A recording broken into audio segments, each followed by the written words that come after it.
I would want to understand your people leadership skills and relationships, because I remember, and again you can help us understand whether that is true or not. I remember towards the tail end of your tenure at the Ministry of Water, you seem to have had issues with your then PS, Mr. Joseph Irungu. You seem to have had some sour relationship that made work in the ministry difficult. I'm not sure if that's the reason why you were eventually transferred to Labour Ministry. You will help us understand. And if it is true, it was because of that sour relationship or apparent sour relationship. Could it have been because of yourself, and if it is true, could you have transferred this to Labour, and could you be transferring this to the new ministry that we are waiting you for? Two is the matter of Itare Dam project, somewhere in North Kuresoi, in Kuresoi North, in Nakuru County. This is a very big dam project. They're supposed to serve very many counties downstream. Sometime in 2020, you were summoned to the DCI headquarters and grilled for hours, okay, over this dam project, which had turned out to be a scandal. Could you enlighten us on what became of these investigations, and what is the status of that dam, and what could have been your role in the stalling of the dam, and so on and so forth? Thank you. Yes. If you can indulge me, I think there is a question I left hanging. When I asked, you can account for the increment of almost 200 million in 5 years from your salary and business income. Are you able to provide the committee with that?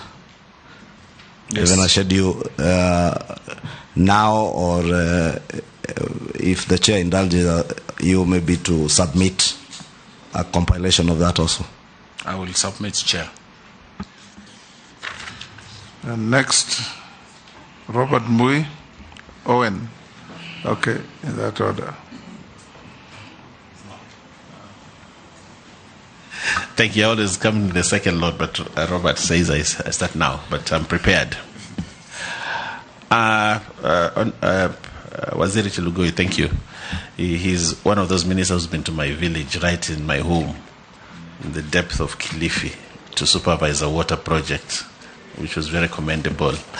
But then this is another job we have to do.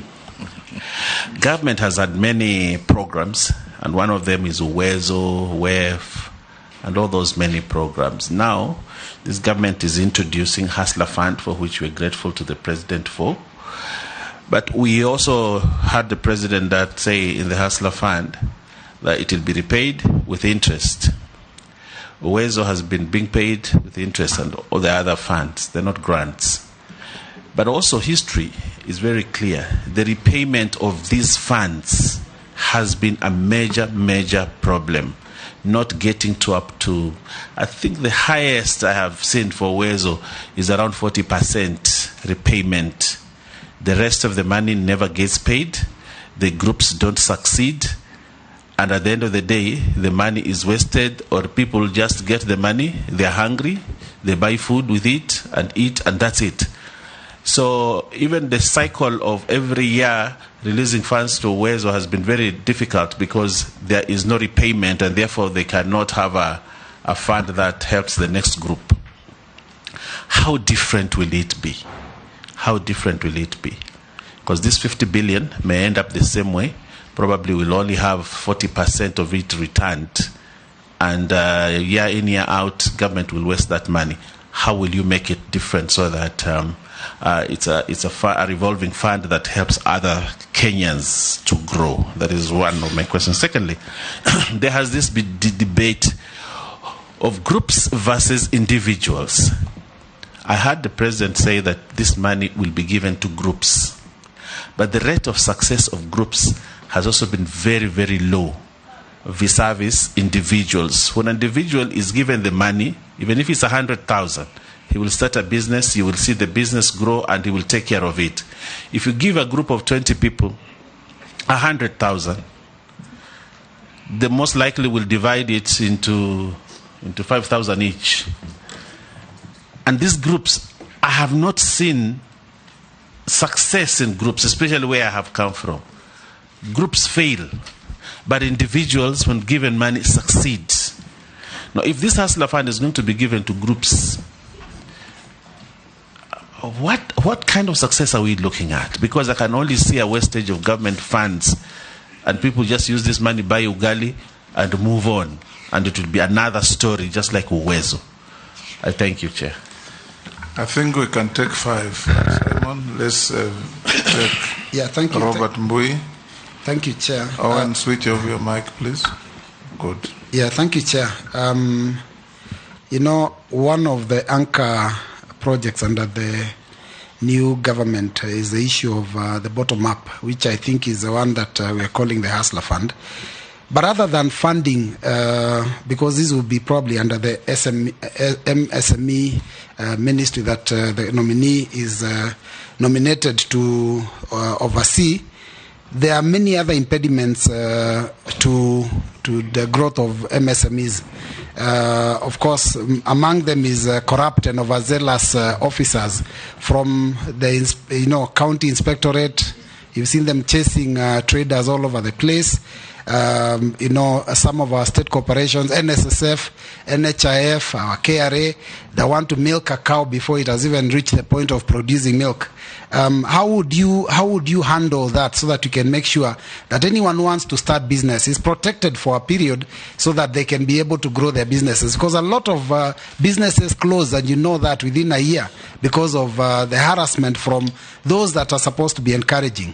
Now, and finally, the issue of in your declaration, you've told us you're worth 993 million, and when you are so wealthy, it also means that you pay taxes. And you have also attached that you've got a tax clearance.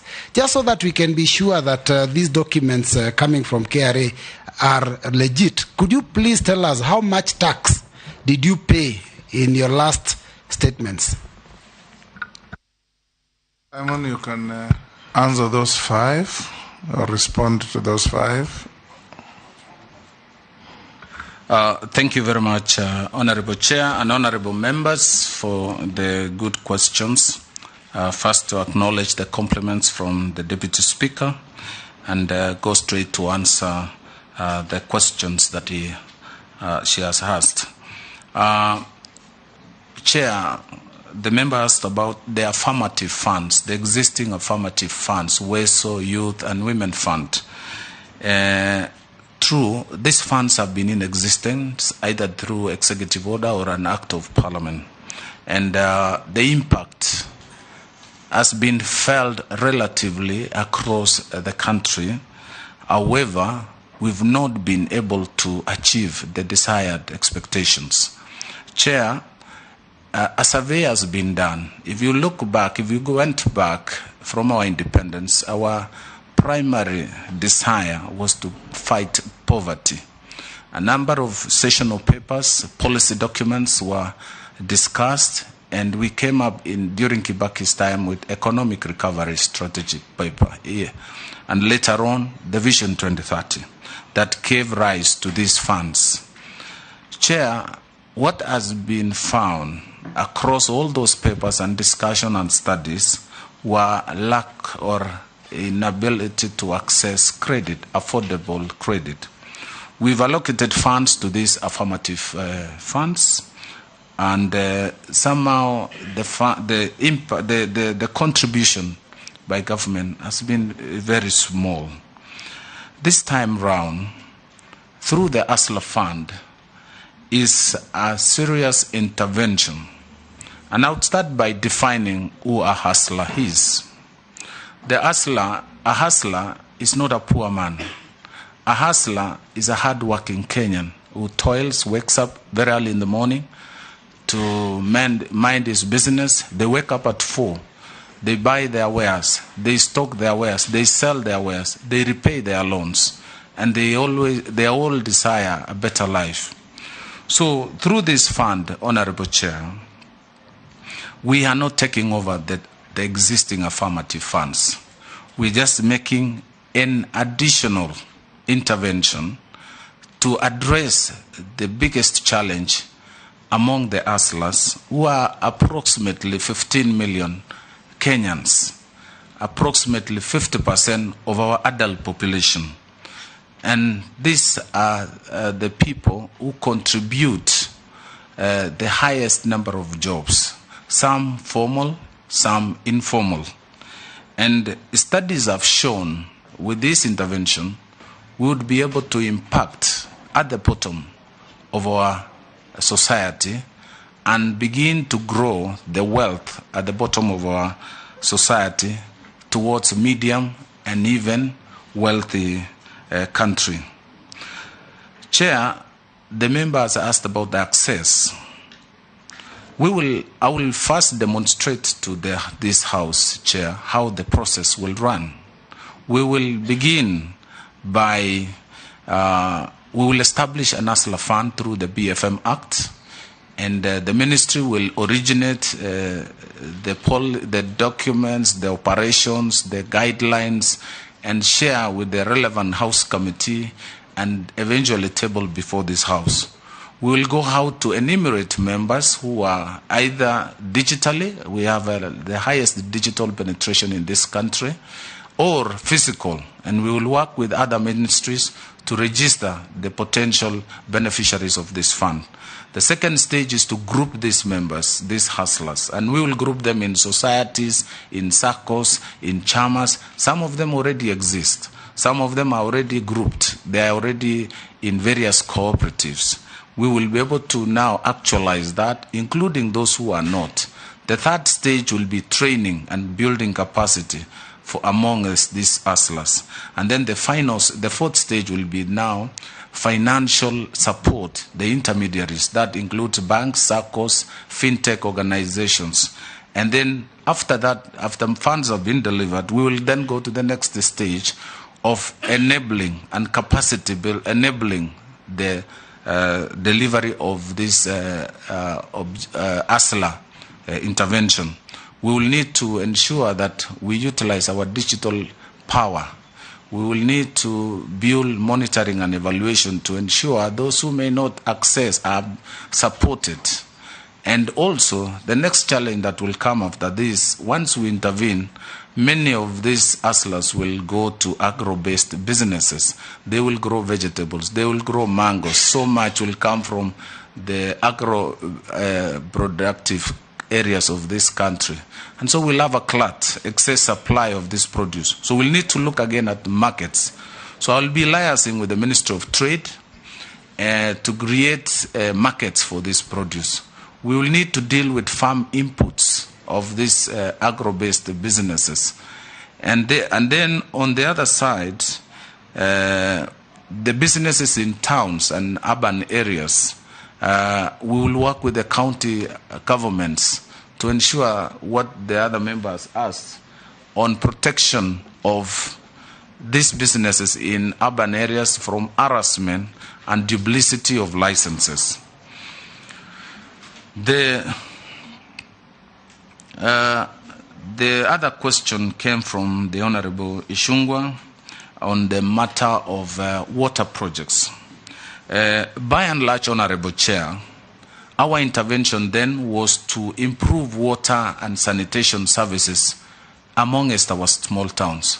In Chebareria, in Kabenkuria, we have this project. Malaba, in Marsabit and Mandera, we have sewerage, no more pit latrines. We have, our intention was to come up with clean sanitation management across the country. The examples the Honorable Member cited, Kikuyu, Limuru, Katundu, By the time I left, Chair, we had done 60%. I may not take responsibility of the progress of these projects thereafter because I was not oversighting them.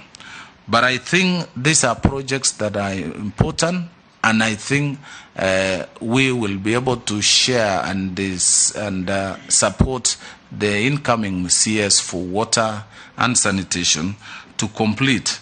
What I realized when I was in that docket is mobilization of the technical, financial, and even operations of those activities. I was able to convene meetings in Majaus. I was able to mobilize contractors and communities, the persons affected by the project in Karimenu, who had received money 3 years earlier. Thuake Dam in Kitui Mwingi, and Kitui and Makueni, and even Mwache Dam. Chair, I believe these projects can be completed because the needs and the needs of the community is still there. Kikuyu is a growing town, so many institutions there, so many schools there, and it's becoming the suburbs of Nairobi. Chair, on the issue. Yeah, when he's answering that, congratulations, Honorable Sherugui. My name is Rehab Mukami. When you're answering that, I wanted to ask you about Karimenu Dam and Narumoro Dam in Kieni, Nyeri. Karimenu had already been mentioned? No, we have another Karimenu in Kieni, in Nyeri, and Narumoro. And there's that other first question you've answered about the small. It is the same question, Chair. Now, there's something I wanted to ask him, because how he has answered that question, it is exactly what Musea. You know, we have Musea and Keop, and they normally do exactly what Sherugui has said. So I'm saying like there will be a conflict. I don't know how he'll go about it. I would like him. You don't want to wait for your turn? No. Yeah? Go on, Simon. Thank you, Chair. So respond to that at the tail end of the questions you have. Thank you, Chair. Yes. So on the issue of savings, Chair, we have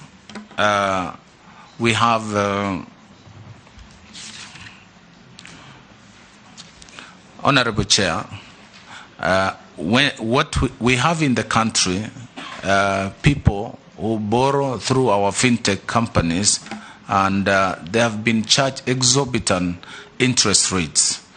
In this program, Chair, we will be able to design in a way that every borrower will be able to save. For example, the discussions ongoing now, every borrower who borrows 1,000 shillings will save 50 shillings. And that will go towards his Social Security Protection Fund and Pension Fund. You know, we want to encourage savings in this country, Chair. As I served as Minister for Labor, the contributors of NSSF are about 2.6 million. The ASLAs, or the small and micro contributors, a program I started in Nakuru town as a pilot. We have now have 580,000 small and micro contributors. We want to encourage all the small and micro to save, so that we move our budget allocation from social protection, which now which is now about 30 billion, towards social security, contributory social security. And we will be able to do this through this loan and credit access, and also facilitate savings for future, for the future of our Kenyan aging population when they retire. Chair, we have the highest poverty level in our country. Majority of our working class, when they retire, they go into depression because their lifestyle suddenly changed because of they didn't save during their active time. Now, the third question came from the Honorable Opio Wandai. Chair, I confirm I was among the ADB projects that we launched in the country in my time as Minister for Water was Unguja, Sega, and Ugwala. And during one of those days, the Honorable Member did host me in his constituency when we launched this project. This program, I'm advised that it is still ongoing, and I am just hoping that it will be completed because we had the money and we had the contractors. And I think what was needed then was supervision and management of the project to completion. Chair, on my relationship with my principal secretary and all the other staff, I maintain the best cordial, working, professional relationship. I've never had any run-in, any argument, any quarrel with any of my staff. We had the best relationship. Moving me from the Ministry of Water to Ministry of Labor was in the wisdom of the appointing authority. And I have no record or complaint against my character or relationship with my staff. So, and I have continued with the same relationship with my two principal secretaries in Labor and Social Protection at a virtue that I would intend to transfer to my new docket. I want to emphasize the importance of human relation. The leadership role that I provide as a CS helps a lot to run and drive the agenda of the ministry. I will set the tone, I will set the climate from myself to my principal secretary, who is the chief accounting officer, and all my officers, including those who clean and support our services in the ministry. Chair, in 2020, I was summoned by the Director of Criminal Investigations over Itare Dam project. This project began in 1968. The concept began in 1968, Chair. I was born in 1971. And Chair, they bought land, and that idea remained in government plans until 1993, where a feasibility study was done between 93 and 95, and this project was to be started. And in 2013, tenders were floated and awarded around 2015. This project was awarded to an Italian company, CMC di Ravenna. And this contractor mobilized resources. The implementing agency was Rift Valley Waterworks Development Agency. And the project was signed in State House in 2015, witnessed by our President and also witnessed by the Prime Minister of Italy. And it was signed between the then Minister, Judy Waungu, and also PS Treasury. This project began. I was appointed in 2018. At that time, this company had started experiencing financial challenges. And I visited this project in October for the first time of 2018. And the contractors started demobilizing.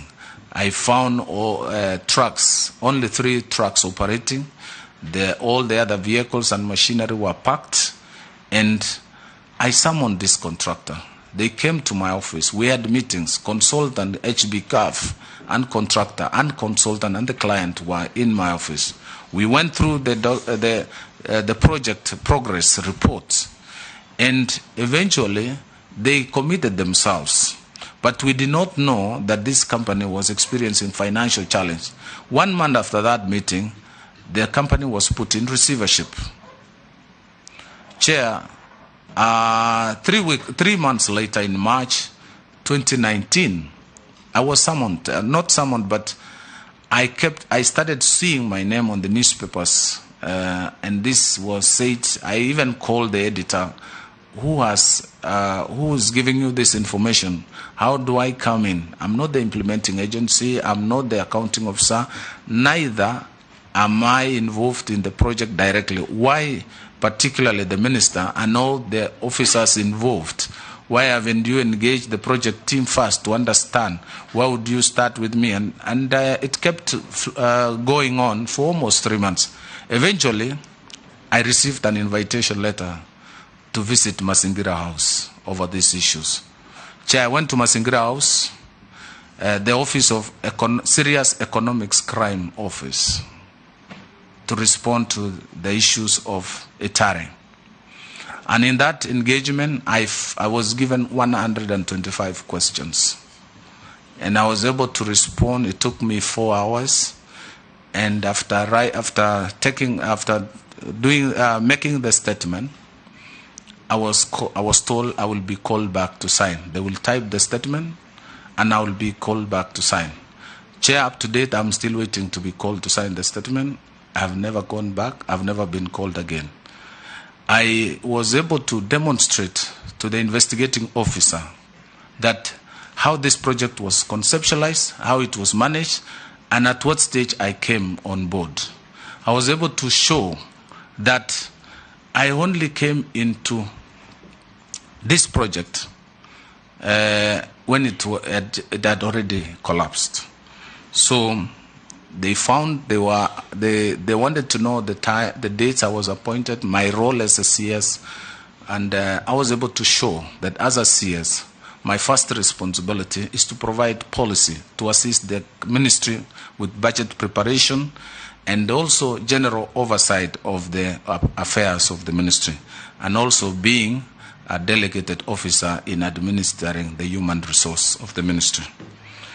Chair, on the issue of the question from the Honorable Member Owen Bayer on the duplicity of existing funds like WESO Fund, Youth Fund, and Women Fund, and I think by extension what Honorable Member from Nyeri also asked, I would say, Chair, the way we have managed these funds is an issue. And also the allocation to these funds is also an issue. We know Youth Fund has gone through a lot of challenges in governance. And this fund is established through an executive order. It's over 10 years since this fund was established. And I think it's time to anchor it well, create the governance structures to administer this fund so that our young people can begin to benefit from the objective of setting up this fund. The ASLA Fund, Honorable Chair, which was raised by Honorable Owen Bayer, and I confirm I was in his constituency, and we were able to move water from Baricho to Kirebwe under the sea to an island called Kirebwe in Kilifi. Chair, ASLA Fund has been the way we're going to establish, we are going to utilize our digital coverage in the country. We have seen fintech firms mint money. Chair, if you borrow today 1,000 shillings in Kenya from a Shylock or the fintech companies, you are charged 10% for a day borrowing. So if you borrow 1,000, you'll refund with 100 shillings in the evening. In a year, you will be paying 3,650%. We are intervening with this 50 billion allocation to reduce and even shake the market and whip banks and lenders towards protection and ensuring the small holder pays less or same amount of interest corporates are paying. So we expect, and I've already since the plan was rolled out, the manifesto of the Kenya Kwanza was rolled out, I have seen many banks announcing programs of supporting the hustlers. So I believe that with this intervention, which is not going to take away the role of banks and the role of the other affirmative funds, we will be able to see a higher penetration and support of the hustlers. Now, Chair, the issue of group lending versus individual lending. We have individuals who are borrowing. We are using credit scores and as opposed to security and collateralized borrowing. We are using credit scores. So we'll begin with small borrowing through your phone. You can apply. We will have a platform. We'll work with telcos. We will work with Safaricom. We will work with Airtel. We will work with Telcom. And all these technology companies, the ICT companies, we will partner with banks and agree through an MOU on the rate to pay. We will work with intermediaries to recover and lend. They already have an infrastructure to lend this money, and we will utilize that infrastructure. So the rate we are going to agree is going to be single digit. There will be provision for administration of the fund. There will be interest for the intermediary, and that will enable them to lend and recover. And we will strengthen our cooperatives. There are so many cooperatives in our country, cooperative SACCOs. We have 361 SACCOs in this country. They have more front office and reach out to the community more than the financial institutions. So that means we'll have to strengthen the governance of these SACCOs. SASRA needs to be reformed to have the teeth like Central Bank of Kenya to oversight banks. So I would expect at individual level you'll be limited in how much you will borrow. But as a group, using group guarantee, an experience we have seen in these SACCOs like Boresha SACCO in Baringo is doing very well. It is now doing, that's an asset of 9.8, lending about 9 billion. We have others like Highlands. We have some in Meru and in Muranga, very successful SACCOs. These are the SACCOs we will work with. And even in Kilifi County, we have SACCOs. So using those intermediaries, I believe we'll be able to improve the penetration of our lending. Finally, was a question from Honorable Robert Mbui on the bottom-up economy. Honorable Chair, studies have shown the trickle-down economics model has not worked. One time it was observed by J.M. Karaoke that we are creating a country of 10 millionaires and 10 million beggars.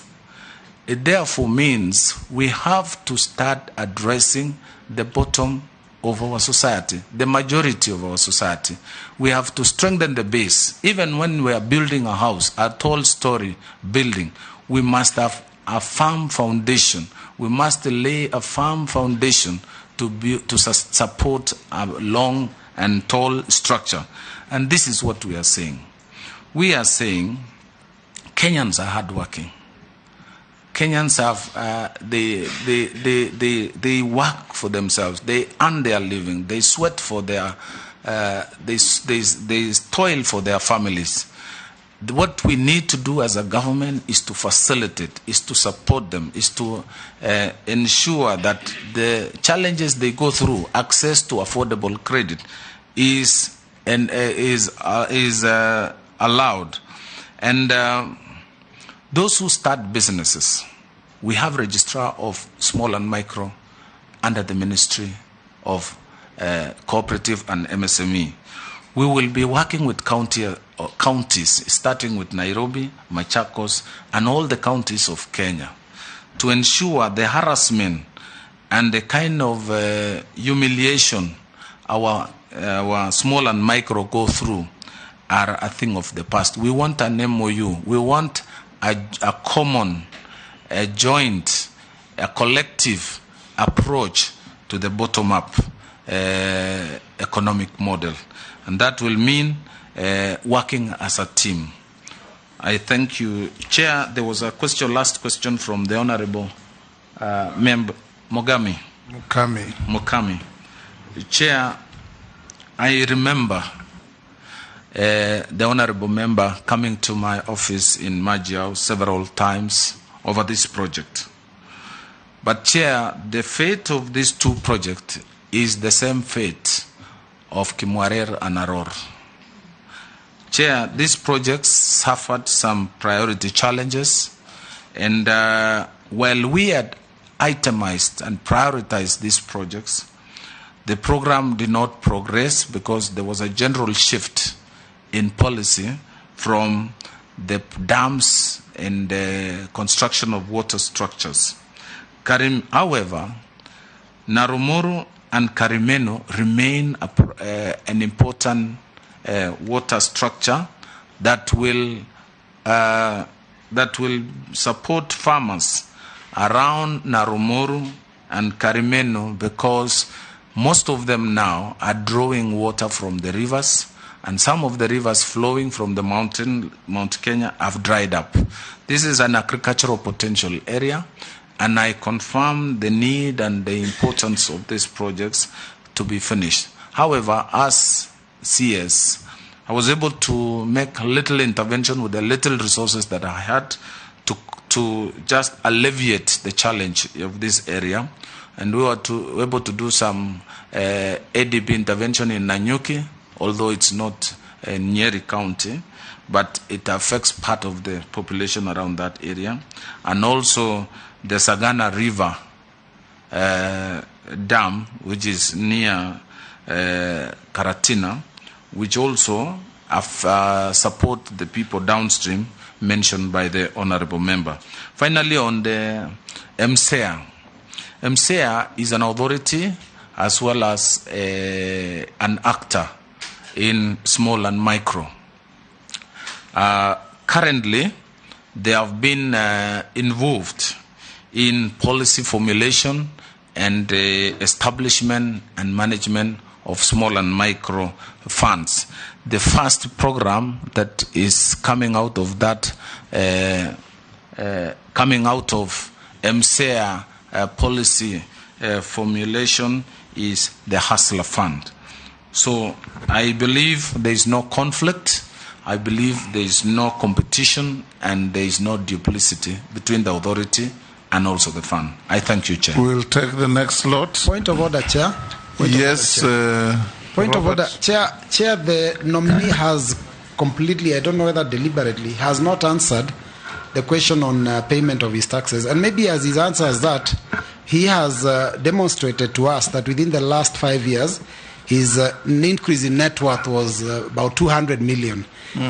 Probably he can demonstrate to this committee whether he has paid taxes for that increase in his net worth of 200 million in the last 5 years. Chair, the difference in my net worth, majority of these assets tabulated here, which are the same assets that I tabulated in 2018, have appreciated in value.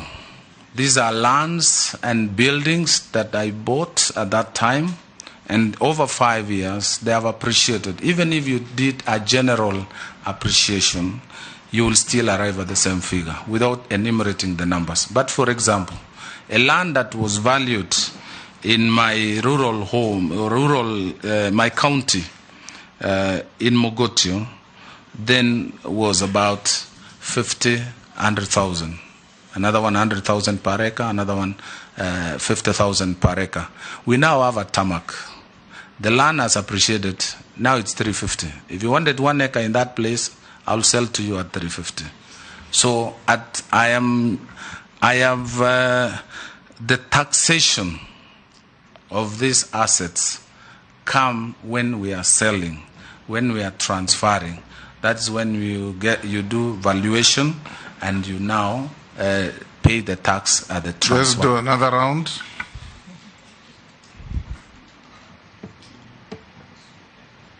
Chair, on a point of order. Yes. Because I think when we are going through this vetting process, this issue of net worth is not as simple as just making general statements. And I would really ask the CS nominee to submit to us a tabulation of that increment in net worth of almost 200 million, what constitutes the appreciation in value of properties, and what constitutes a general income that you have earned, because I believe there is also income that you have earned that has increased your net worth. And it's against that backdrop that the Honorable Mbui is asking, the increment in terms of income, is there commensurate taxes paid to the exchequer and maybe the nominee should submit a tabulation to that, so that even the other nominees we are vetting, Honorable Chair, to know that in 5 years, if they are being vetted again, that will be the yardstick. And it's just unfortunate that he's the only survivor from the previous government. You'll do that, Simon. Let's have another. Ferdinand, Murugara, Posing, Dawood, Mishi. In that order. One question each. We have 30 minutes to go. Congratulations once more, Simon. I think these small and medium enterprises, as we have them now, they are having problems and challenges.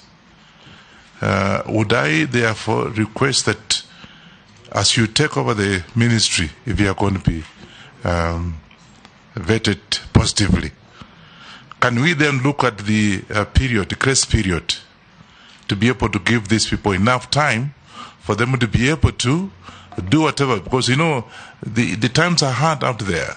You give somebody 6 months, or at most, or 2 months at most to start repaying, and he has not even started actually offloading some of the stocks.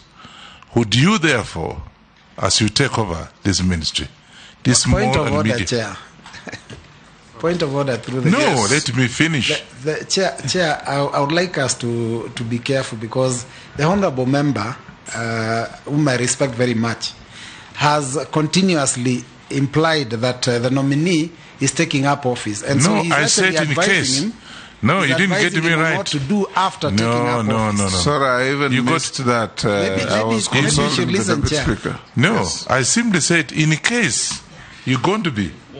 It doesn't mean that we have already, that is wrong. Ask your question. Now, all I'm saying is, in the circumstances, can we therefore look at these small and medium enterprises?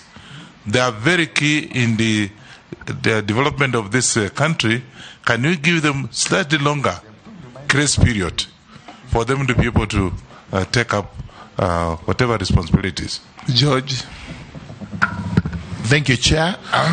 Members, avoid prejudging issues. No prejudging whatsoever. Yes. Just a simple question, Waziri Nominee.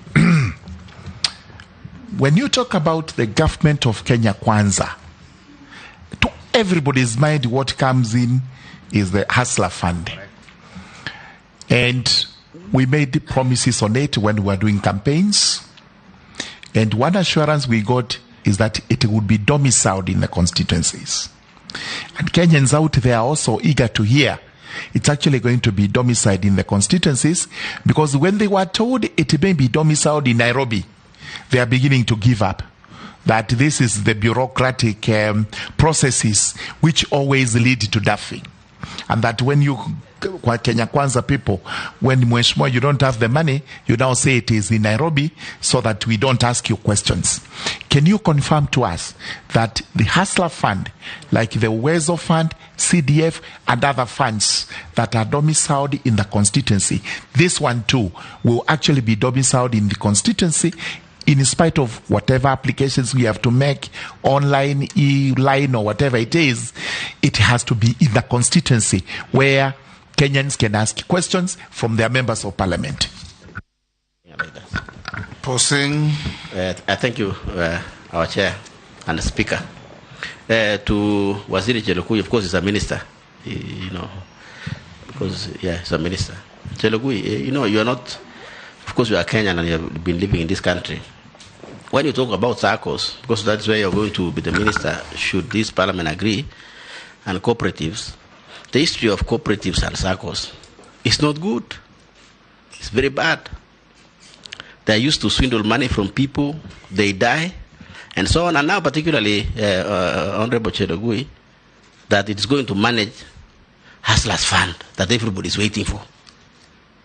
So, look, how will that serve the people of Kenya? Take an example of West Pokot, for example, as an example of this country. There are only 2 cooperatives that I know they work, only 2, covering 2 wards. West Pokot has 20 wards. So what will happen in the other 20 wards? How will they access that hustlers fund if you are using cooperatives? Are you going to start now cooperative in those 20 wards? And how long will that take? And finally, Honorable Speaker, hustlers fund, the way we know or we were told, that it is free. It's free. So, if this parliament approves you, advise the government that people are waiting for free hustlers fund. If it is this one for that there is some profits or some interest, that may not be hustlers fund. It will be an affordable credit. So, advise the government that it is a free money we are waiting for. I thank you, Speaker. Thank you. Thank you, Chair. Waziri Nominee. Congratulations first. You are aware about the Uwezo Fund and the other funds which were being done into Biashara Fund. There was a proposal like that in Parliament, and I would want to differ with my colleague Owen Baya that the Uwezo is only 40%. For your information, my constituency is 98%. It's one of the best in the country. And we still have money. Average, I'm not sure. Yes, I said average is 40%. Okay. Yes. I want to ask Waziri, cooperatives are the core of this country. And like my colleague has asked you, the cooperatives in this country are going broke because the people who are running them are stealing completely with the connivance of the cooperative officers on the ground. Once you come in, do you have any other way to sort out this issue once and for all so that, like in my constituency, one of the cooperatives has lost its property through a bank loan? Are you going to look at how they have accessed that loans? If the loans were not done procedurally, then somebody should pay for it, not the cooperative society, the small man who has put his money and now he's losing everything because they've lost a lot of properties like that. So what are you going to do about it? Thank you. Mishi? Yeah, thank you, Honorable Chair. Honorable Chair, in some countries we have found that SMEs have created many jobs opportunity, and they have also created a way of collecting good revenue for the country. In our country, the SMEs have been engulfed with so many challenges. Some of them being competition from outside the country through cheap imports, lack of resources, limited motivation, focus on local markets, lack of business ideas, lack of business support, lack of access to favorable credit facilities, and even competition among themselves. If approved as the CS in terms of cooperative and SMEs, what do you intend to address these issues? And more so, how do you plan to enable, empower, encourage, and equip to ensure that the SMEs work under conducive environment? Thank you. Thank you. Simon, you can answer those. Exercise some brevity because we're running. Thank you, Chair. Thank you, Chair. Chair, the first question came from Honorable Wanyonyi on the issue of grace period. Chair, we have certain characteristics picked from the current lenders. This ASLA fund did not just drop. It's out of a certain pilots practice and the market reaction to what has been going on. You are aware, Chair, of certain products by banks and techno and fintech companies that have been lending. Many Kenyans have been going to even Shylocks. And the intervention we're making is to reduce and minimize the pain Kenyans and small and micro enterprises have been going. So in this case, part of the intervention will be provision. Instead of a day pay refund, we have a period. There will be those who will get 1 week, there will be those who will get 2 weeks, and depending on the credit score, using the fintech technology, which is scientific, we will be able to extend, and people will graduate from micro, small, and medium. And once you attain the medium level, we will now offload you to other organizations which have bigger lending capacity, like banks, ICDC, and even multinational. We have companies like Ako Industries, Nice and Lovely, Mastermind, who are incubated at Kenya Industrial Estates, and today they are multinationals. They have attracted interest from international companies. They have partnership. Ako Industry is a household name now, and they started as a small and micro. I believe by intervening this way, we will be able to graduate many small and micro enterprises to multinational companies. There was a question by Honorable Murungara, I confirm, my schoolmate and senior, about the ASLA fund, the location of the ASLA fund. Chair, we would want to change things. We've talked about WESO fund, youth fund, and even women fund, and there have been challenges in uptake and even the impact. We would want to do differently the application, the implementation, and utilization of the ASLA fund. And we want to utilize our digital power to improve. Many Kenyans now, over 36 million Kenyans, have mobile phones. And there are people, the cooperatives, just extending to Honorable Kosing, we have cooperative movement in 43 counties. We have 1 branch in West Pokot, and no cooperative movement in Wajir, Mandera, and Garissa. It is my duty and responsibility to promote cooperative movement, because we have seen the power of cooperatives in housing and land settlement, the power of cooperatives in education, the power of cooperatives in transport, the power of cooperatives in farmer and productive sectors, coffee, tea, bioritram, and milk. 70% of this produce comes through cooperatives. So we cannot underestimate the power of cooperatives. We can only do better by empowering, grouping people, harnessing their small resources, and creating power using the collective savings that we will realize. So I would ask that allow us to do it different. However, Honorable Murungara, I will involve Parliament and stakeholders in every step of the way to ensure that we don't jump any step in delivery of the ASLA fund. Honorable Kosing, on the SACCOs and cooperatives. Honorable Chair, I want to state here categorically, I have taken note. I've been in this country, and I've read the suffering of many cooperators, people who contribute with a clear objective to change their livelihood, but end up in the hands of unscrupulous officers. Chair, I will be coming to this House to amend the Cooperative Act, Societies Act, to empower the Commissioner of Cooperatives. We were advised or misadvised by the structural adjustment programs to change and remove the oversight by Cooperative Commissioner. This led to failures of giant unions. We had big Meru Farmers Union, we had Embu Farmers Union, Moranga Farmers Union, we have Kirinyaga. That was a collective union of societies. With the fall of those unions, we saw all the societies collapse.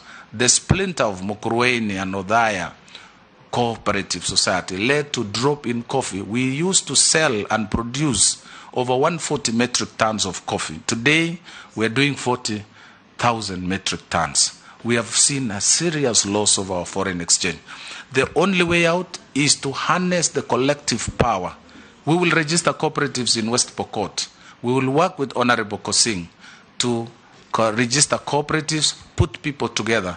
register cooperatives, put people together, including the insecurity in Chiati. We need to group people who are buying and selling animals, put them in groups, and create markets for animals, create organized, legitimate business, so that people, we reduce those, we reduce the people who are causing mayhem in those areas by organizing them in an economic activity that is acceptable.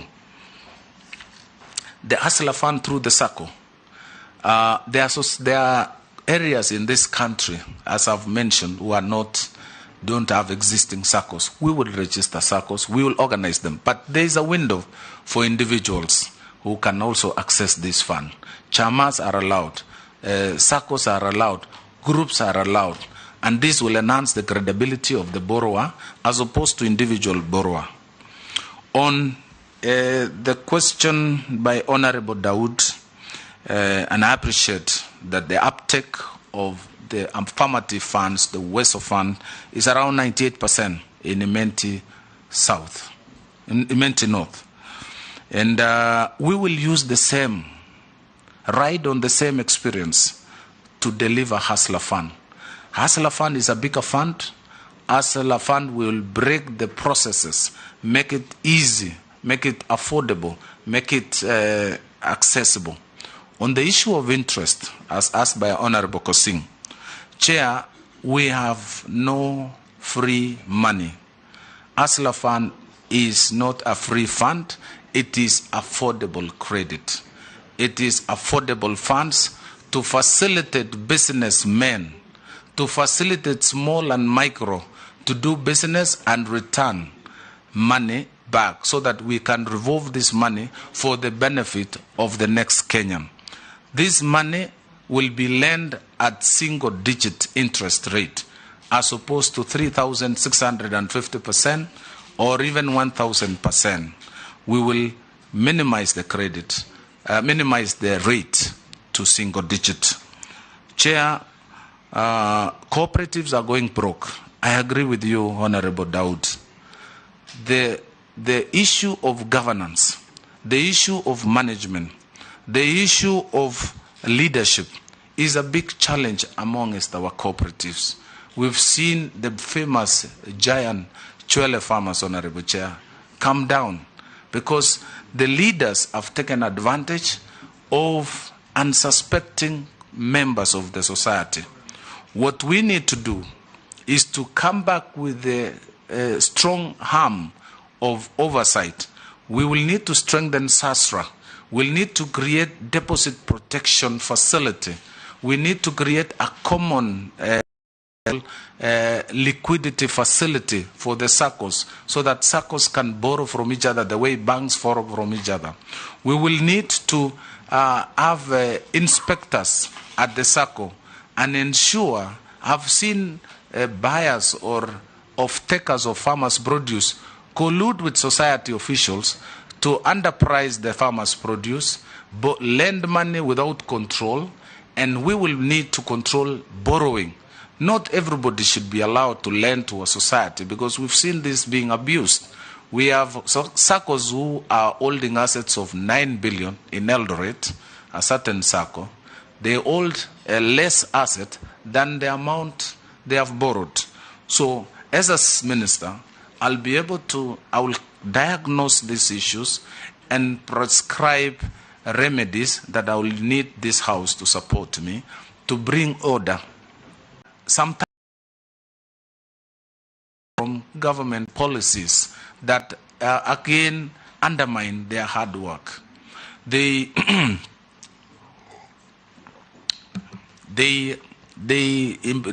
produce goods, and just to realize some government action has allowed importation of similar goods, undermine and creating unfair competition.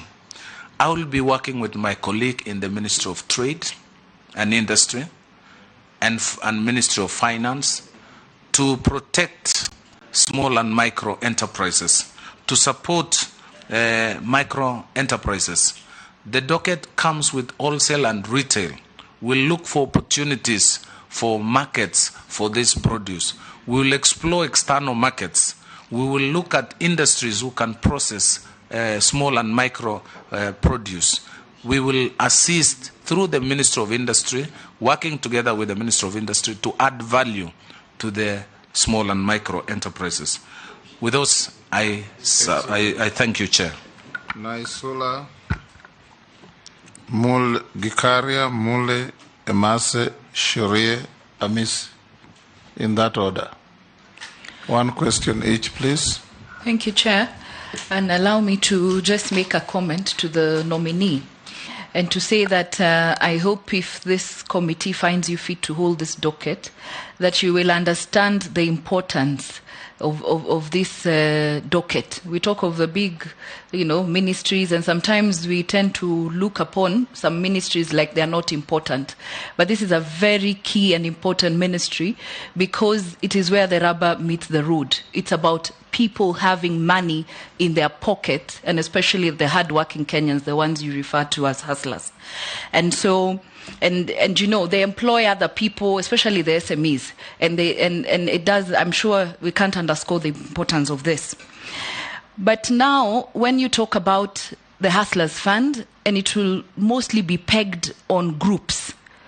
We know many Kenyans who are running SMEs as individuals. COVID happened, they went down, down, closed, people lost their jobs, and they are rock bottom. How will you ensure that these SMEs can come back to their feet without adding more bottlenecks of telling them to go into groups, but ensuring that these hustlers then get to access this fund and reestablish their business?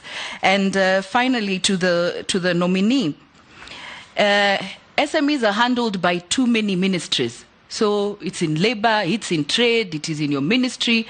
So I get the sense like we don't accord it the importance that it deserves. And so what strategy mechanisms will you put in place to facilitate the establishment of a single window for SMEs so that the sector is recognized, better coordinated and supported to stimulate development and create a niche and to avoid these SMEs being exploited by middlemen? Nakuru East. Thank you, Chair. Pongezi, my brother. Now, the situation here looks like it is simple on paper. When it comes to implementation, then it becomes something else. And I'm saying this because if, for example, you have the money, and I want to get the money, and my colleague Mule and Isula also wants to get the money, to do the very same thing, at the end of the day, there is no market, yet you're supposed to sell so that you can be able to repay. So there is a situation, the question that I would want to ask is, will you be having some technical financial advisors to tell Kenyans, if you're from this area, if you can be able to engage yourself in this kind of business, then the chances of you being able to repay your loan is, now that you have said there is no free money, then this is the advice that we would want you. Can you try this line? Secondly, is yes, you've given me the money. It's just the same market thing, the marketing now. So how do you get the markets for this? You need, as a ministry, maybe assist in finding markets for their goods. Thank you. Mule, one. Thank you very much, Chair. And I just want the nominee, and be aware, we are just following social media with my colleague here. Probably you are the most watched nominee right now in Kenya. The truth be told, you have not come out clearly to tell the hustlers what is Hustler Fund.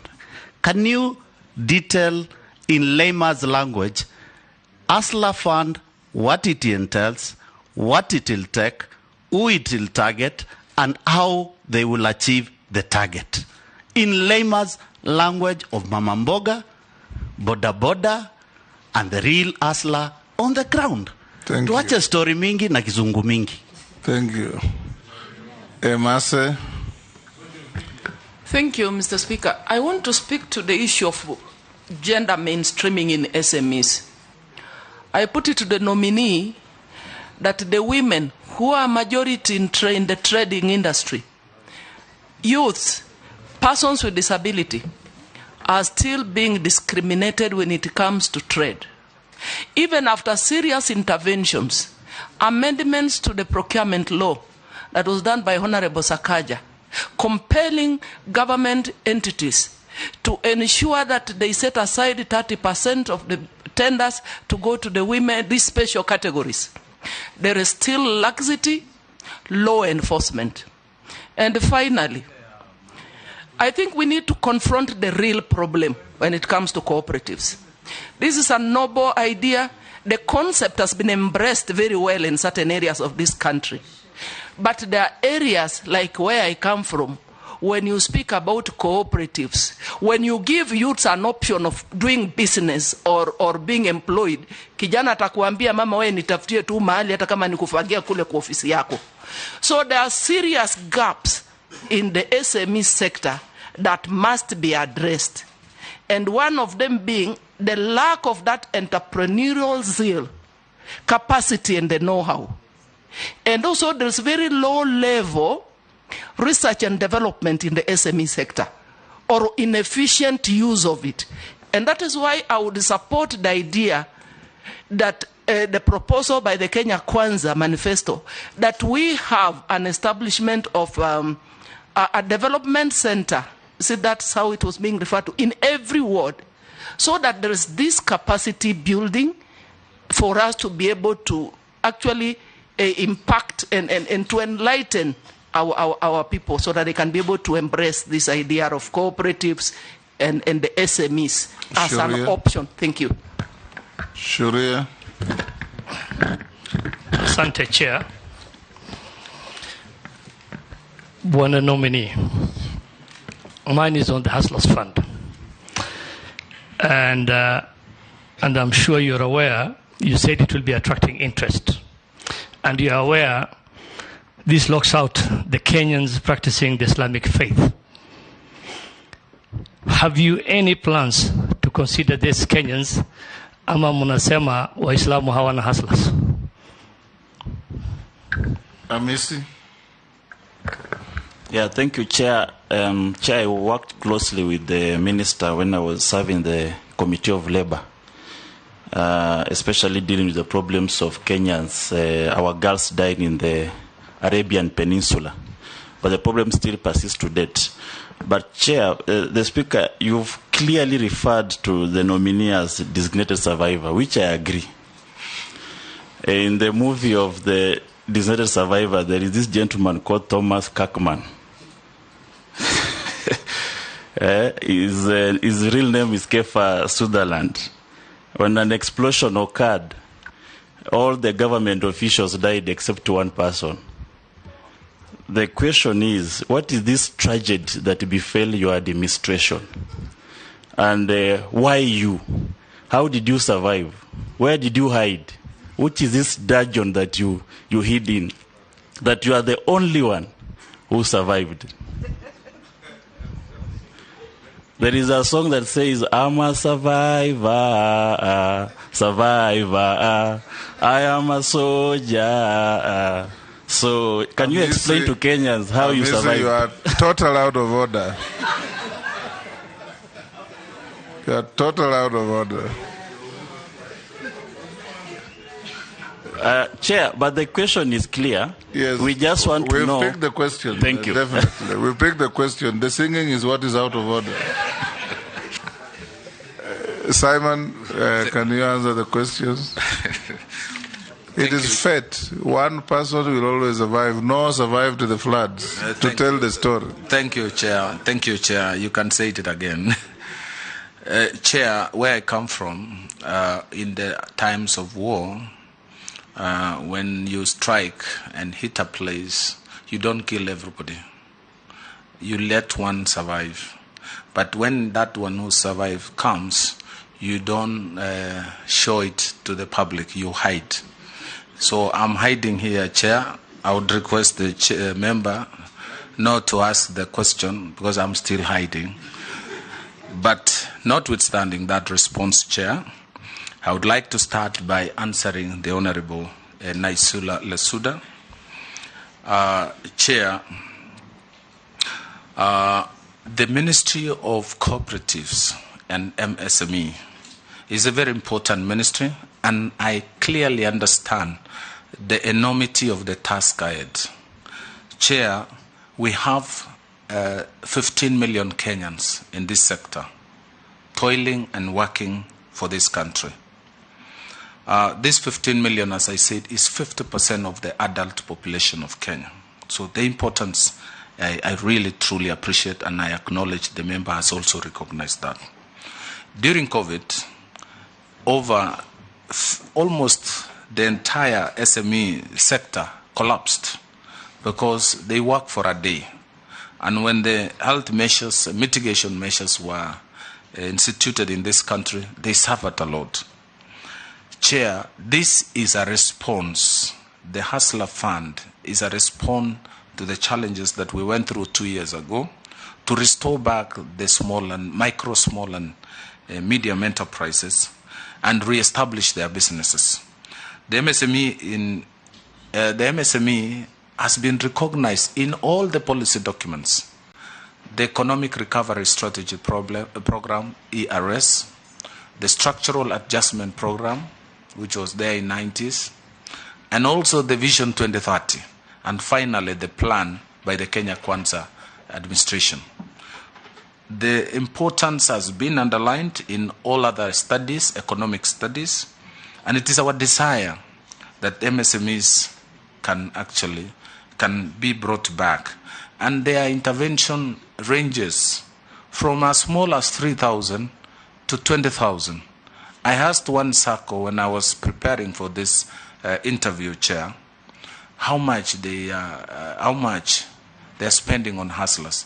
One circle, which is running a portfolio, to be specific, Boresha Circle, which has branches, 25 branches in Baringo, one in Nakuru, one in Eldoret, one in Laikipia.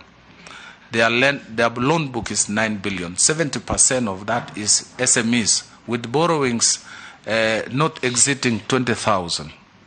And they turn around this 20,000 on a daily basis and create and make a living out of it. It is my desire and wish that with this intervention, we'll be able to re-establish back businesses of small and micro enterprises in this country. And we'll be able to create jobs, decent jobs, and graduate them from micro to small to medium size, and eventually offload them to the market, and they can go to financial institutions. On the issue on the housing or the placement of MSME in various ministries, trade, agriculture, and MSME ministry, I think, Chair, for the first time, the micro, small and medium have been placed in one house to coordinate and to design, to come up with policy programs and link up with others, but will be housed in one place. It's the first time we are upgrading this to a full ministerial position. It's the highest recognition it has ever had in our country. So I believe with this recognition, we will have a full department with a principal secretary and accounting officer who will focus, we will focus under my leadership on bringing up the small and micro. On the issue of markets, I had raised by Honorable Kikaria, the intervention of the Asla Fund will lead to production. We'll have farmers in Githunguri looking for one additional cow. We'll have fishermen in the lake buying new boats and harvesting more fish. They will need coolers. They will need markets for this produce. And it is our intention as a ministry, after all is said and done, we'll then need to focus, working together with the Ministry of Trade, to look for markets, both local and external, because that will be the immediate challenge we will be facing after production has been addressed. There will be oversupply of milk, there will be oversupply of horticultural produce, fish, and all these perishable commodities. And with that, we'll then need to come up with cold chain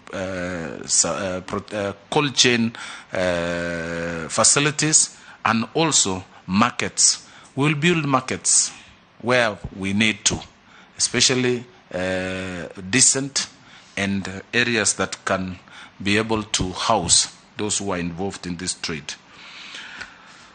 The Honorable Mule, thank you very much, Honorable, on your observations. The ASLA Fund is the most discussed agenda in the country because it touches half of our population.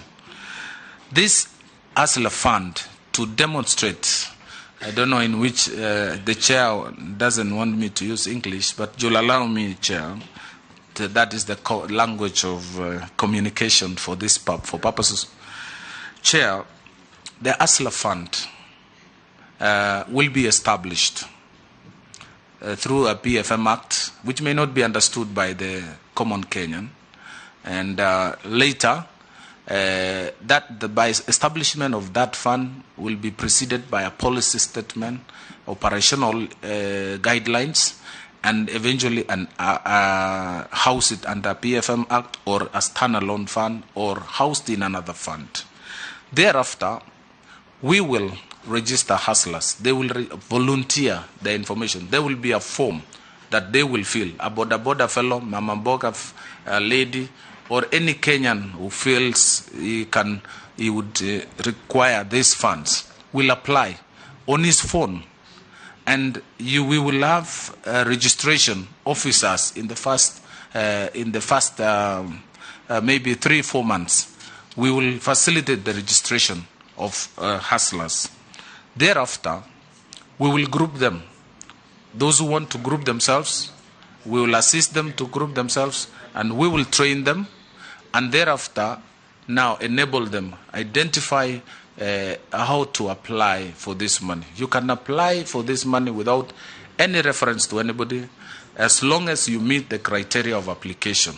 So using your phone, having submitted your biodata, having submitted your request, you will be able to now apply for this money. The same way we do, for example, with other fintech borrowing.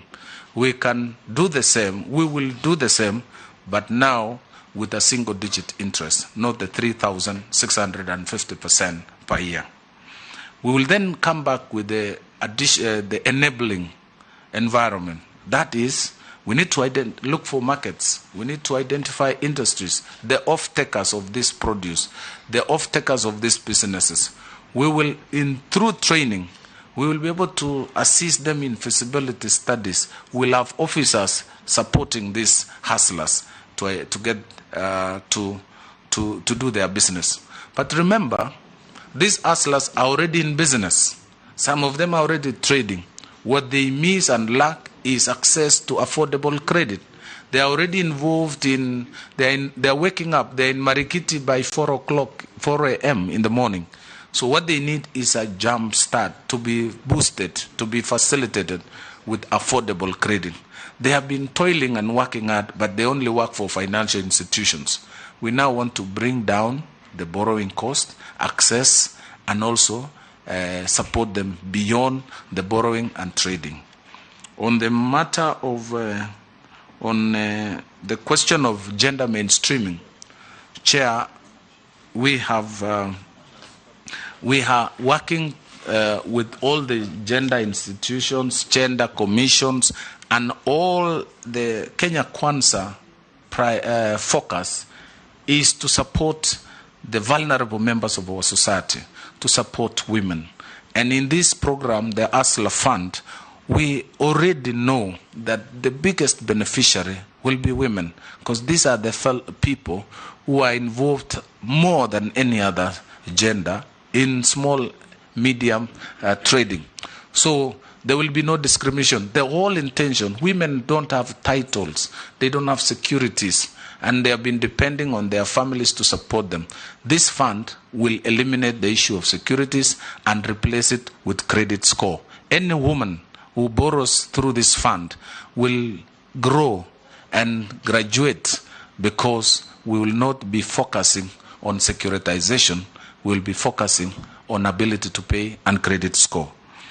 On the access to procurement, we will be the ministry in charge in mainstreaming procurement from government, from micro and small enterprises. We'll be able to improve and increase the penetration of government and county governments by small and micro. We are working on a proposal to come up with development centers to mentor, to assist the small and micro. We will be working out, once we roll the fund, as the next focus to have these centers so that business people, the small and micro, can have a place for consultancy. On the question by Honorable Shurier, the fund has also factored in the faith, the Islamic faith, our brothers from almost 10 counties and across the country. And we understand that Islam doesn't accept interest, riba, as a component in borrowing. We are going to come up with products that are acceptable to the Islamic faith. And this will, because our desire is to cover the entire country. Notwithstanding religion, notwithstanding the gender, notwithstanding the geographical corners, and even political. Those who voted Kenya Kwanza and those who did not are all Kenyans. This is a fund for the Republic of Kenya. Chair, finally,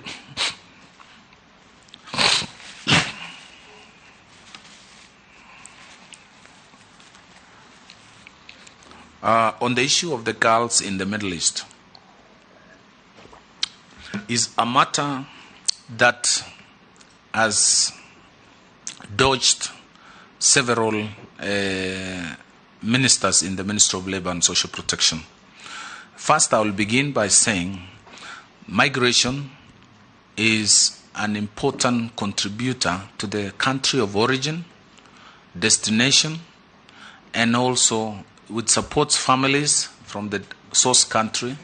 It creates employment, addresses social challenges at the home country, but also transfers services to the destination country. We have had benefits from migrant workers who have been our ambassadors of our country. However, we've also had challenges from some destinations. When I took office in the Ministry of Labour, we had challenges with about 7 countries. Now we've reduced it to 1 destination.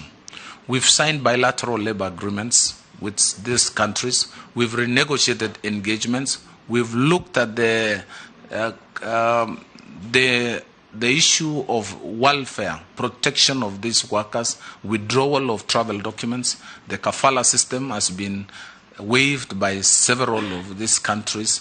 Now we are left with 1 country. However, even the country that we are having still challenges, we have had engagements, and I can see improvement. I've seen support from this House. This budget, this year, we got 70 million shillings to build a safe home so that Kenyans who are in distress can have a place to stay as they wait to come back home.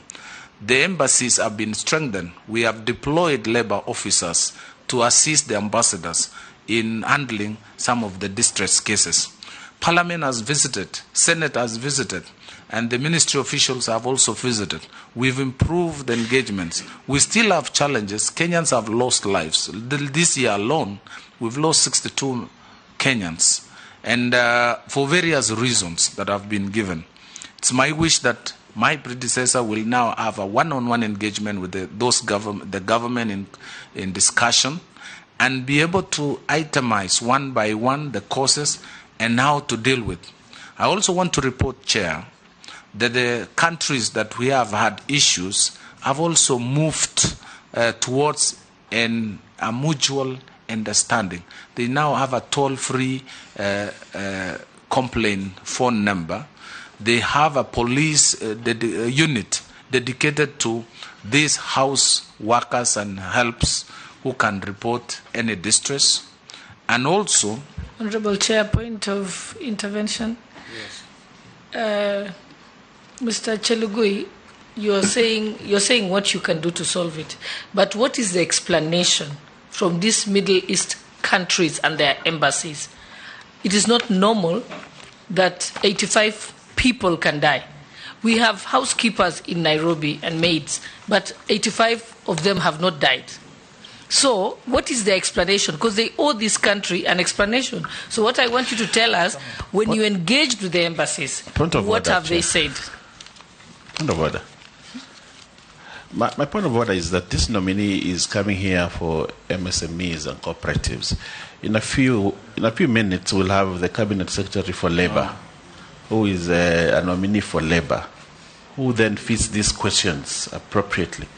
We need to look at this his vision for the new ministry. Yes, but Honourable Chair, it's actually taking us our time. But but Honourable Chair, he has served as the Minister of Labour, so to gauge his suitability for the next position, yes, you have to tell us about your performance in the previous position. Yes. Even though you're my friend, I have to ask you the hard question. Proceed. Thank you, Chair. Wind up with... Yeah, thank you, Chair. Yes. The explanation, Chair, that I've enumerated first the actions on our side and their side to mitigate the challenges we've been going through.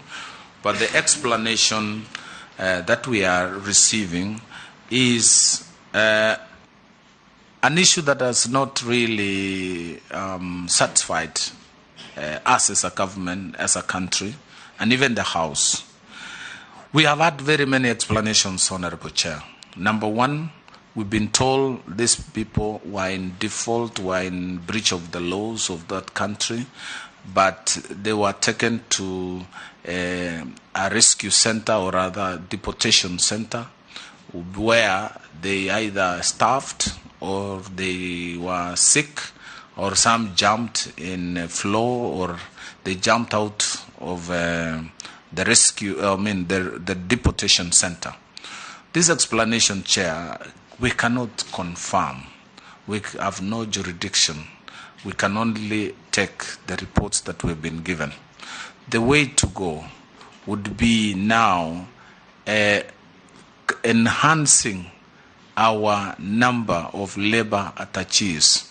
Specifically, the country we're talking about is 3 times or 4 times Kenya. And one labor attaché is not enough. It's not able to deal with these issues. Not undermine or underrating the importance of life, actually went by not following the due procedure. They went without, they didn't use the approved agents. They traveled to that country on their own as tourists, as businessmen. But that is not the issue, because these people have lost life, they have suffered. So the explanation that we have, even when all this is said and done, you don't have to lose life. But that detailed explanation we are not being given. We've done a lot to get that information. I've appeared in this out severally over the same question, and that answer has not been provided because we are working through diplomatic channels. I will give a chance to Honorable Junet. One question. Yeah, one question, Speaker. Thank you, Chair. Chair, actually, I have listened keenly to the Cabinet nominee, and I wanted to seek a clarification. Chair, you know, they say the more things change, the more they remain the same. If you go to a Cabinet nominee to this Uwezo Fund website of the government, they're saying, welcome to Uwezo Fund, the flagship program for Vision 2030, aimed at enabling women, youth, and persons with disability access finance to promote businesses and enterprise. But the funny thing also is they're saying the fund is highly devolved and adopted the concept of bottom-up approach with the decision-making done at the grassroots level. In 2014, and they have disbursed 6.9 billion shillings directly and supported 1,877 beneficiaries with 69% success. Now, and the interest rate of this fund is 0%. There was no interest on it. The people were just being given money to start businesses and to refund. Now, the clarification I was seeking is that if you give this hustler fund, and majority of the people you are targeting are startups, people who want to start business now, people who want to buy a new border, people who want to start small-scale businesses, small traders. And this Uweso Fund concept, which they are saying in their website, by then Jubilee government, that it was a bottom-up approach, never succeeded. How will a fund which will have an interest, however small it is, which is going to be refunded, help somebody to start a business? How will you incubate a startup using that kind of money? Simon, before you answer that, let me just ask you 2 questions. Now, as you roll out this fund, you have rightly said many of these people are either in business or some are going to be startups. Now, you will have to tell us what kind of national infrastructure you are going to put in place to help what you rightly call the off-take. Take, for example, where some of us come from, Kinawandai and others. These are areas, even when the country is unfortunately being ravaged by drought, they're still getting good rains. People want to take 5,000 shillings, 10,000 shillings to grow more beans, more maize, more potatoes. But as drought is ravaging Kenyans in the north and the east, women are still going to roadside with bananas, with potatoes, with all sorts of crops, and staying there until evening and going back home without even selling. So for you to make the hustler succeed, what infrastructure do you want to put in place in terms of cold rooms, movement trucks, and so on, so that whatever they are going to double in production can move to consumption markets? Because there's absolutely no point for us to be crying to Mexico. Their members are in abject poverty and are the ones who produce. What management structure are you going to engineer to ensure that now there is respect for public property in the management of cooperatives, so that even the small hustler with 10 shares must have those shares protected and get just returns? Just to add on that, Mr. Speaker, yes. The richest man in my constituency is a cooperative man. He's a cooperative manager. He's a cooperative manager. Yes. Yes, Ichungwa. Speaker, maybe it's good that you have raised that issue of cooperatives, and the CS would tell us how probable, just in addition to what the Speaker is asking, how probable is it for you to ensure that we have something in the sense of what KDIC does with banks, the Kenya Deposit Insurance Fund, Corporation or rather, a fund like that, like KDIC, that will ensure that cooperators' money is secured, so that you also encourage people to join the cooperative societies and also ensure there is proper governance structures in the cooperatives. I'll give you an example. In Kiambu County, there is a SACCO, the cooperative SACCO that was called Ekeza SACCO. And they collected people's money, disappeared with the money, and they then hide in politics to run away from paying people's money. I would also want to hear what you intend to do to make sure that those people who are running cooperative societies fleecing Kenyans, that they do not come and hide in politics, that you will make sure that they get people's money back to them. Yes, Simon. Thank you, Chair. Let me start with Honorable Jeanette. Chair, yes, as before the honourable member came, we had actually talked about the existence of the current affirmative funds and various similar intervention, but the focus and the kind of size of intervention was not the kind of focus we have right now. We are now looking at it wholesome. We have looked at the performance of the three funds. We looked at WESO, youth, women, the challenges they went through, and how best to make them better.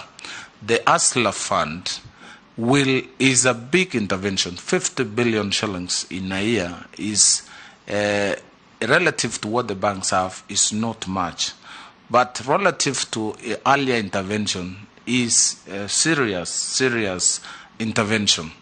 Now, to ensure the uptake and the impact of these funds across the country, will need governance, leadership, and also structures being put in place to ensure that these funds achieve their objective.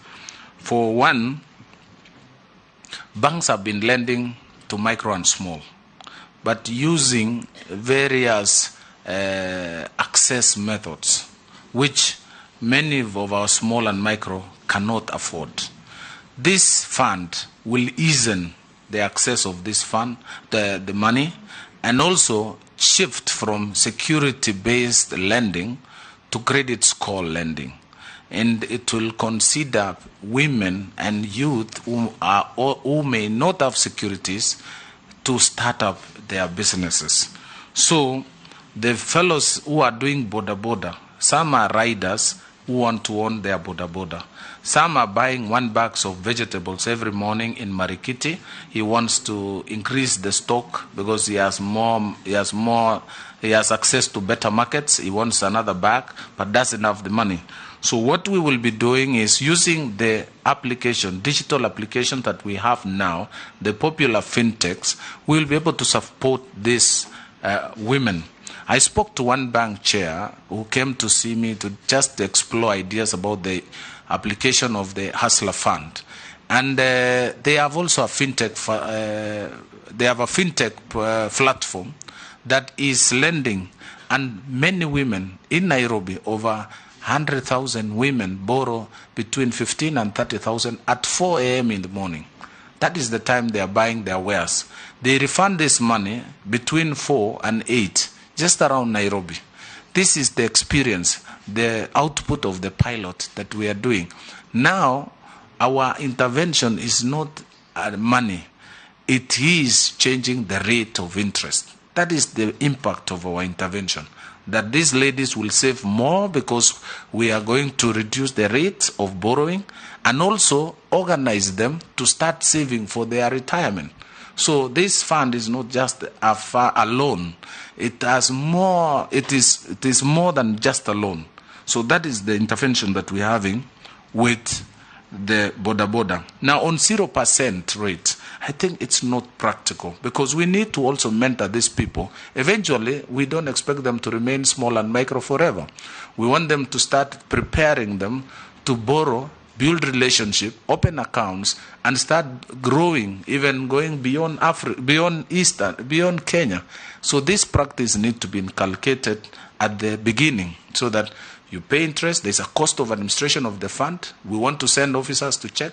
We want the intermediaries to participate, to recover, and to lend, to provide advisory services as the last mile of delivery of this money. So what I can assure the country is this fund will be below 10%. And we are talking between around 9%, and we're still thinking of bringing it down, or those are discussions going on. It's not yet clear.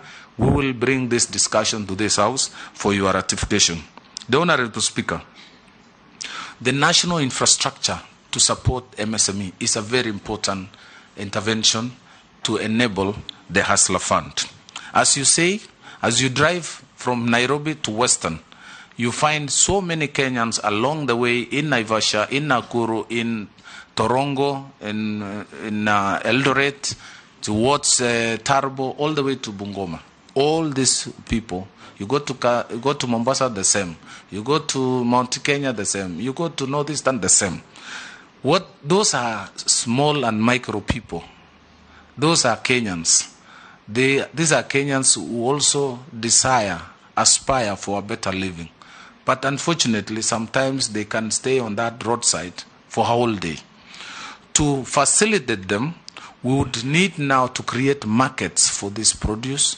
We would need warehouses for this produce, and we would need cold rooms. Already, the HCDA had done some intervention, however small they are, it has assisted. But we need to scale up.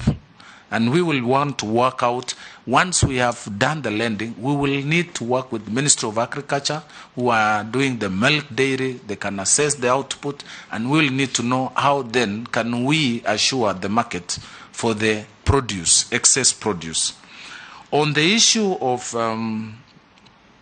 cooperative, including the logistics and export market, as I said, Chair, my output, the Ministry of MSME and Cooperative, is the input of the Ministry of Trade. So I will work with my colleague, the Honorable Moses Kuria, the CS nominee for trade, to survey their output and also establish external markets for this produce. So we will want to work with also our embassies, to the trade officers who have been appointed, they have been posted. We need to see value. We need to get value from these people. We need to exploit the East African community market, which has imbalances of produce and products. We need to look at African free trade area.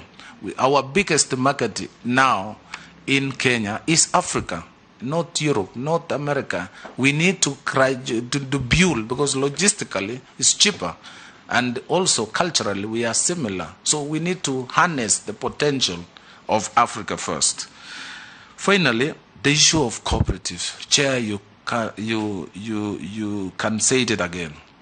The issue of cooperative has been a nightmare. We have people who invested in big banks now, posting profits, 35 billion, 40 billion a year. But no single cooperator gets a single dividend. This has been taken over by cooperative leaders. And to arrest that situation, to restore back the investment and the sweat of the investors, we, as I've told you, we have the ethics unit within the cooperatives, working together with the ethics and anti-corruption, signing an MOU with ethics and anti-corruption to bring back sanity. People must repay. We must recover asset. Asset Recovery Authority, working with us, will be able to restore sanity in the cooperative sector. We look forward to those days when the days of Alfred Briggen, when people closed shops, and so we will need to create another authority that is empowered and is able to bite, is able to restore sanity in the cooperative. We are the best cooperative in the world. We are number 7. And in Africa, we are number 1. We have 22,000 cooperatives with assets worth 1.5 trillion, with loans worth 1 trillion across the country. So we need to harness this. We need to protect this. And we can only protect it by enforcing administration of the fund. Chair, I'm not surprised that the richest man in Migori is a cooperative officer, is a cooperative manager, and we will need now people to earn commensurate to their position. Finally, on the cooperative, on the question by the majority leader, KDIC, since we established Kenya Deposit Insurance Company, we have seen sanity, Honorable Chair, in the banking sector. We saw so many banks, rural and urban banks, who are involved in housing collapse. But with the insurance protection, we've seen sanity, and banks have stabilized, savings have grown, and people have been assured of their investment. We need a similar, because we are going to use SACCOs to lend to small and micro. I expect savings to increase across the SACCO family, and therefore the assurance of the safety of their money becomes important. And therefore, either by memorandum of understanding with KDIC or establishment of an independent credit guarantee scheme across the SACCO will need to be established, because there will be now increased deposits by SMEs, and that exposes their savings.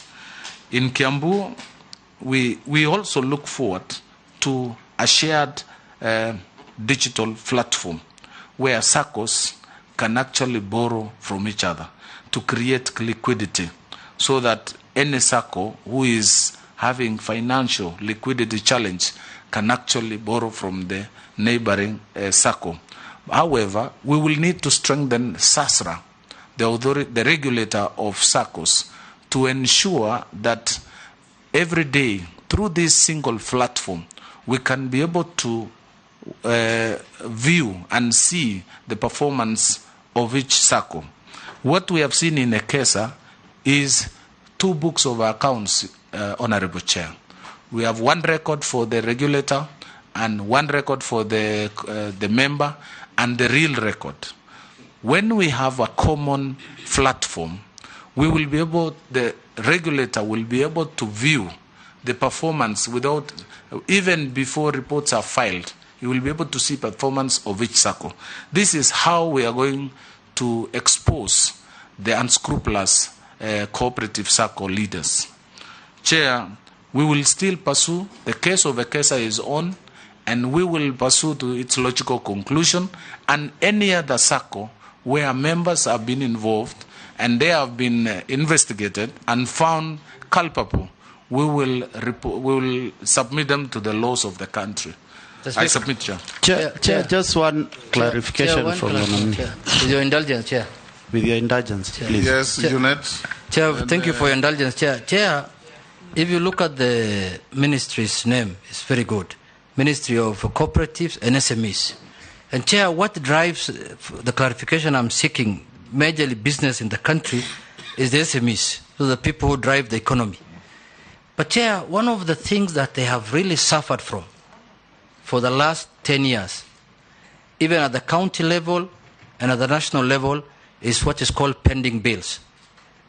People who do business with county governments and people who do government and national government, and they are never paid. Those people have been auctioned. Those people have problems, Waziri. And the last communication during the campaign was that when we form government, we'll pay them in 30 days. It's on record. So what plans do you have? Because those people are really, really suffering in this country. When do you think, are you going to be able to pay them immediately you are sworn in if this committee approves you? What is your future plan for these people? They are really suffering. Thank you, Chair. And probably I give nominee a minute to write what he's writing. I've just heard you say that you'll bring the SACCOs so that they can borrow among themselves. Probably you are aware that we have what is called CUSCO, which is a corporate of corporates in this country. You want to tell me CUSCO has been unable to facilitate the corporates to borrow from each other and deal with the issue which has been raised by Kimani Ichung'wah of what you have just rightly said, a corporate with 3 books. And I think if that is the truth what you are saying, what will you do first before you deal with the SACCO to deal with the CUSCO? Are you talking of a cooperative or a corporate? No, they are not one and the same. Chair, all the cooperatives in this country, they have the umbrella called CUSCO, which is the Union of Cooperatives. Is that true? Yes. Now, I'm not disputing what you are saying. I was just cautioning you that a corporate is not a cooperative. Okay. Yes. Thank you. So we just need to hear from him so that we can be able to understand. Will be the very last. Yes. Mheshimiwa Spika, ningependa nizungumze kwa Kiswahili. Endelea. Ningependa kuomba nominee afafanue ama aeleze kwa urefu kidogo. Kuna mama kule nje anauza mboga zake ama anauza omena, tayari ni mfanyabiashara. Kuna yule mama ama kijana ama mlemavu pia ambao angependa kuanzisha biashara ndogo. Hii ni kuhusu hustler fund. Swali ni hii: kuna uwezekano ya yule mama ama kijana kuweza kupata hizi pesa kama binafsi bila kukua ndani ya chama ama cooperative?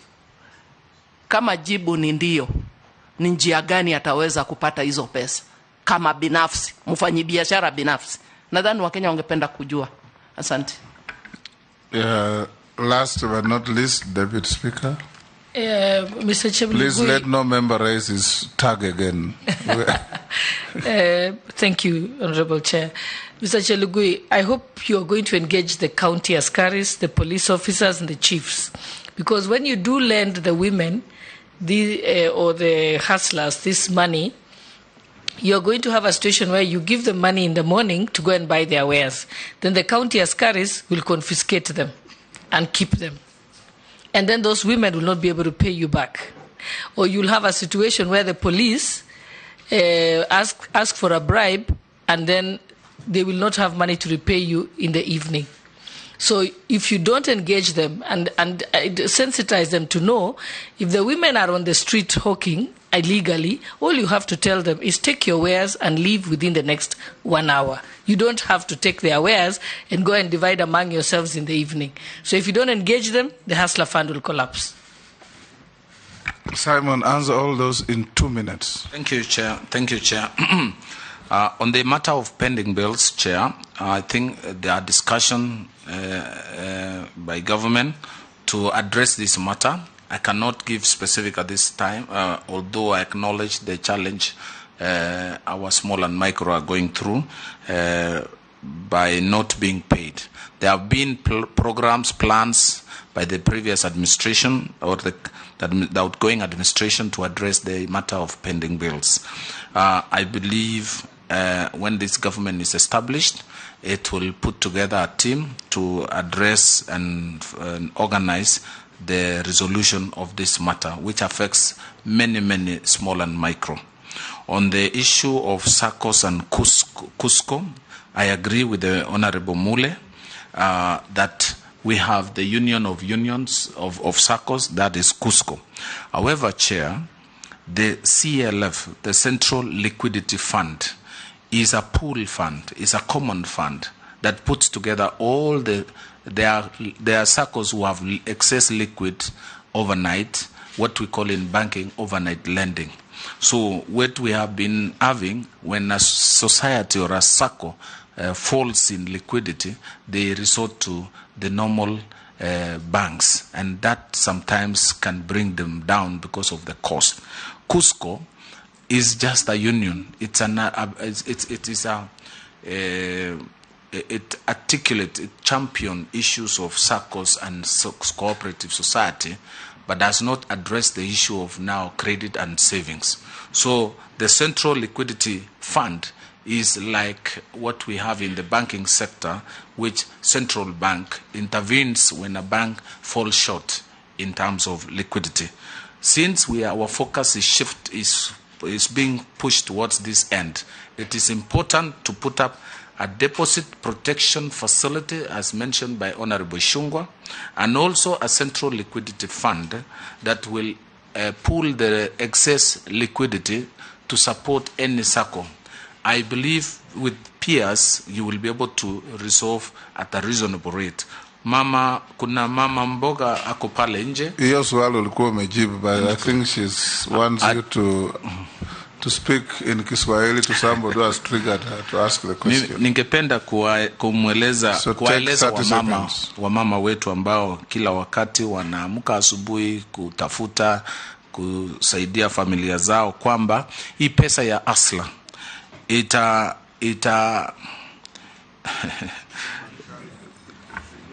Kiswahili na kwa ngumu, Honorable Chair, but hii pesa imepangwa kuwafikia wamama wote wa Kenya wanaofanya biashara mtaani, wanaofanya biashara mchini, na pia ile swala haswa ambao tunataka kuokoa ni ile riba wamama wanalipa wakikopa pesa kutoka watu wale wanapeana pesa reja kutoka mabenki na kutoka hazina ambazo wanakopesha pesa. I think swali lake ni kwamba kama hujaingia katika corporate au kikundi chochote, wewe kama mfanyabiashara binafsi utakuwa na nafasi ya kupata hizi pesa? Asante, pole Chair. Mary, was that your question? Pole Chair, pole mwenyekiti. Ningependa kumweleza mheshimiwa kwamba wale wamama wote ambao wamejiunga ama hawajajiunga na vikundi wako na nafasi na njia ya kunufaika na hii hazina ya Asla Fund. Unaweza kopa hii pesa ukiwa mwewe binafsi ama kupitia kikundi. Hii pesa unaweza tumia simu yako, unaweza andika barua, unaweza kupitia maofisa, na unaweza kupitia mahali mabenki ama sako ambao wako katika kaunti zetu. Asante sana. Take 3 minutes to tell us your final wish. Chiefs are part and parcel of this program. Thank you. Appreciate the opportunity given to me to appear before this honorable house, led by you, the Speaker and the Deputy Speaker and honorable members. Chair, I have served diligently this country in various capacities. I look forward to serve in the same, with the same commitment, the same focus, and be a contributor towards and supporting and impacting on the bottom of the pyramid. I want to thank His Excellency the President, William Samoei Ruto, for the honor and the appointment, the nomination for this position. This is a trust. He has shown trust in me, and I will not let him down, and I will not let this country down. I'll work. I understand the enormity of the task of the hustlers, of the many Kenyans who are suffering in cooperatives, and the need to bring sanity in this sector. Finally, I want to thank my family, my wife, my children, and my parents. I also thank the people of my community where I come from, that is Mogotio and Baringo, who actually mentored me, supported me to this level where I stand before this house. So, Honorable Chair, I promise I will work together with this house. I will respond to any call from this house, any summon to this house, and any communication or request for information from this house. I thank you, Chair. Thank you, Simon. We now release you to go to your other duties. If you have any documents to exchange with the clerk's office, please do so out there. The sergeant will now show you the way. Honorable members, I'll give you a 5-minute stretch as we prepare to get the Honorable Salim Mvuria.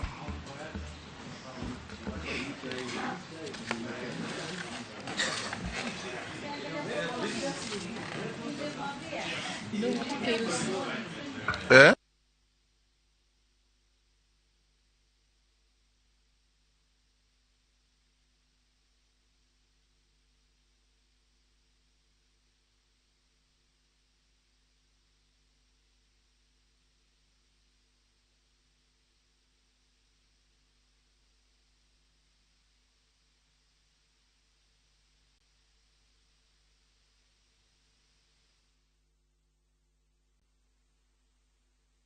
Ugende kare thithi no ene. Na ni wera nyitirwe kiya matomoko. Oi kare ti ando me afakira tene. Ina sira cia kutokarigere yako. Morife wa ndori yako. Ta kore he kuri aya. aya nä ya ithuä twätagwo Zani Properties Limited, kambuni yo ikaine na wendia wa migunda. Haha tũrĩ nĩ Salama kwĩna address ndagĩka 15 kuma Thika town, na broti ici thitima na maĩ cirĩ haha hakuhĩ, na tũrendia na thogora wa 650,000. Tũcerere ofici-inĩ citũ Ruiru, Eastern Bypass, Capital One Plaza, first floor, kana tũhũrĩre thimũ 0711 082 526. Zani Properties Limited, kũigithia na tĩri tirigote.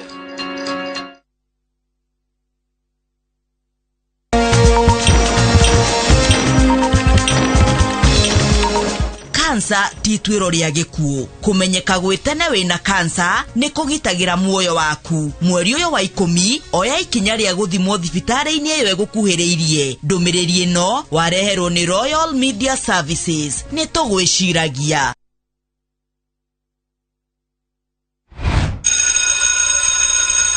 Tabo wige ngimathi.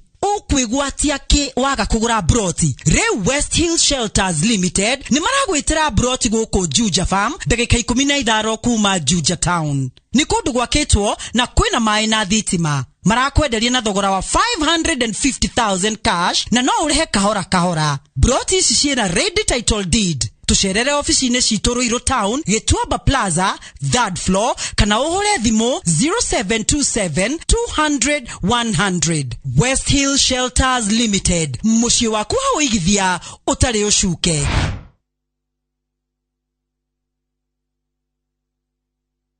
Guko kwa Alpha Mabati, we customer witu, we wafata muno, na nikio tuguthondekagira mabati makugita nyumba yaku magikiro kia iguru. Endi itu ni moegereire wira-ini wao na makwendagiria kiria kiagireire ni undu wa kiria urenda kugita kuringana na mithemba itu ngurani ya mabati iria tukoragwo nayo. Wicagurire kuma mithemba ya marangi matiganite na muigana wa ibati riria urenda niguo honokie mbeca ukigita. Nitui ati mahinda ni mbeca, na nikio tugukinyagiria kiria urenda oro haria uri guothe bururi-ini tegũkũrĩhia na mathaa 72 tukoragwo Ruiru Northern Bypass hakuhĩ na KU Referral Hospital. Alpha Mabati, the roofing industry, bell ringers. Lead Generations Properties Limited ni kambuni inayogereki wa wendia wa migunda makiria ma miaka 10 na nikio ihinda rĩrĩ twagwĩta Tumaini Gardens. Tumaini Gardens ni broti cia mũigana wa 50 by 100 iria ciĩ Juja Farm, kuria kurakũra na njĩra nene mũno kuma hĩndĩ ĩrĩa barabara ya kũingĩra itũra rĩrĩ yekirirwo rami. Ni kũndũ kwega gwa gwaka mũciĩ waku wa gũikara. Waruta deposit ya $100 balance ukariha na mieri 6.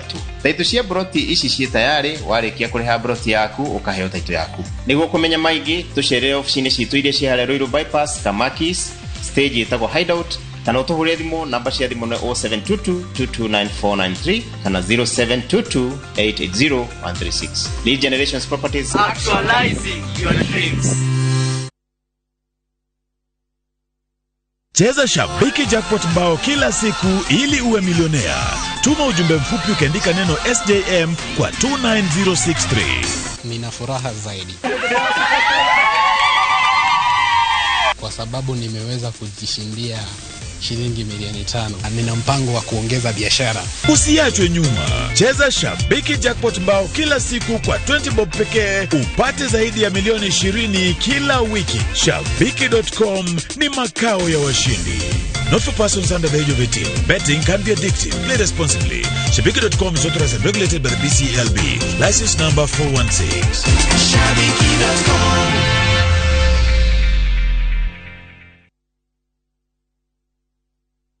Top Care Lounge Limited Toge Korehera Lipa Mia Jenga Papo Hapo Korea Wariha Griganari Juja Phase 35 Oreta Kirio Huaka Hau Ishige Tokare Kanera Mogo Doyo Toredia 595,000 Nakwo Joska Dage Kai Kominaizano Kuma Kangudo Road Twena Broti Ora Wariha Griganari Mue Oreta Kirio Waka hau Kodo goko kwena perimeter phase thogorane 595,000. Tucerere ofici-inĩ citũ Ruiru na Rwai kana ũtũhũrĩre thimũ namba nĩ 0708 000 999. Top Care nĩ mũciĩ waku mwĩhokeku wa ũigithia.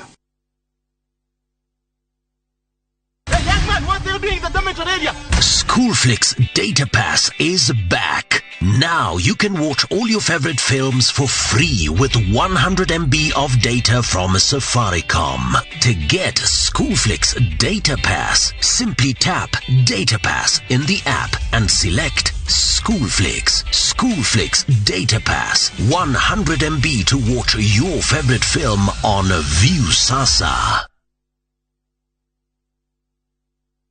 Golden Dreams Land and Properties Limited. Kabuni Togoretia Oheani Newa Title Deeds. Makurehere Malindi Precious Gardens. Dai Kamiro Grenazano Kuma Malindi Town. Na Kilomita Grenanuvu Kuma Marereni. Korigi Shady Ne. Cane Salt Na Malindi Salt. Buroti Shia 50 by 100 Ne. 120,000. Quarter acre Ne. 200,000. Marehimane Hamwena Title Deed. Kobuk Ne. 35,000. Okay, what's return ticket. Site visit ne mweri idhano November. Vimone 0718-004455. Shera Big D House, 3rd floor, Royal Town. Golden Dreams Land and Properties Limited. Your home, your comfort.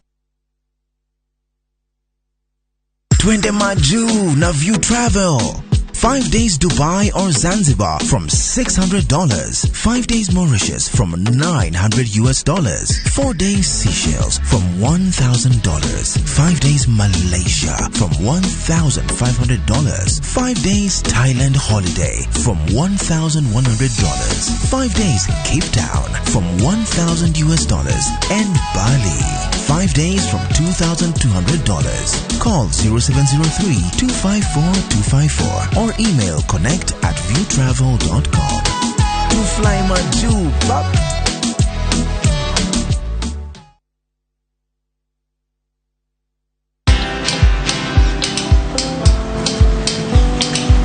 Niaje? Ni kama unashangaa kwa nini naangalia simu with so much focus, eh? Usishangae sana. Nimekuwa ndani ya story kabisa. Ni kama ile hali ya juzi. Ni kama nilikuwa hapo iki happen. And when this new market was being opened, ni kama nilikuwa hapo tu. Hata vile local tourists for a special rate at the coast, I was there.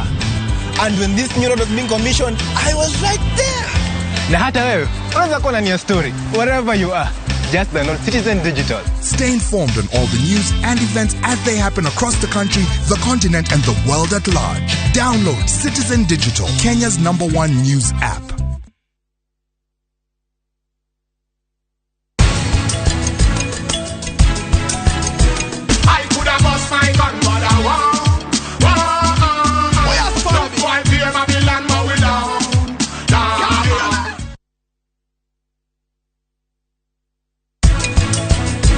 Kana baza mundu ri atukanirwa bako yuri atiri ni kugufataraga ni rwimbo niguo haya wakiuga atiri grisi ngijikira ate pesa kana bahasa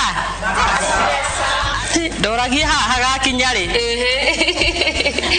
ari weho kwenda pesa kana bahasa. The Great Oasis Nanyuki mugunda uyu muraogurire nayo na nituracokeria mwathani ngatho tondu riu title ni ciumite ni tuthondekete mabara maya mothe tugekira maramu tugekira marking fence nigetha nawe ukigire kindu mucii wa Nanyuki.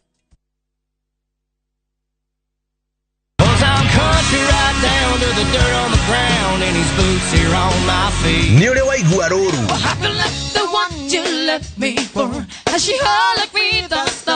iruru naruo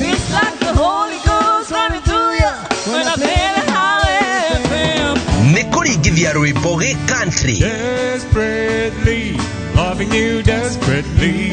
Have you left the one you left me for? As she had left me those lonely doors. Ni tukunye gita na Ken the country boy, Mena C the cowgirl. Dabi doll memory. Deine wa tafarira ya Thuthira Ngoro o muthenya wa kiumia thaa 4 cia utuku.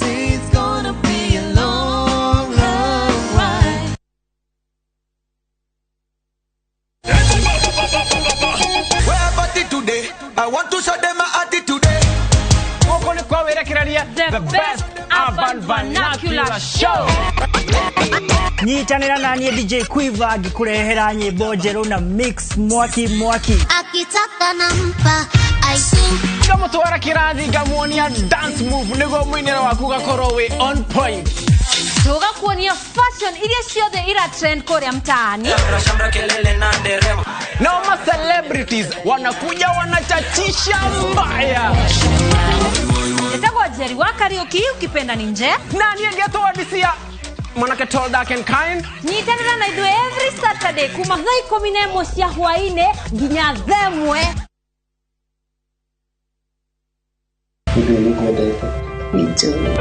kirigiriro kia wendo ni mundu gikuhikia thaa ici no ndimoroge ndagite gukuona tene wagi gwatataguo gweka atia marakara ma guthiganu akikihe wira ngiruta urechiria ri nyonete maigana maheni na kwaga uigiririku tugutuika ici uigure account na bank negi tie ndathokomeirwo ndi drama bro ndukahitũkwo nĩ icanjama ici cia Central Cinema ndagumenya ndukutware thoko twaragio ngai nĩ athuire kĩrimũ ndio rugeta kĩrimũ ni ndu icio kwanja uria hakirie thi hii ni swag o muthenya wa mwambĩrĩrio nginya wa kana thaa 5 cia utuku ucanjamuke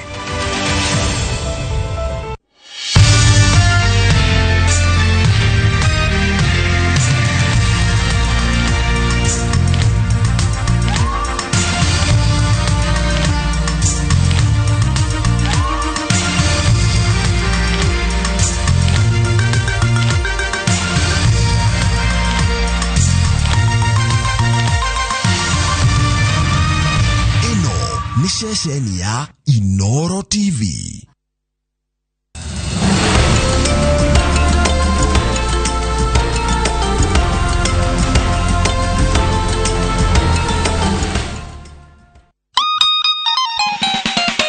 Lisa honey.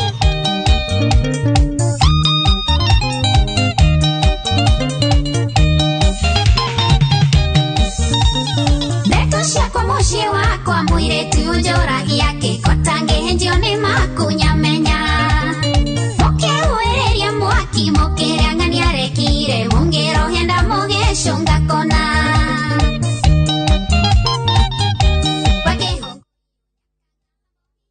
Maritime Affairs. Yes, Chairman. You are welcome to the committee. The oath.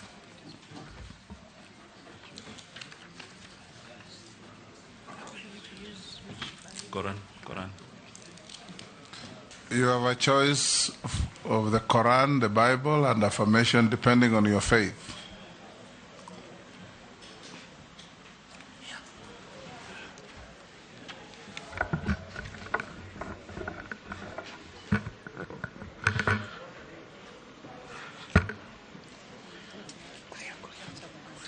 This one.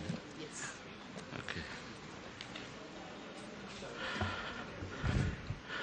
I, Salim Mvuria Mgala Mvuria, do hereby swear to testify on all matters in question and tell this committee the truth, the whole truth, and nothing but the truth. So help me Allah.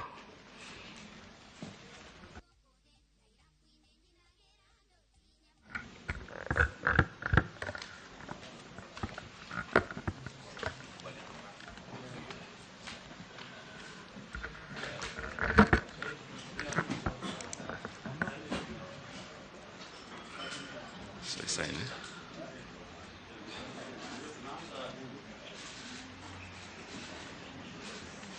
Right, my name?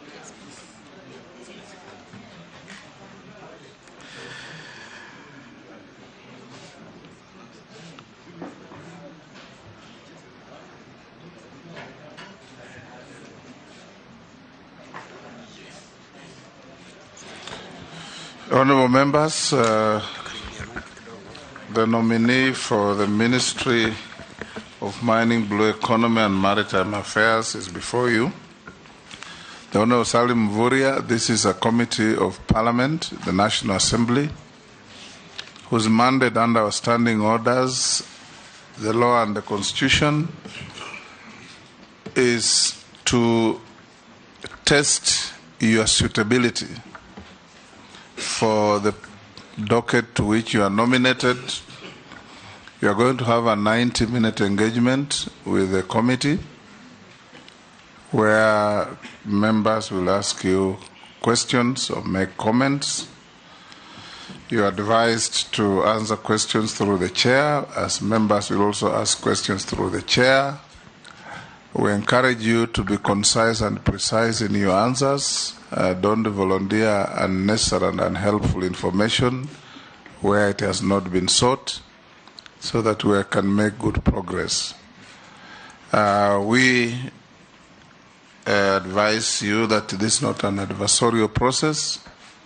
It's a process with a lot of candor, respect for the House and the nominee.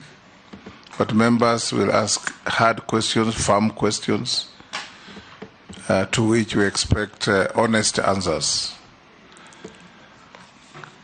Once we finish the preliminaries, we'll give you an opportunity to, in 10 minutes, tell us the story of your life. And at the end of the proceedings, we'll give you another 2-3 minutes to tell us your final wish to the committee. We will introduce the members of the committee. The chair of the committee is the speaker. You are truly here. I'll ask the deputy speaker and members to introduce themselves. I'm Gladys Boss, member for Uasin Gishu County and Deputy Speaker of the National Assembly. Karibu. Thank you. MP Kikuyu. Yeah, my name is Opio Wandai, MP Ugunje. Junet Mohammed, MP Suna East. My name is Owen Baya, MP Kilifi North. Yeah, I'm Robert Mbui, MP for Kadhiani. My name is Rehab Mukami, County MP Nyeri. I'm Ferdinand Kevin Wanyonyi, Member of Parliament Kwanza, Trans Nzoia County. My name is George Gitonga Murugara, MP Tharaka, Tharaka Nithi County. And mine is David Kosing, MP Pokot South, West Pokot County. I'm Abdul Rahim Daoud, MP for North Imenti, Meru County. Honorable Mishi Juma Mboko, MP Likoni constituency, your immediate neighbor. Thank you. Caleb Amis, MP Sabot. Abdi Shurie Balambala, Garissa County. MSME, Teso South. Gikaria David, Nakuru Town East. Naisula Lesuda, MP Samburu West. We also have our clerk to the National Assembly and her staff. You'll introduce yourselves. Thank you, Chairman. My name is Sarah Kyoko. I'm the acting clerk of the National Assembly, and I have with me the Director, Audit, Appropriation, and other select committees, Ms. Florence Abonyo, and the Deputy Director, Legal Services, Mr. Michael Karuru, together with a raft of other staff assisting this committee. Thank you, Chairman. Thank you. Bwana Mvuria, we need you to deal with some preliminaries in terms of documentation. Do you have your tax compliance certificate? Yes, I have. Your Higher Education Loans Board? Yes, I have. Clearance with the Ethics and Anti-Corruption Commission? Yes, I have. Your certificate of good conduct from the DCI? Yes, I have. Have you ever been charged in a court of law and convicted of a criminal offense? No. Are you a dual citizen of Kenya and any other sovereign? No. You have your national identity card, the original? Yes. You'll pass on to the clerk's team together with the original documents for them to compare with what you already forwarded to us. What is your financial net worth? My financial net worth, Mr. Chairman, is 120 million in land, houses, bank accounts. Yeah. Houses? Bank account? Bank accounts, yeah. No vehicles? Yeah, vehicles, sorry. Vehicles Yes. also. Yeah, 120 million. 120 million.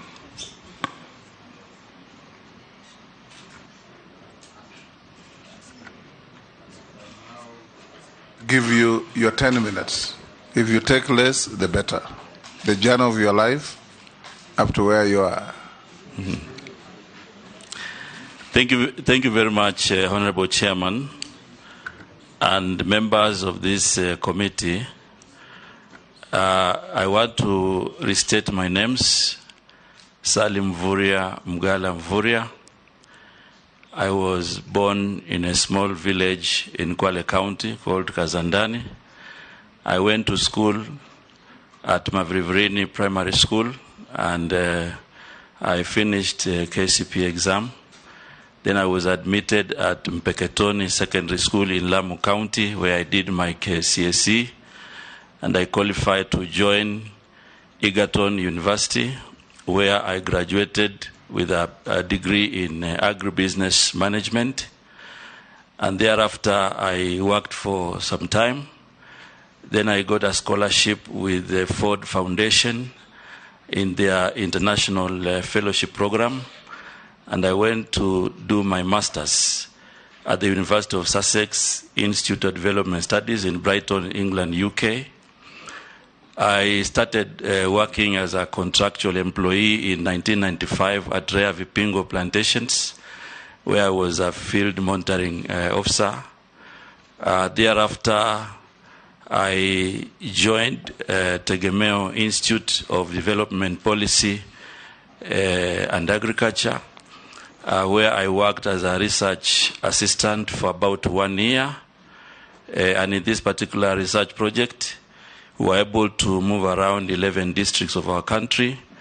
We were actually working under a project that is called the Agricultural Investment Program. Then after that, I was employed at Kwale Rural Support Program as a field officer. This is an Aga Khan Foundation project. And I worked for about 2 years. Then I was employed by Plan International in 2000 as a program officer. And within 1.5 years, I got a promotion to be a program unit manager. I also worked in the same organization as area manager and also became acting country director at some point for 2 months. And within this experience as an employee of all these organizations, I was able to acquire a lot of experience in development planning and implementation. And therefore, in 2012, I decided to contest for the position of governor, where I served for 2 terms from 2013 to 2022.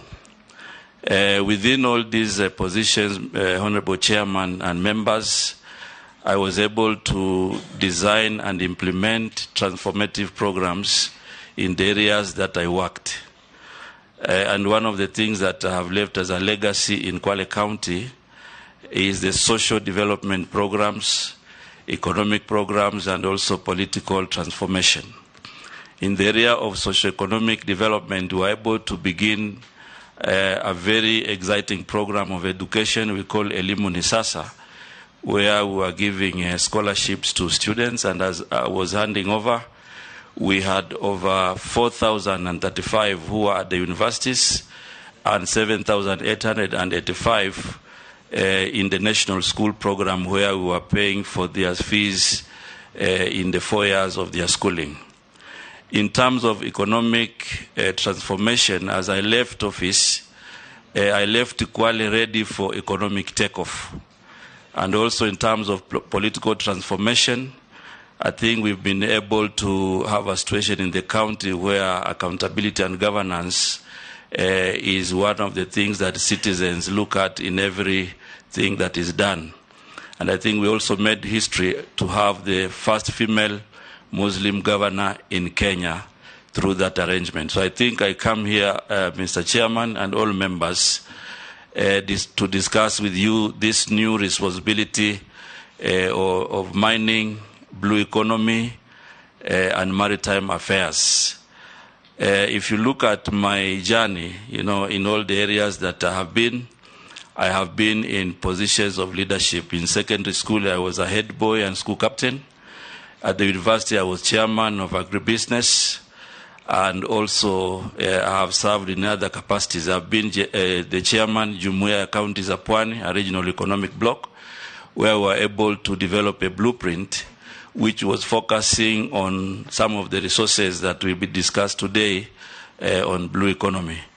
So I think I present myself to this committee and Kenyans being very sure that I have the competencies and the requisite experience to serve as the CS Mining, Blue Economy and Maritime Affairs.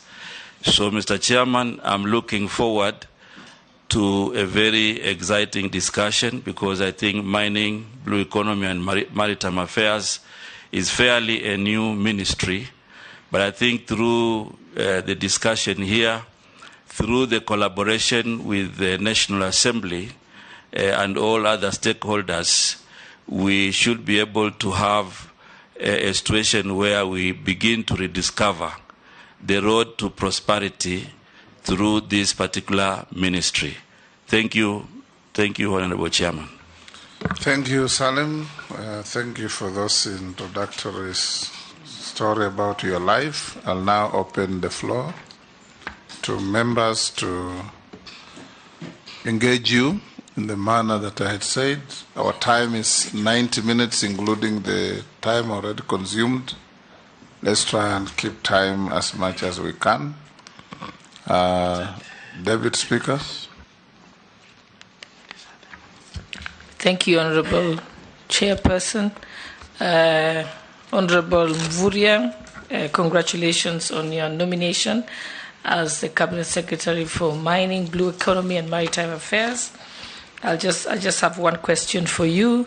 There's been allegations of corruption in relation to issuing of mining licenses and other permits in the mining sector under the Mining Act, where the Cabinet Secretary retains the power to issue those licenses. What will you do to root out the alleged corruption in that particular area? And also, we know you were governor of Kwale. We know that in May 2022, we had residents who had been relocated out of the area where the titanium mining is happening, and they actually had a demonstration because they said they had not received their royalties in relation to the mines. Despite the fact that government is receiving almost 6 billion out of the mines, but the residents have not been compensated. You can enlighten us how you're going to cure that. Thank you. Kimani Ichung'wah. Thank you, Chair. Governor Mvurya, I would want to hear what you intend to do to stop the prevalent fishing or exploitation of our marine resources in our high seas by foreigners, especially what we hear, huge Chinese vessels that come fish and process our fish in our high seas. What you intend to do about that? Two, Governor Mvurya, you have indicated in your statement of net worth on item number 24 that you are worth on net basis about 120 million. And I'm sure you did disclose how much you are worth by the time you are becoming governor. Maybe how much was that? Before being governor in 2013? In 2012, I think it was less than 10 million. Less than 10 million. And you've also indicated that your sources of income is your salary as governor of about 1.136 million. Yes. In gross terms. Yes. So assuming that's in gross terms, if you were to even take a tax of, on average, 35%, in 10 years, then you'd have earned about 88 million, 88.6 million. did you have other loans or liabilities by the time you were governor? Did you have access to facilities like mortgage facilities? Have you taken up as governor any mortgage facility or car grants or car loans that you are servicing at the time you are governor? Thank you. Governor, you'll take 4, then you answer them together.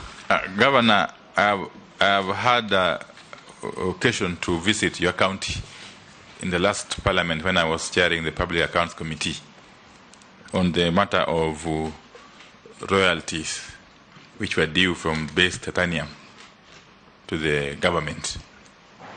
A number of issues arose, and even as we speak, some more issues have arisen. Specifically, the controversy surrounding the renewal of a special mining license for base titanium mining company in Kwale County, in total disregard to the concerns raised by the locals in Kwale about the grabbing of community land and expropriation of minerals by the said company, which has happened under your watch. Because you know, as governor, essentially you are the custodian of the community interests. These interests include land and other natural resources. So you are being accused by some people from your county that you had a hand in the renewal of this special mining license to base titanium company. Kindly clarify to us any role that you might have played in this controversial renewal of the mining license to base titanium. Thank you. Jeanette. Thank you, Mr. Speaker, Mr. Chairman and Speaker also. Chair, I would like to ask the nominee, because this ministry that he's been nominated for, Ministry of Blue Economy and Mining, deals majorly with issues from where I come from in Migori, 50 to 60%. Because the blue economy issue is a fishing issue, I want to ask him what he intends to do about fishing in that side of the country, restocking of fish production. What do you intend to do to revamp the fishing industry, which has collapsed in the lake region? What plans do you have? And secondly, the issue of mining. As you are aware, nominee, there is a lot of gold mining in Migori. And there are a lot of unscrupulous business people who have opened mines there, including companies from outside the country, Chinese, who are doing a lot of mining there for the last 5-10 years.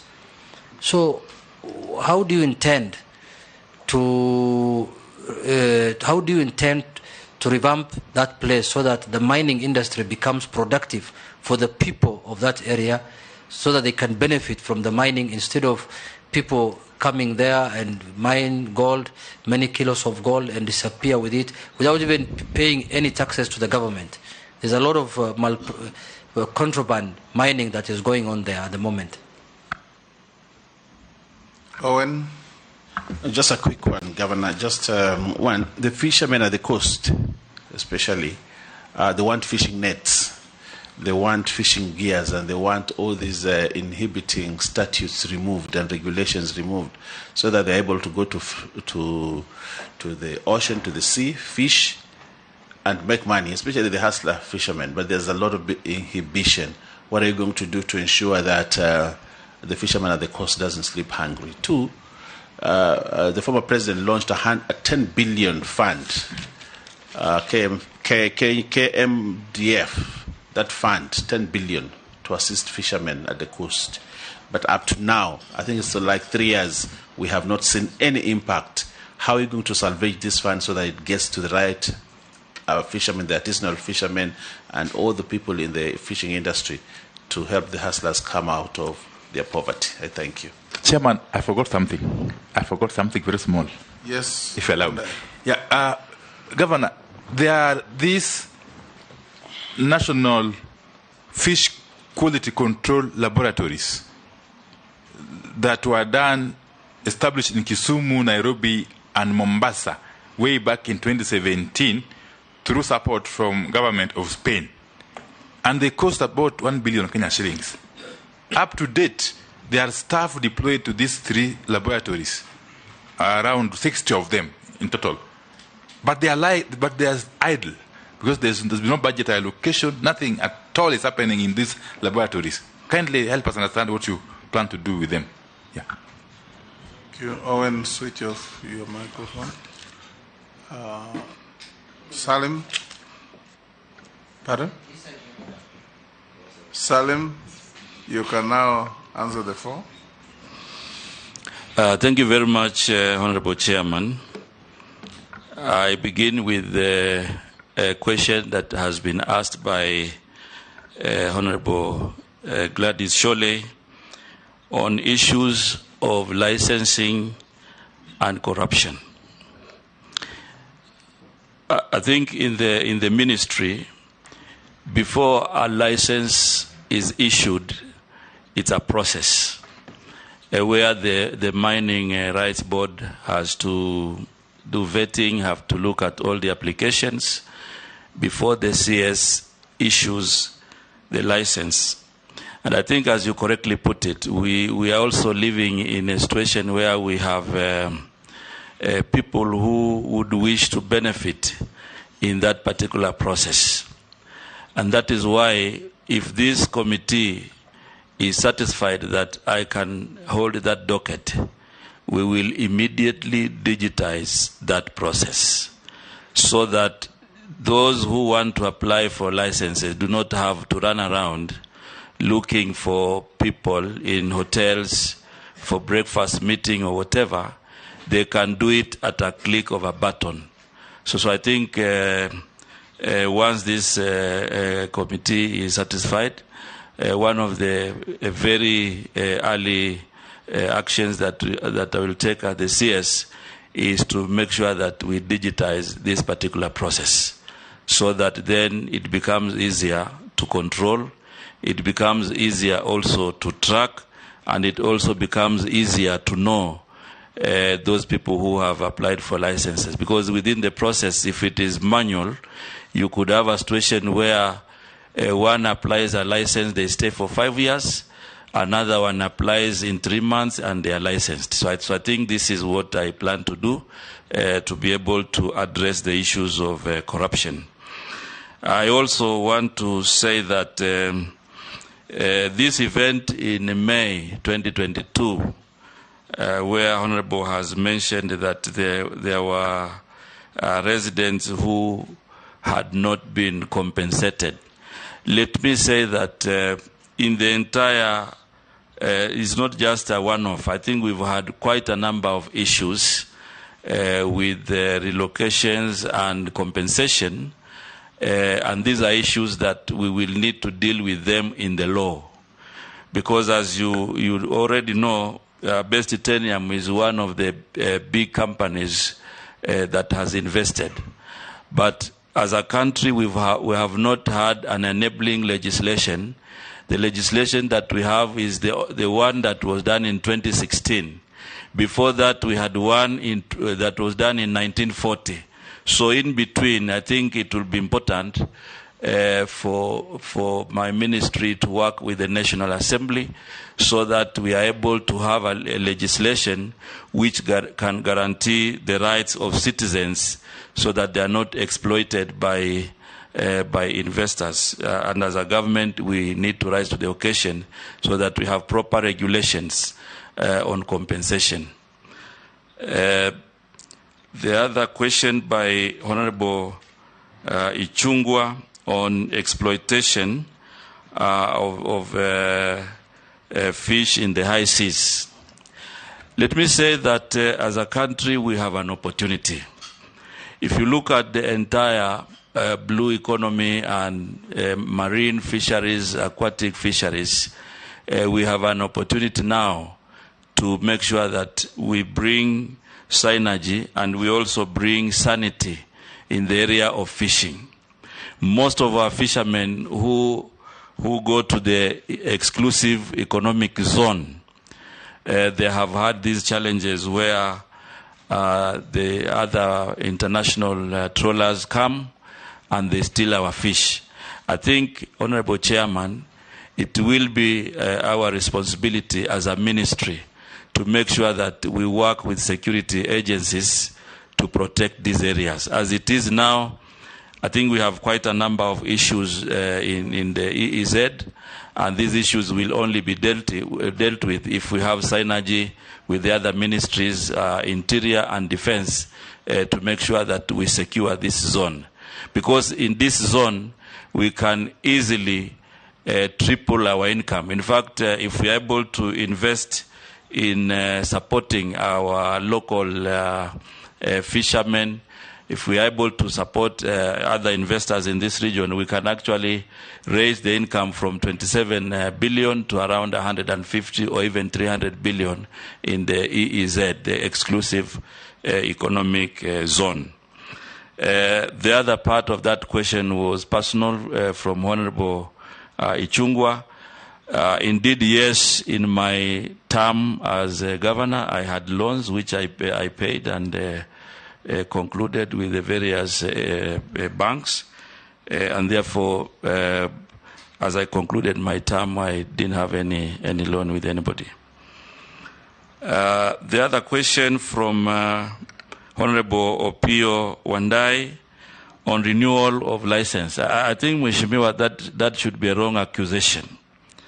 I did not participate in any way in renewing the license for base titanium. In fact, if you followed the discussions, I think we have been very emphatic in terms of a public participation process where wananchi will be involved, where county government will be involved in the renewal. And I think in most cases we have seen gaps and we raised them. So I want to confirm that I'm not party to this special... point of clarification. Yes, Wanda. I didn't imply that you did the renewal, because that wasn't your role at all. Yeah, but facilitating. The accusation is that you could have influenced the renewal of this special license. Yes. And that's what I want to confirm, Honorable Member, that I did not in any way influence the renewal of the license that they now have. I think that is a wrong accusation. The other question from Mheshimiwa Junet Mohammed about fishing in Migori. I'm sure, Mheshimiwa, you are speaking on behalf of Migori, but I think I want to broaden the response because I'm sure other members from Kisumu and other areas would be interested to hear. What the plans we have for inland fisheries is, first of all, to grow the cage fishing so that we can expand the horizons of fishing in that area. And then one of the things that we can do once approved by this committee is to make sure that we support the fishermen with storage facilities. A lot of fish goes to waste because of a lack of storage facilities. So we should be able to support fishermen in the lake region and many other areas with the storage facilities, and also try to put them together either in BMUs or cooperatives so that they can be able to access funding. I'm sure my colleague who was here before me on cooperatives has talked a lot about the Hustler Fund. So I think this is one area that we would wish to provide leadership in the fishery sector to put together fishermen so that they can be able to get loans and any other facilities that they could have. And also in the other inland fisheries like in Lake Turkana, which would be of interest, I want to say that right now we have an opportunity. We have a good market for mango tilapia, and I think they will also benefit from a lot of storage so that they can make that industry a 2 billion income facility in Lake Turkana. That notwithstanding, Mheshimiwa, is the issue of restocking, which I think the fisheries team have been working on, and that is why we we have centers of excellence in Kisumu so that we can improve the aquaculture in that area. The other question from Mheshimiwa Junet related to gold mining in Migori. And I want to combine this with the other areas that have deposits of gold, I think Kakamega and other areas. Right now, Kenyans are not benefiting from this gold because one, that gold has not been quantified. Secondly, that gold has not been checked in terms of quality. Secondly, we have a lot of artisanal miners who don't have the skills. I think we've seen even in other areas where we have had debts. So I think what we plan to do in this area, first of all, Honorable Chairman, this is an area where government has to come in. We can't have a situation where we don't have data, where investors are the ones who are telling us how much gold. So I think the first thing that we will do now for entirely all the minerals in Kenya, we will have a geological survey, which I think there's a process which has already begun. And that process has to be concluded so that we can know which is where. Then we can do ground truthing to confirm the quantities. And in this area, Honorable Chairman, the ministry will need the support of this House so that we have a lot of budget to make sure that we have a lab which can function. The one we have here in Madini House does not have equipment to even know the quality of gold that is produced in those areas. Then secondly, we need to invest in processing so that we are able now to help the people of Migori to benefit from the gold that they have. And I think it is possible to have a functional processing facility. I think Ghana have done it. There is no way Kenya can fail to do it. I think if we put our efforts together, we can improve our capacity in mineral processing. Mheshimiwa Owen Baya has raised an issue about the statutes and the fishing nets. I think we have a law, a fisheries management law, which was passed in 2016. Honorable Chairman, it will be important for the ministry to work with the National Assembly to provide the necessary regulations, because currently we don't have regulations. Even in licensing, we are losing a lot of money because there are no regulations that have been done to operationalize this law. So I think the first thing we will need to do is to come back to this House so that we can do the regulations, and those regulations then, I'm sure a honorable member will have a lot of public participation so that these regulations are favorable to the artisanal fishermen. The other thing we want to do, or once approved by this House, we can do in your area and many others, is to make sure that we position strategic areas where we will have collection points, well equipped with storage with ice, so that then fishermen do not have to sell on the same day. Fishermen can be able to have a negotiating power. Currently, if you get fish around 8 a.m., if you can't sell by 2 p.m., then you are at the risk. So I think that contributes to a lot of losses. So I think one of the things that we can work together with this House is to make sure that we actualize the landing sites in the various areas that have been suggested. The other issue from Mheshimiwa Owen is the issue of 10 billion, which was launched by the former president. I think it will be of my interest, once I'm through with this process, to work with the leaders in that area to make sure that this money can be able to benefit the right people. Mheshimiwa Opio, there's a question on the labs.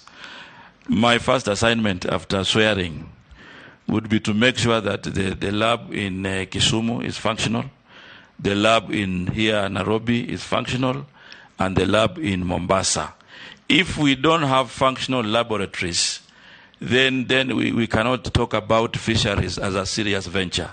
So I think this is an area that we can still work together and achieve a lot. Thank you, Honorable Chairman. Thank you, Salim. Next, Daud. Wacha nianze na Mama Mishi. Mama Mishi, Daud, Kosing, George Murugara. Ferdinand, you also want? And Ferdinand. I'll come to the back. One intervention or one question each. Thank you, Honorable Speaker. Honorable Speaker, before my questions, I just want to applaud Honorable Junet on the issue of the royalties as per the mining in the coast region. I'm just citing Kwale on titanium and also Taita Taveta. It's high time maybe, if you approve, you can come with amendment. Instead of getting only 10%, maybe we can have 20% and more. My question will be on two areas. One will be on the Kenyan seafarers, commonly referred as Mabaharia in Kiswahili language, or you can call them Masela. Honorable Chair, the Baharia or the seafarers have been raising a lot of concern regarding inhuman working condition, though the country has done a lot on port management reforms. The Seafarer Union have always said that most of the welfare issues have been neglected or rather have been overlooked. The issues are in terms of proper agreement, safety, health measures, medical cover at sea and social security for Kenyan Marines working aboard and local and foreign fishing or merchant vessels. Honorable Chair, this seafarer, all the Baharia, have been having all these challenges, but they fear to talk about it publicly because they think when they put their voices, then they're going to lose their jobs. But actually, there is a lot which is happening in the merchant vessel, or rather in the fishing vessels. Sometimes even the crews disappear, and you don't even get the report or other information regarding their whereabouts. There are also incidences of murder, injuries, and so many other issues. Honorable Chair, I would like to ask Honorable Member who is the nominee, what kind of intervention or other measures is going to put in place to ensure that our Baharia or rather our seafarers are going to have a conducive environment in terms of working in the vessels. Thank you. In the same perspective, Honorable Chair, please, because Kilimo Samawati comes from the coast region, I would like to be given two questions, if possible, through you, Chair. Okay, go ahead. Yeah, Honorable Chair, due to bad governance at the State Department of Maritime Affairs, it has been very difficult for our students in this country to acquire marine studies. Most of them, they have to travel to Malaysia, South Africa, Tanzania, and other countries. I don't know whether the Kenya Kwanza government has some proposal to ensure that we strengthen Bandari College, TUM University, and other institutions in this country so that we prevent our students from traveling all the way to all those countries. The other issues, I'm going to say it in Kiswahili, and it is about our fishing folks in our country. Wavuvi wetu hivi karibuni wamekuwa na shida sana ya kuambiwa ya kwamba lazima walipe coxswain fees ambayo inakuwa takriban 180,000. Hata kama unapeleka kiboti kidogo, unapeleka dau, unapeleka ngarawa, unaambiwa ulipe hiyo fedha. Na hawa ni wavuvi ambao ni maskini sana. Vile vile pia wengi wamekuwa wakifurushwa katika zile tunaita landing sites. Na zile ndio sehemu zao tu za kuweza kutengeza shed, kuwa pengine na choo na kuwa na store ya kuweza kuweka bidhaa zao. Kwa hivyo nataka nimuulize mheshimiwa aliyeteuliwa ya kwamba atashirikiana vipi na Wizara ya Ardhi kuhakikisha ya kwamba zile landing sites ambazo zimeweza kuchukuliwa na mabwanyenye na kuweza kujenga mahoteli mpaka kupita ile nafasi ya kisheria ambayo inaachiwa wavuvi, zinaweza kuregeshwa kwa serikali, kwa sababu hizo ni ardhi za serikali. La mwisho ni mambo ya port police kuweza kusumbua wavuvi wakiwa baharini, wakiwa wanafanya shughuli zao za uvuvi. Na tuboreshe kilimo samawati, tuboreshe kilimo cha samaki. Asante. Let nobody emulate Mishi. Daud. Thank you, Chair. Congratulations to Governor for nomination. Some of the functions of your office, if you are confirmed, are mineral exploration and mining policy, inventory and mapping of mineral resources, mining and mineral development. There's an author who did a geo survey in Meru.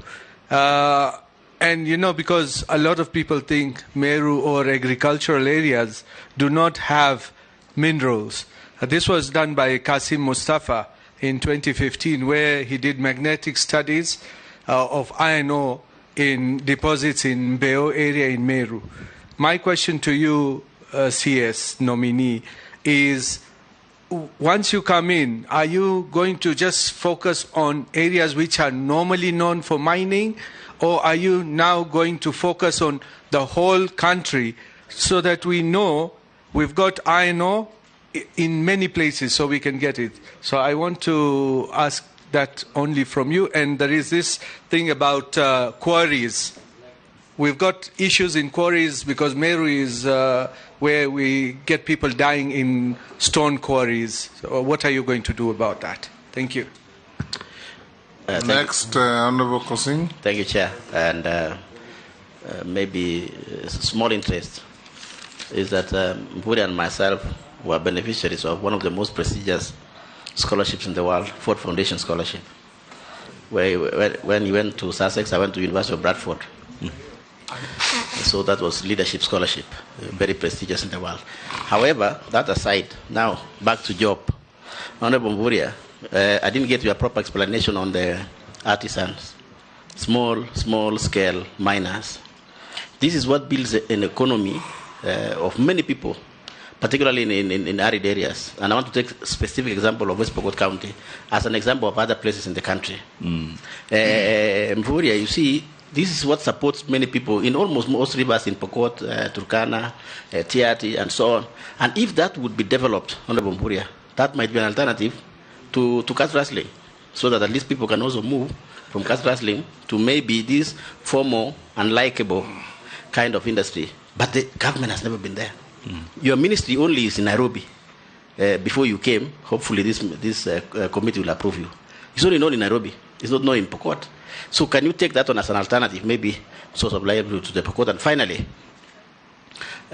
what is the relevance of putting mining in blue economy? Or, take it this way, putting blue economy in mining. What is the relevance? It's a little bit confusing. I'm sure you didn't do the executive order. But of course, now as a minister coming in, possibly, what do you think is the relevance of putting those industries together? I thank you, Chair. It's point of order, Chair. Yes. There was nobody on the floor. I think that is an unfair question because he didn't author, the nominee never authored that ministry. I have not stopped Kosing because he knows I had stopped Ferdinand when he asked a similar question. The nominee has no hand in framing the portfolio. He's only been nominated to go and run the portfolio. But that is a relevant question, Speaker, that I asked him. It's a very relevant question. What does he think is the relevance of putting blue economy and mining? He's a well-educated person. He's going to answer that. I know. Thank you, Speaker. George Murugara. Thank you, Chairman. Was there a nominee? Tharaka constituency in Tharaka Nithi County is extremely endowed in minerals, but they are not exploited.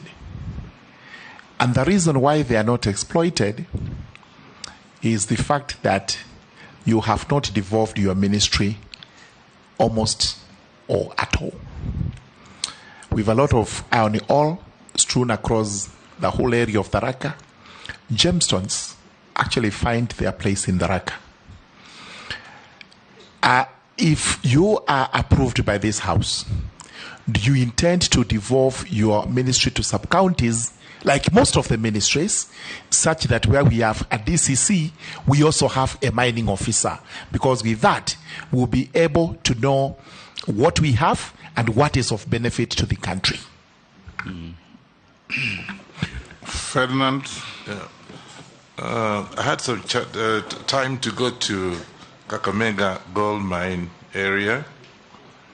Sadly, the incident happened in Migori, where these so-called miners actually, if you go there, it's so crowded, and people sit there forever looking for mines and coming out. Sometimes it's a problem. You know of a case where recently somebody was buried for almost 2 months, and luckily they managed to get the remains of the poor boy. What if you get this chance to become a minister for mining? What plans would you have in mind to be able to control this kind of sad cases? And I'm sure it's not really the first time they've had other cases like that in the past. Thank you. Salim, can you deal with those? Thank you very much, Honorable Chairman. I begin responding to the issues raised by Honorable Mishi Boko, the MP for Likoni. And she wanted to know whether there could be an amendment on the law so that royalty can be shared differently. Honorable Chairman, I want to say that the Minerals Act 2016 apportioned royalty sharing to 3 parties. The national government, 70%, the county government, 20%, and the local community, 10%. Today, I'm sitting here before this vetting committee. But also, having been a governor, I want to say that that sharing has not been realized. And as we follow up, I think what I've noted is that, for example, the 10%, there is no framework that has been developed by National Treasury to share. As late as last 2 months, that is when there was an opinion that the 20% can go to county governments without any subsequent legislation. So I think this is an area that requires not just an amendment, but we need to work together so that we can actualize this provision of the law. Because the law has provided, but there are no mechanisms that this has been shared. And I think we have had a lot of struggle. So what I want to say, Mheshimiwa, now that we know this challenge together, make a favorable recommendation so I become the CS and we work together on this matter. Precisely. Secondly, you asked about the issue of Kenya seafarers and their human conditions and welfare. First of all, Honorable Chairman, I want to say that once approved by this committee, we have grand plans to make sure that we employ 1,500 seafarers through some partnership with MSC. And therefore, these issues of human welfare, I'm sure they will recur. But I know these are issues we can work together, one, with the National Assembly and the requisite Ministry of Labor, so that we can be able to have a good framework where our seafarers can have an enabling environment to work not only in Kenya, but also abroad. So I want to confirm that we will have a positive intervention in this, so that then we have a situation where our seafarers can benefit from this particular employment. Alongside that, I want to inform this committee and the House that in terms of skills, in fact, most of the seafarers who will be looking for are those with basic skills, plumbing, pool attendant, and many others. However, for them to work in the ships, they need to undergo other trainings like safety and others which are relevant when they work in the ship. And that is why one of the important institutions that we need to work with is the Bandari Maritime Academy. We need to work together in this house to properly resource Bandari Maritime Academy, so that then the situation where we have people trained outside this country, which is very, very expensive, then we can stop it and people can be trained within the country, and once they are trained, they are assured of a job in those ships. The other issue that Mheshimiwa raised is the issue of bad governance in the Bandari and Kenya Maritime Academy. I think these are matters which, once approved, then we can delve deep into them and make sure that we have a solution and we have institutions that are responsive. But more importantly, we will need to work together with this House to properly resource these institutions so that we can be able to have some training ground. And it's not only Bandari. I think we have an opportunity to establish another institution in Kwale and many other areas of our county. So I think once we have a good collaboration, I'm sure then we should be able to resolve this matter. Nyingine umeuliza wavuvi walipe coxswain na wavuvi wenyewe ni maskini. Jambo muhimu ni kwamba ile ambayo tunataka kufanya wakati nyinyi mtakuwa mmeidhinisha mimi kama waziri, ni kwamba hawa wavuvi wenyewe tunataka kuwaandalia masomo, kwa sababu tunajua hawa wavuvi wengine wana ujuzi lakini hawakusoma. Kwa hivyo ni jukumu ya serikali kuandaa masomo yao ili waweze kusomeshwa, badala ya wao kukodisha coxswain, wao wenyewe wanaweza kuteuana, kwa sababu tumeona katika bahari, sehemu za Shimoni, sehemu zingine Lamu, tunavuka na dau ambazo wale ambao wanapeleka si kwamba ati walienda kusomea nje. Kwa hivyo hili swala ambalo tunaweza kulishughulikia. Swala lingine umeuliza kwa Kiswahili ni kwamba kuna wavuvi wengi ambao wanahangaishwa, na wakati Coast Guard ilianzishwa si kwa sababu ya kuwahangaisha wananchi, lakini kuwalinda wakifanya biashara zao. Kwa hivyo hili ni jambo ambalo wakati tutamaliza hatima ya shughuli hizi tutaweza kulishughulikia, ili wale askari wawe na nidhamu ya kuwalinda wananchi wala sio kuwahangaisha. Swala la ardhi, kuanzia Lamu, kuanzia Kiunga hadi Vanga, kumekuwa na zoezi ya kuangalia zile sehemu ambazo zitaweza kuwa bandari kwa wavuvi. Sehemu hizo zimetambuliwa. Kwa mfano pale Lamu kuna moja, pale Kilifi kuna Ngomeni, kuna nyingine inaitwa Kichwa cha Kati, kule Kwale pia zimetambuliwa. Kwa hivyo nafikiri ni jambo ambalo litahitaji tu ushirikiano, alafu kisha tutaweza kulitekeleza. Lakini hiyo yote itategemea vile tutakubaliana kwa kamati hii.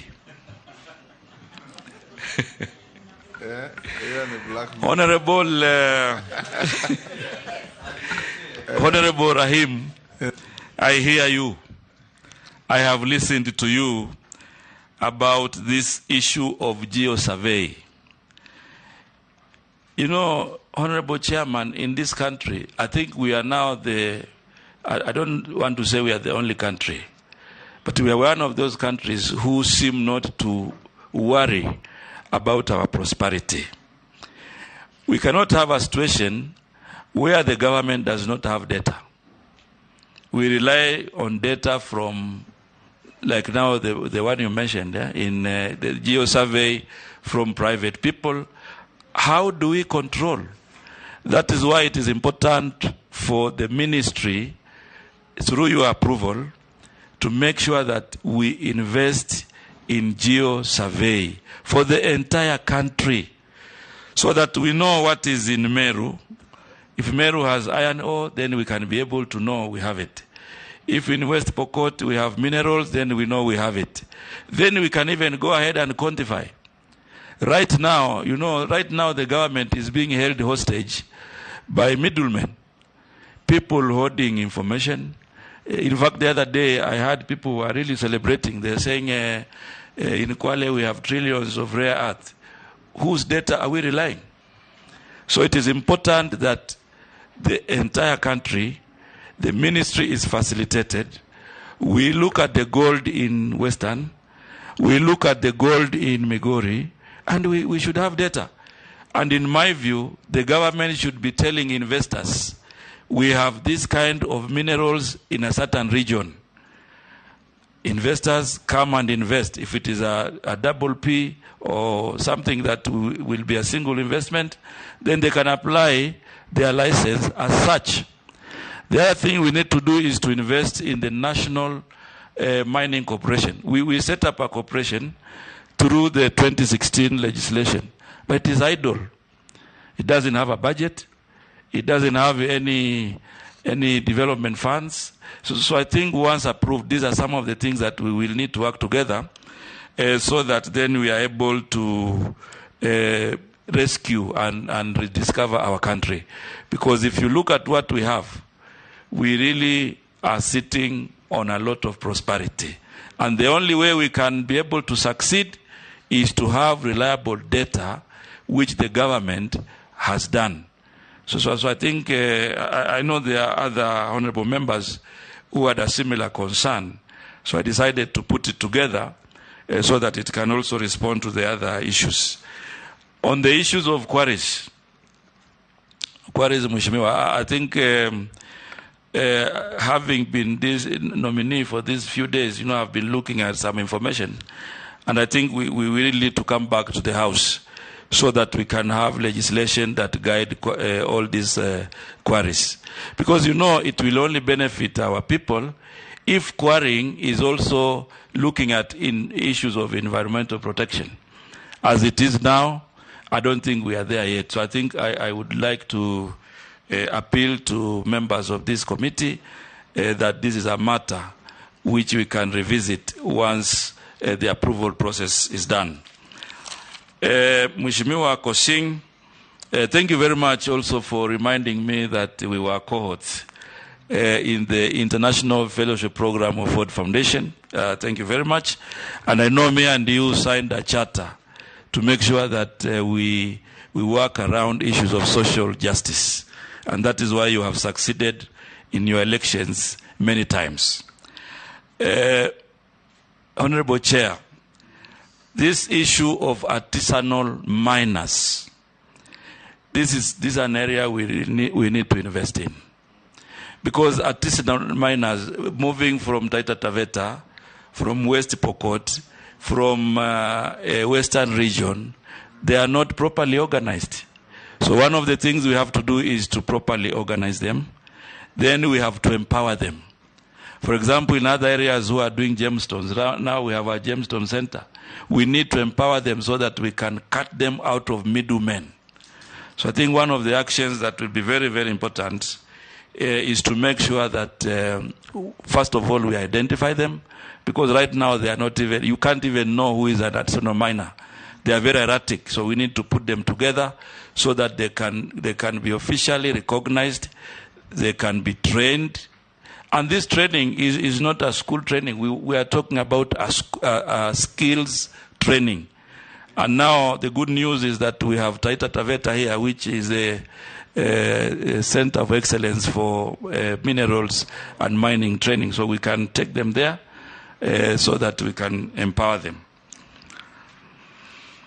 I think Mheshimiwa George from Taraka, I'm sure that the issue of gemstones and iron ore in Taraka that have not been exploited, I think is the entire issue of knowing which is where.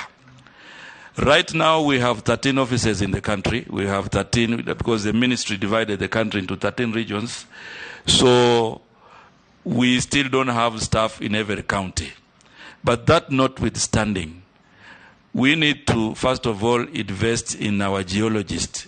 They have trained, they have papers, they have skills, but they don't have the equipment to function.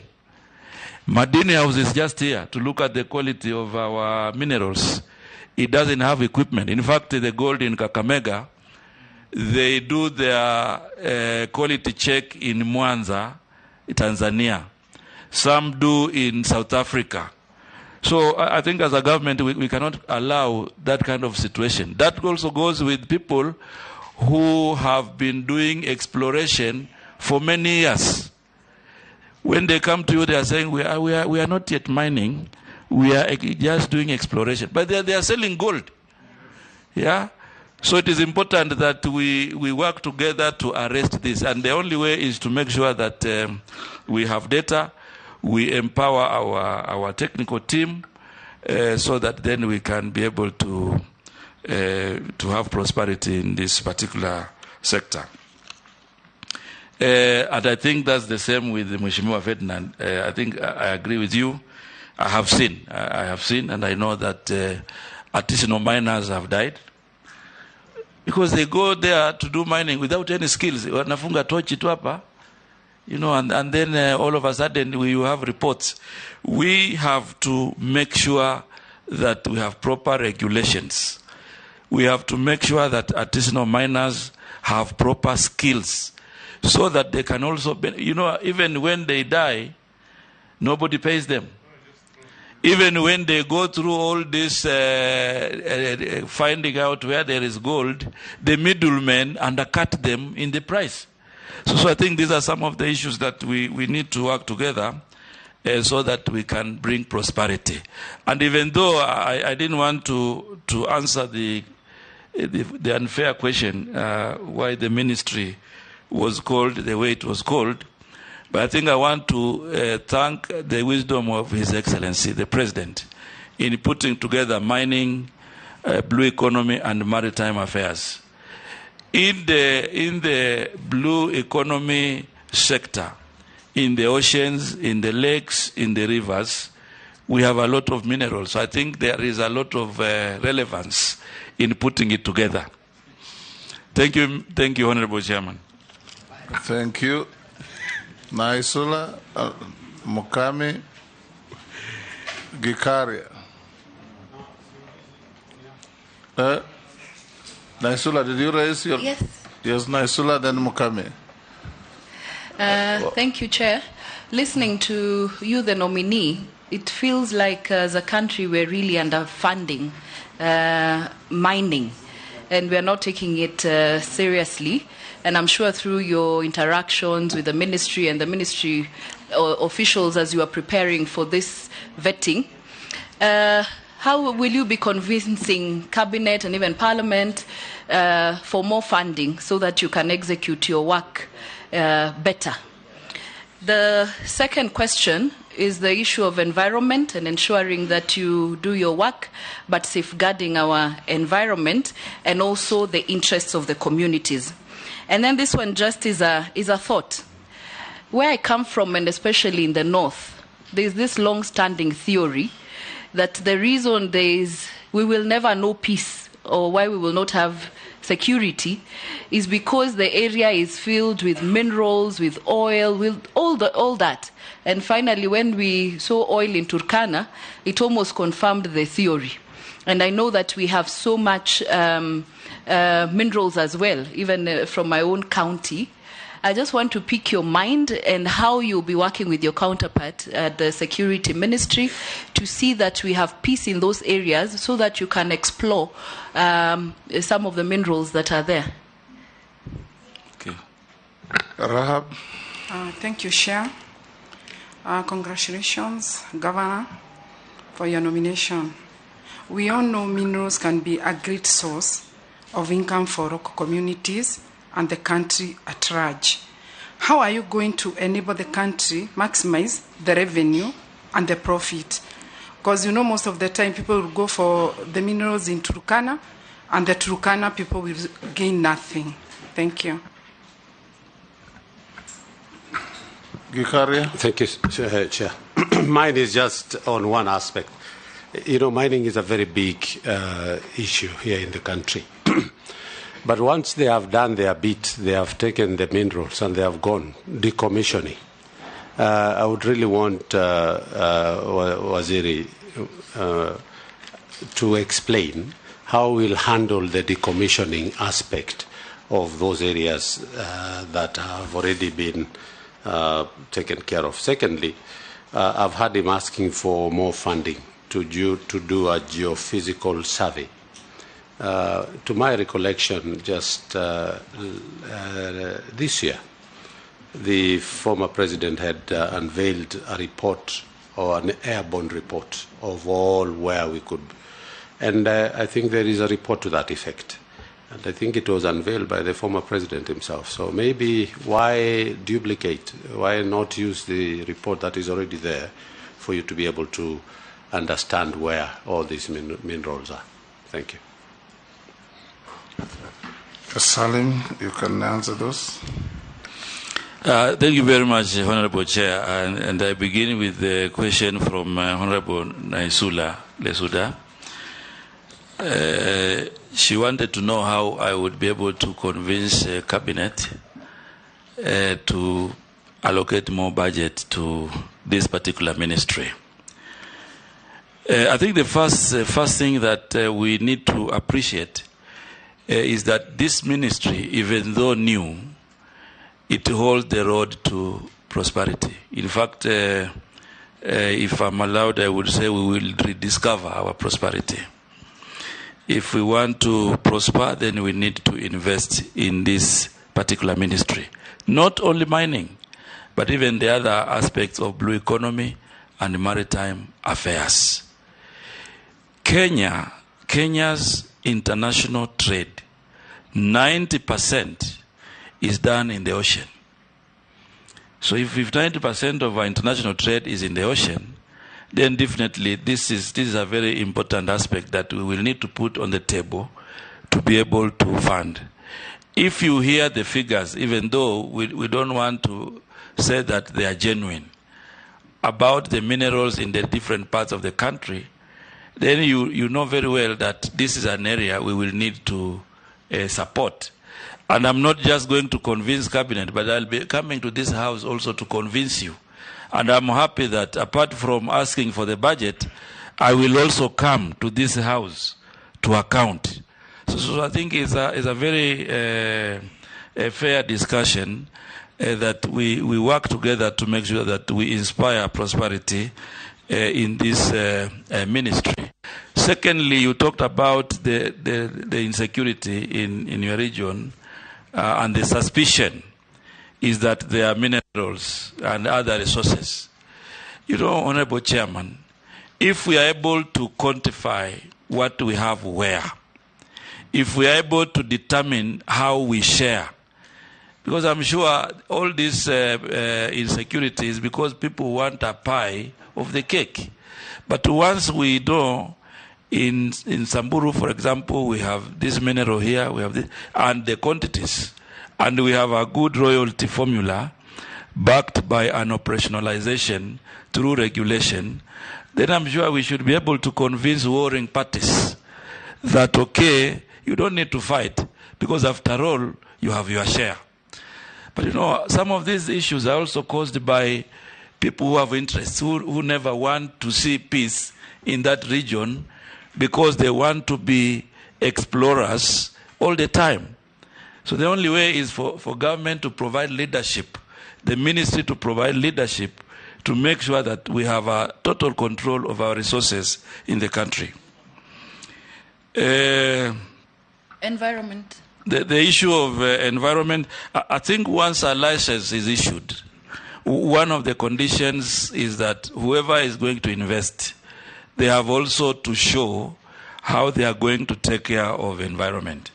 So I think it will be the responsibility of the ministry to enforce that.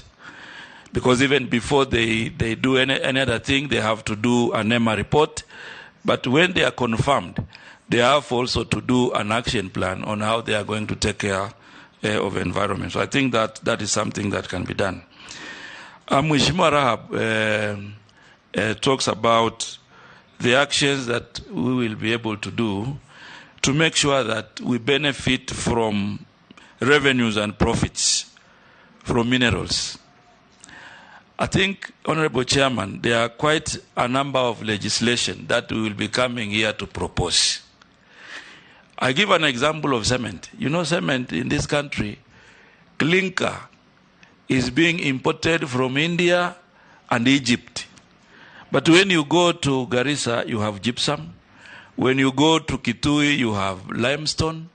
When you go to all these places, limestone is not an issue. So I think what we need to do is to have a policy on value addition and processing, so that whatever we have in our country, then we don't need to import. And I think one way of getting maximum profit is to make sure that we add value and we process. There is no reason why the private sector is importing tons and tons of clinker from Egypt, from India, and other countries.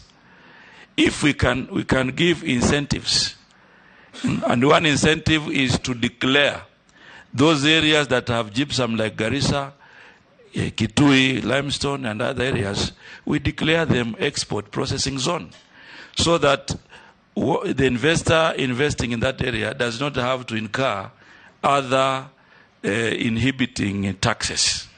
And I think that can give us leverage in terms of benefiting from minerals. Decommissioning aspect, I think, as I mentioned, when somebody gets a license to mine, when the period expires, then they are supposed to have an action plan on how they leave site and how they handle the issues of environment. Mheshimiwa Gikaria, this airborne report is there, but it's not complete. And even if it is completed, you know what it only shows are reds. For example, if you overfly a certain area with iron ore, it will indicate a red. We need money to go back to do ground truthing, where now our people go to the ground to establish the real quantities in those areas. Right now, the airborne survey will only show you we have gold here, we have this one here, but they will not show you the economic value of those minerals. So I think we need a budget to be able to go down and make sure that we have specific information. Thank you, Honorable Chair. Thank you, Salim. Just one or two questions and comments. You have been assigned a wealth creation ministry. I've not heard you tell us how you can turn this portfolio into mega wealth for Kenya. For example, our maritime now extends 450 nautical miles from the shore. We extended this when I was foreign minister from 200 to 450. Like Ichungwa told you, countries bring motherships to our territory. They take our fish, they process our fish, they label them products of their countries and export from there. What are you going to do about it? We have the second largest freshwater lake in the world as part of our territory, Lake Victoria. Together with your colleagues in East African Community Ministry and Security, you have to secure our fishermen in Lake Victoria. They are at the mercy of our neighbors. Ugandans come for 200 kilometers from Entebbe to abduct our fishermen 5 kilometers offshore from our territory. You must secure that. 3, This country has enormous mineral wealth, like you have rightly said. There's a Belgian publication I read that equated Kenya's mineral wealth as being equal to Saudi Arabia's oil reserves.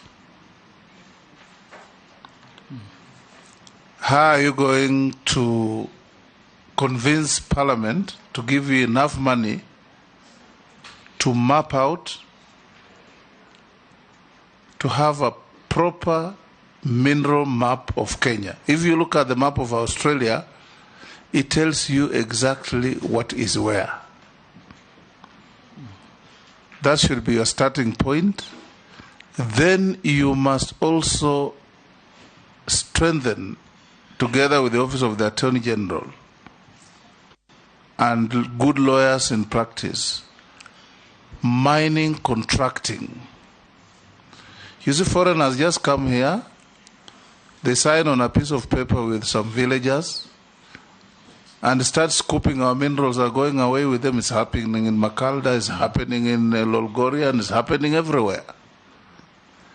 As a custodian of our wealth, you must also have a ministry with a very strong contracting department that helps communities, individuals, and the country to have proper contracts with proper royalties defined, proper profit sharing, so that we can be able to benefit. Otherwise, we'll end up producing so much and having so little, enriching other countries.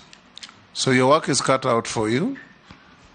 If you want to comment on that, you can. Then you can have your 3 minutes to say your last wish.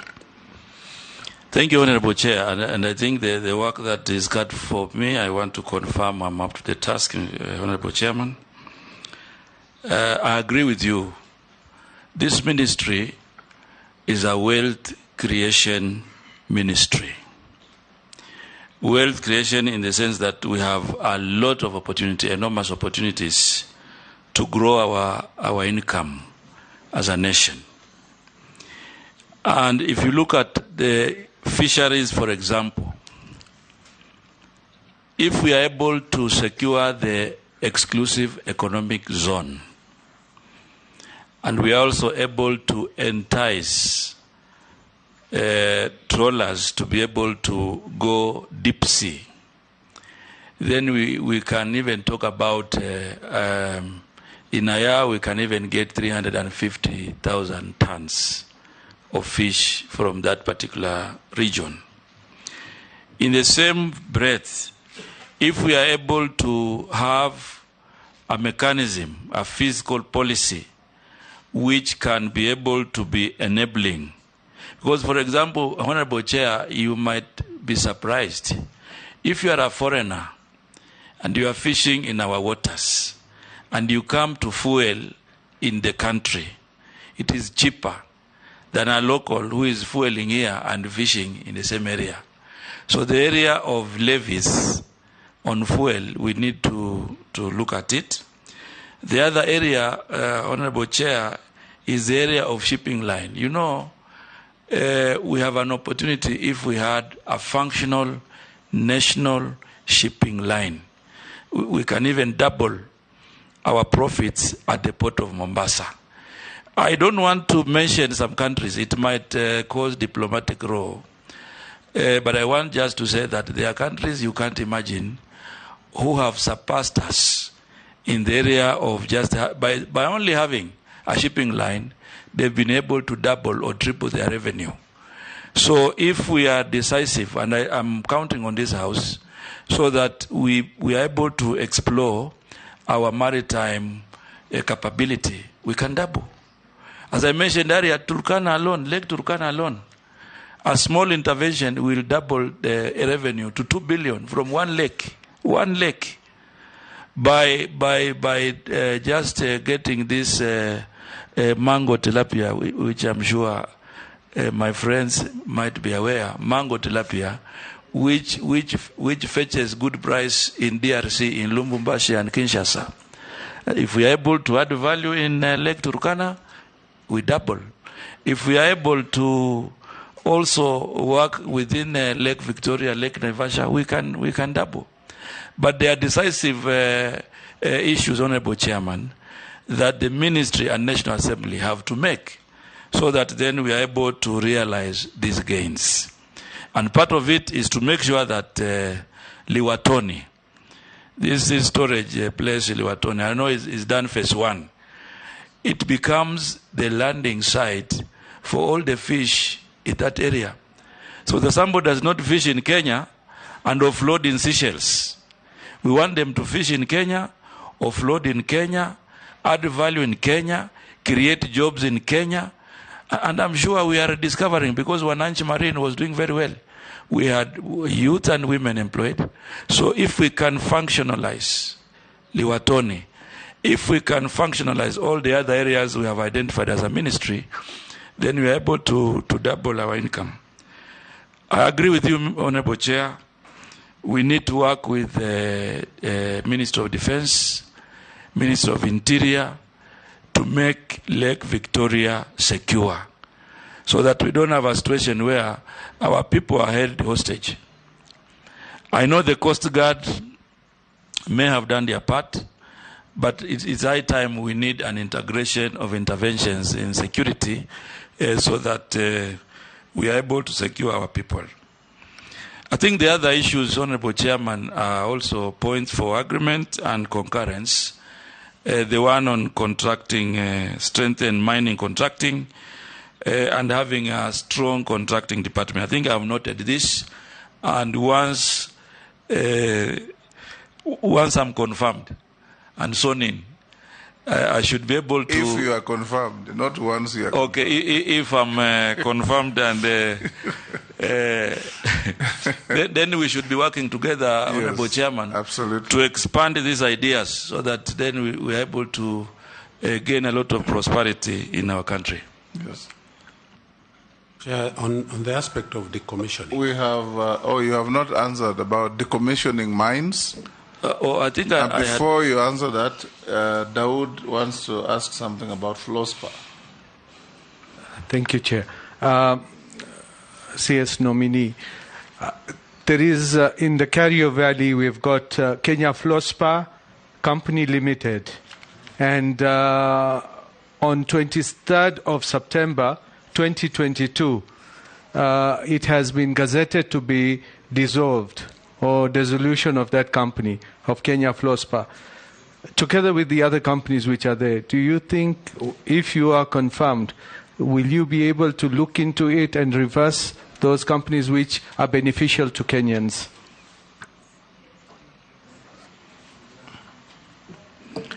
Okay, the issue of decommissioning, I think I had said, Honorable Chair, that within the law we have a process when mining is complete, then there are processes that have to be followed.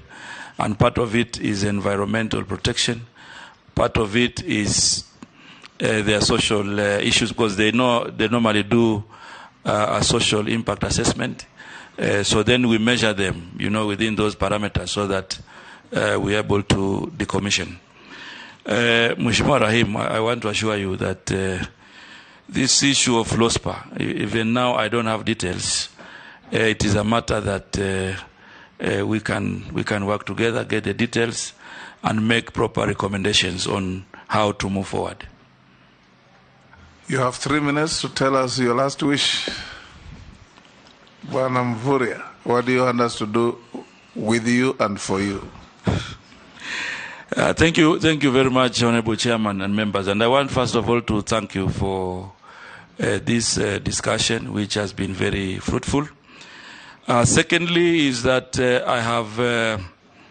I've been a leader in transformation, I think, from my experience, and I'm appealing to this committee to find me suitable to serve in the Ministry of Mining, Blue Economy, and Maritime Affairs.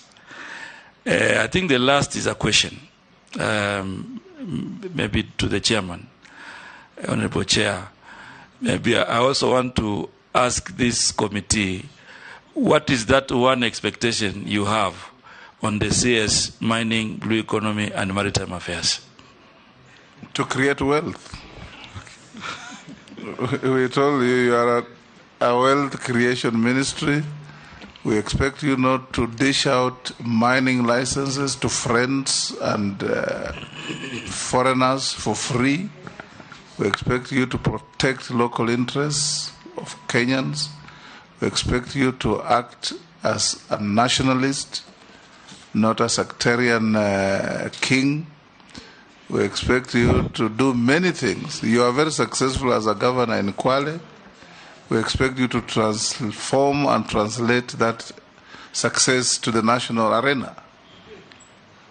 Yes, Ishungwa? Chair, maybe if I could just add to that, Governor Mvurya, when he served as governor, he was called mtenda kazi. So tunatarajia utakuwa mtenda kazi ukiidhinishwa kuwa waziri. Vile ulivyokuwa mtenda kazi kama governor, uwe mtenda kazi kama waziri. Okay. And I must salute you for your humble positions. A governor of 10 years, to have what you have said you have, if you have told us the truth, also reflects well on you. Thank you, Governor. Thank you, Waziri Nominee. We wish you well. Thank you. You can now take your leave. Chair, on a last point of order, now that you raise that issue of the net worth, yes, is that your individual net worth, or could there be other assets held in the name of your wife or wives? I think the question here is you are net worth. Yes, is individual net worth. You may have other properties and assets held by your wife or wives. No, if they are held in those names. Are they yours? No, they are not mine. They are not mine. Okay. So, Honorable Chair, thank you very much. I want to confirm to Honorable Ichungwa that yes, it is possible, and I'm ready to transfer the skills that I had in serving the people of Kwale to the national level, and that you can count on me. Thank you very much. Well done, and we'll let you go to your other duties. Please, if you are confirmed, serve Kenyans well.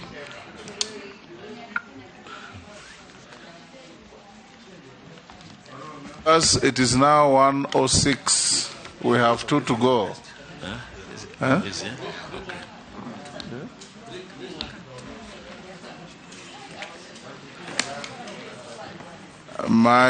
Your clerk tells me lunch is served, so I'll give you 30 minutes to have a quick lunch and resume at 1:36. 1:36. 30 minutes only lunch break. Yes.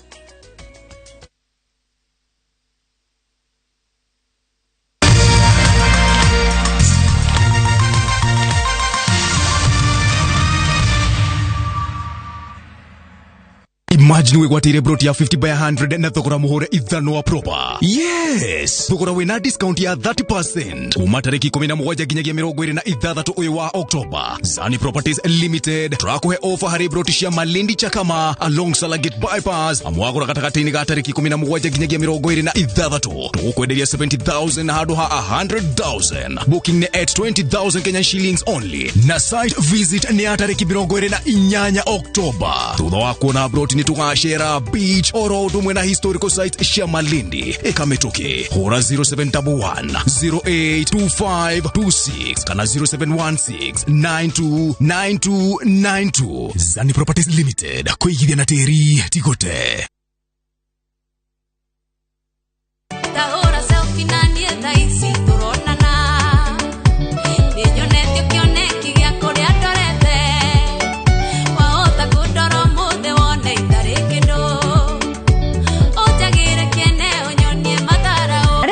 wĩgwatĩre rwĩmbo rwa rũciũ rwakwa rwĩta rũgambi rwa thimũ yaku. Hihinya *812*789#. Ririkana Inoro nĩkuo mũciĩ wa aini othe.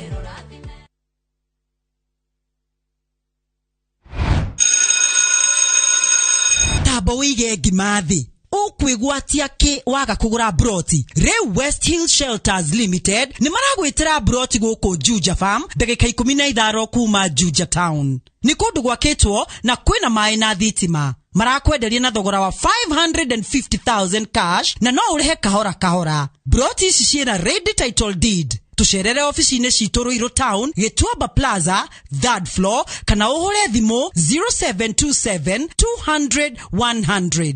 West Hill Shelters Limited. Mushi waku wa uigithia utari ucuke.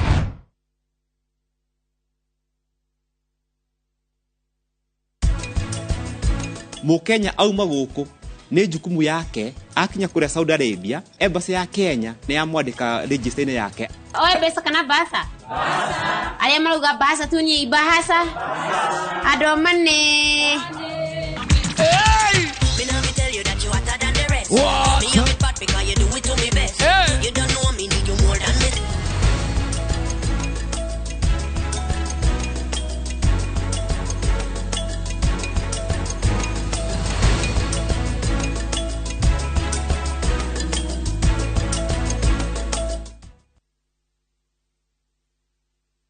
Ihinda rĩa kwĩgera na buroti wakĩre family yaku mũciĩ tirĩngĩ nĩrĩo rĩrĩ tondũ Ginlad rĩu nĩ mokĩte na offer moto moto. Imagine rĩu Ginlad marahingũra Summer Green Estate Phase 4 buroti iria marendia 685,000 na nĩ maraheana cash discount ya 50,000 kũrĩ andũ a mbere 20 arĩa mekũgũra cash. Na wega makĩria nĩ atĩ nĩ marakũnyitithania na financial ũrĩhage kahora kahora bila stress. Buroti ici 5 minutes drive kuma Juja Town na guthie goko nota kuvucia kwa ritho farafara inyoroketio kunyorokio na matatu goko ni 24/7. Hura thimu umuthi neo 0724252828. Cheza Shabiki Jackpot mbao kila siku ili uwe milionea.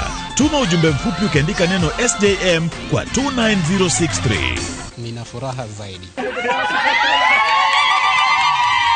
kwa sababu nimeweza kujishindia shilingi milioni 5. Nina mpango wa kuongeza biashara. Usiachwe nyuma. Cheza Shabiki Jackpot mbao kila siku kwa 20 bob pekee upate zaidi ya milioni 20 kila wiki. Shabiki.com ni makao ya washindi. Not for persons under the age of 18. Betting can be addictive. Play responsibly. Shabiki.com is authorized and regulated by the PCLB. License number 416. Shabiki.com.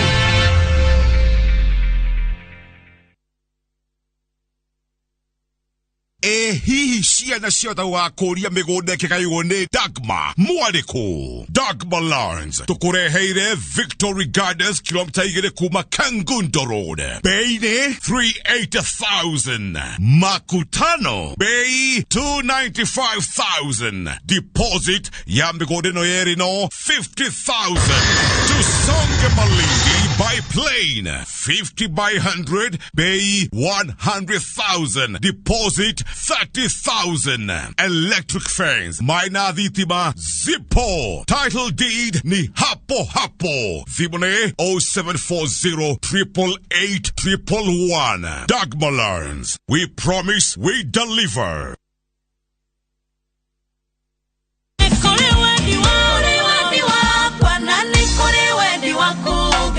Mwathani niwe hinya na uhoti witu. Tukanae kumakane kuona tohetekirwo ni andu muno. Ngai angiuga Bautan, wane yogi korwo tongoretie. Mundu muthingu eterera tu.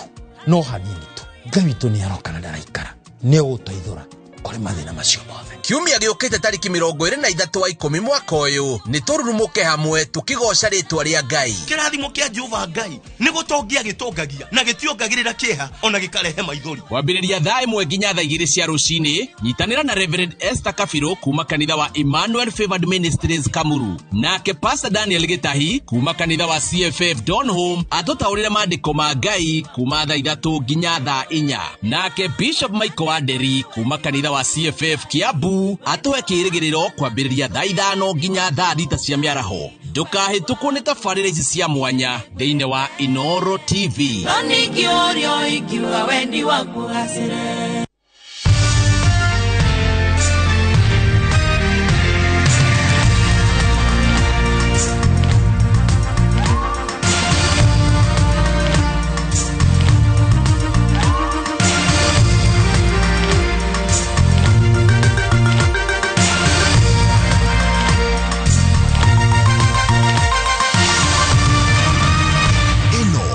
Ceceni ya Inoro TV.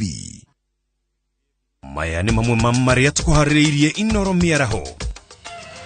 Mwana wa mĩaka 3 gũkuĩra mũtino-inĩ wa mwaki mwena wa Kirinyaga. Atongoria Kiambu kwĩranĩra kũrutithania wĩra hamwe thutha wa gũcemania na president. Thirikari cia kaunti gũthiĩ na mbere na kwarĩra mĩtaratara ya kũng'ethanĩra na ng'aragu. Tesi Mdavadi kuubariri igongona rĩa gũtuga atumia na mariko ma mwanya mwena wa Murang'a.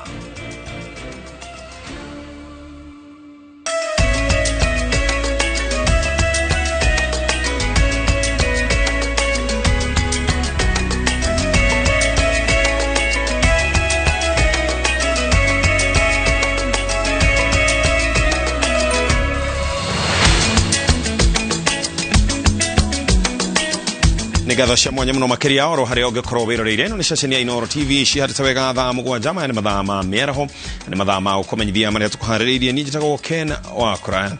Family imwe itura-ini ria Kerimuge gicigo-ini kia Obuge kia Kirinyaga ya gatagati itigitwe itari na uikaro thutha wa mwana wa miaka 3 kumudia nyumba hindi iria arageragia kuhiuhiria cai agiakia riko ria gas. Kurigana na shosho wa mwana uyu mathaa-ini ma miaraho niguo maraiguire muthuko wa uma nyumba-ini na magithie kurora marakora nyumba ikihia na gutiri kindu ona kimwe marahotire kuhonokia. Nĩ hathara ĩrĩa ĩtũngĩtio family ĩmwe itũra-inĩ rĩa Kĩrĩmuge gĩcigo-inĩ kĩa Ũmbunge gĩa Kirinyaga ya gatagatĩ thutha wa nyũmba kũhĩa na gũtuĩka mũhu mwaki-inĩ ũrĩa ũrekũĩrwo kũmundio nĩ mwana wa mĩaka 3. Kuuliza wakaniambia ati mtoto ndiye ameingia kwa nyumba na akakisha gas ati alikuwa anapika chai. So kupika chai shosha alikuwa kwa nyumba kitu yenye walisikia ni mlipuko. Aratumire mwaki ũyũ wa nyumba nĩ kamundu kaigana atia tegwa no na ninga kavoera ngai. Kũringana na shosho wa mwana ũyũ maraiguire mũrurumo kuma nyũmba mathaa-inĩ ma mĩaraho na magĩthiĩ kũrora marakora nyũmba yao ĩkĩhĩa. Tũkĩigua kĩndũ kĩaribũka ku ngĩũria nĩ ndũ ĩyo ya gamba ũguo ngongi ũrĩa twarĩ nake akenjĩra nĩ mũgũrũ wa rori. Anjĩra nĩ mũgũrũ wa rori tũkĩmina ndagĩka 5 agĩcoka kuma no mbugire akiuga oi wagacoto gũkũbĩa. Hau niho maretire ikari gũka kũmateithĩrĩria kũhoria mwaki no ĩndĩ ũratuĩka mũnene na gũtirĩ kĩndũ marahotire kũhonokia gũkũ. Nako kana katiga mwaki waribũka kathiĩrĩire hapa kakethie okawe-inĩ mũico. Kendo gegwĩta mbu ya kerĩ ndauga ndeiguire andũ mũtũkei mũtũteithie gũkũ nĩ kũbĩire ngĩremwo nĩ kuga mbu rĩngĩ na ngĩoya gĩtĩ na ngĩikarĩra. Atongoria a gĩcigo gĩkĩ matongoretio nĩ mũmbunge wa Kirinyaga ya gatagatĩ Gacoki wa Gĩtarĩ nĩ macereire family ĩno na Gacoki areranĩra kũmakĩra nyũmba ĩngĩ nĩguo mone gwa gũikara.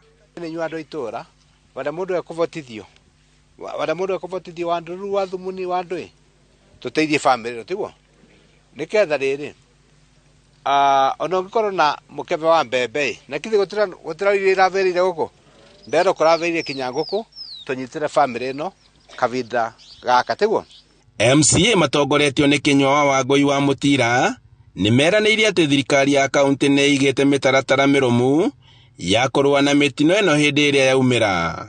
Mwena-inĩ wa disaster management ta county government thaici governor nĩ araka fire station kũrĩa Kutus na kwĩna ĩngĩ koretwo kũrĩa Kĩrũgũ gĩgĩthiĩ na mbere tuge cianyitana ici erĩ ngari cia mwaki ciongerereke na andũ arĩa marutaga wĩra thĩinĩ wa fire station kana disaster management department na mayo capacity ĩrĩa yagĩrĩire nĩgetha rĩrĩa kwagĩa njanga ta ici magakinyaga ibinda rĩrĩa yagĩrĩire nĩgetha tukaokoa maisha na tukaokoa indo cia andũ itũ. Nĩ tũĩ thirikari ya county nĩ iraka ituo cia fire station na nĩ tũgũkorwo tũkĩnyitanĩra nĩgetha maũndũ macio makorwo mena mĩbango mega. Rĩu famĩlĩ ĩno ĩtigĩtwo ĩkĩhoya toro o rĩrĩa andũ a wendi mwega mathiĩte na mbere na kũmateithĩrĩria.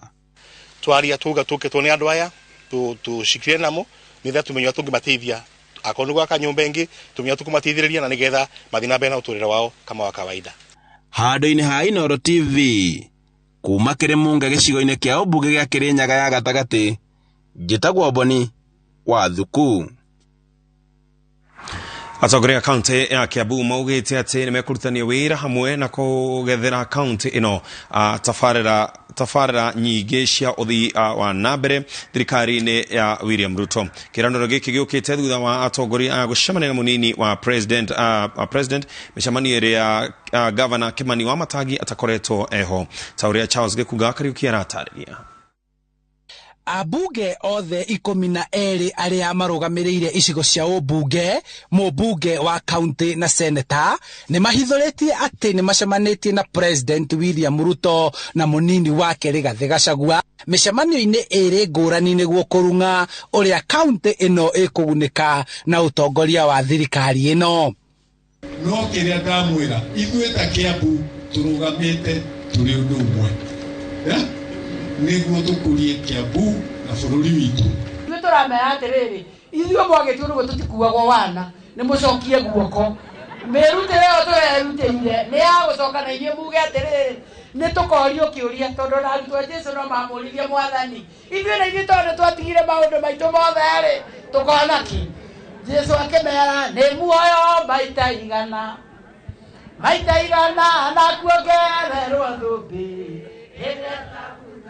Kaunti ya Kiambu nĩyo yaheire President William Ruto kura iria nyingĩ mũno, na igũrũ rĩa ũguo ĩkĩhe kĩama kĩa UDA iturwa hakuhĩ ciothe cia kũrũgamĩrĩra kaunti na iturwa ciothe cia kũrũgamĩrĩra icigo cia ũmbunge o tiga gĩturwa gĩa Gatũndũ ya rũgongo. Kĩriganĩrwo gũcoka haha watirikanire kuga nĩ wega. Ũtongoria-inĩ wa William Ruto, Kiambu yamũkĩrĩte gĩturwa kĩa mũtongoria wa arĩa aingĩ mbunge-inĩ ya bũrũri na kĩa Minister wa ũigithia na wonjoria, na atongoria aya manyitĩrĩirie atĩ megũthiĩ na mbere kũnyitana nĩamu igai rĩao rĩtirĩ rĩrathira.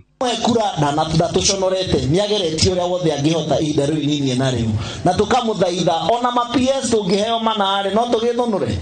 No to iturwa tu, atongoria aya manyitĩrĩirie atĩ ũrũmwe ũyũ wao nĩ wa gũtigĩrĩra atĩ kaunti ya Kiambu nĩ yamũkĩra tabarĩra nyingĩ cia ũthii wa na mbere na iria ciatigirwo itarĩkĩte nĩ President Uhuru Kenyatta cirĩkio ikereka-inĩ rĩa thirikari ĩno. Kwĩna mbeca cia hustler funds iroka githĩtigwo na mũnene witũ William Samoei Ruto araugire mbeca icio cigũkorwo gwĩkinya Dithemba nĩ igũkorwo cikiuma.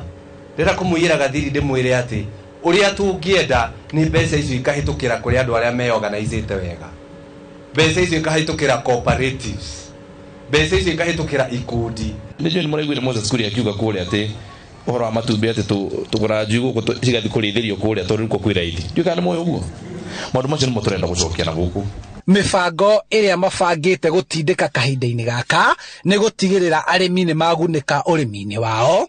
Icigo ciothe cia kaunti ya Kiambu nĩ ciakinyĩrwo nĩ maĩ ma ndemu iria irĩ kaunti-inĩ ĩno, nacio ikundi na society nĩ ciagunĩka na kĩgĩna kĩrĩa gĩkirie kũrugũrio kĩa gũtirĩrĩra biacara nini. Damu citũ iria twairĩirwo cia maĩ no egũtigĩrĩra nĩ atwakĩra. Githĩ ũcio ti mũthuri mwega?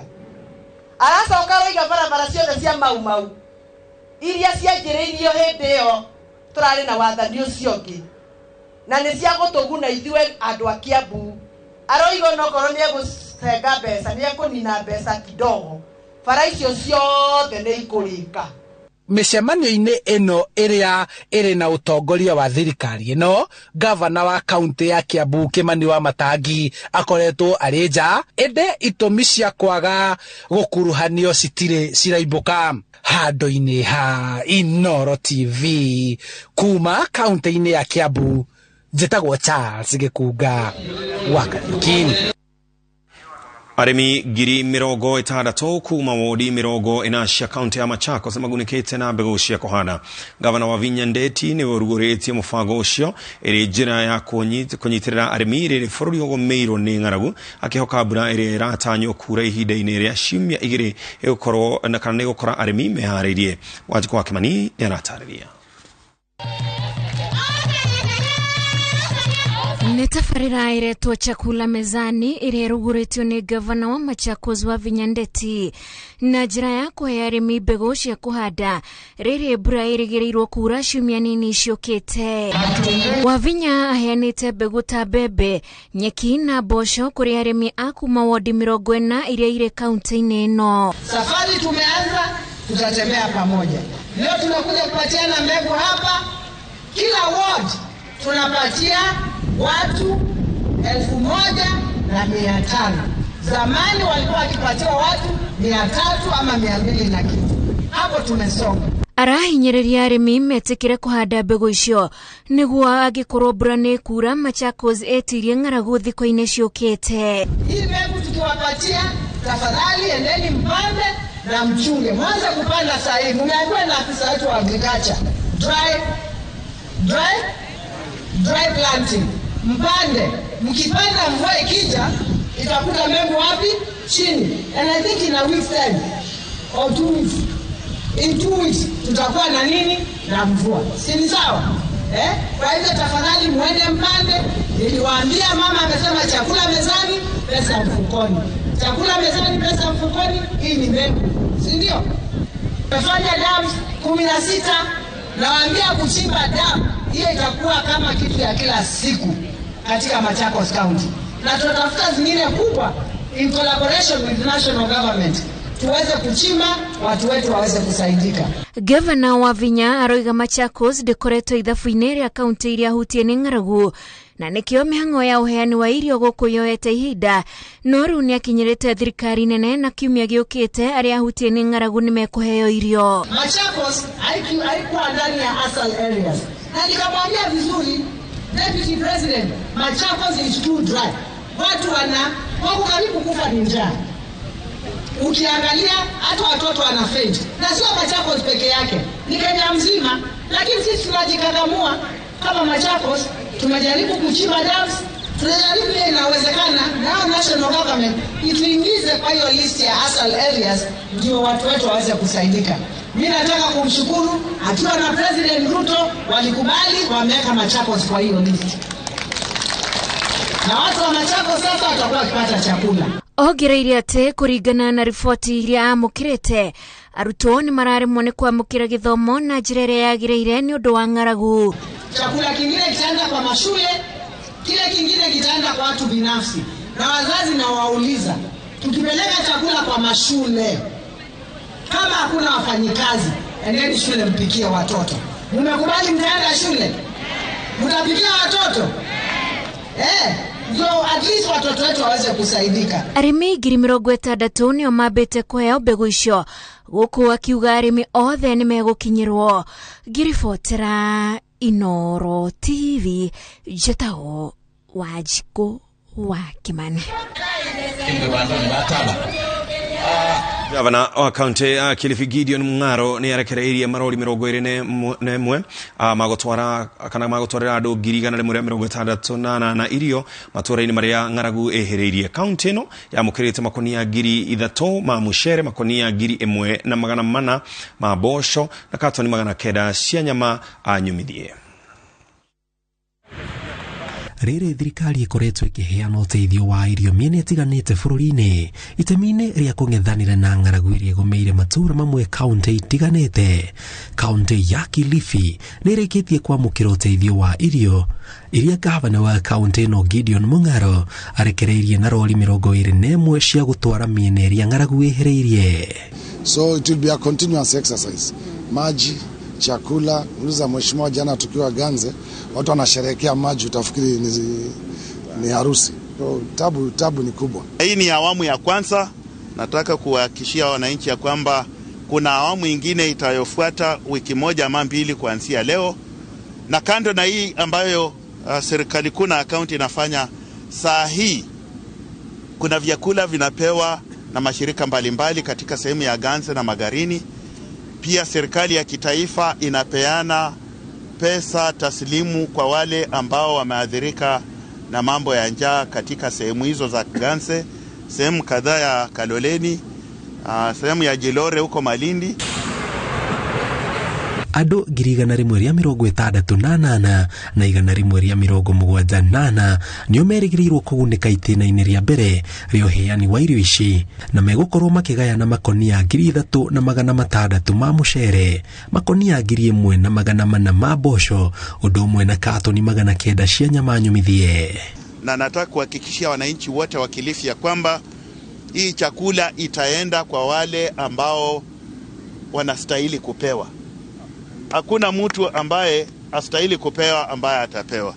Hivyo tumekuwa na mazungumzo na maafisa wetu, wanautawala wa county na machiefs na ma-DC ya kwamba tusipeane chakula kwa wale watu ambao hawahusiki. I want to assure you kwamba tutafanya kazi pamoja, both national and county, to make sure that we intervene wherever there are issues. Oho Gavana Mung'aro nĩorĩtie mũingĩ wa Kilifi ũhĩmbĩrio handi wa mĩtĩ kaunti ĩno, akiuga ũtemi wa mĩtĩ ya gũcina makara nĩ ũmwe wa marĩa macũngĩrĩirie wagi wa mbura. Even if you see my manifesto, I've said we will harvest water.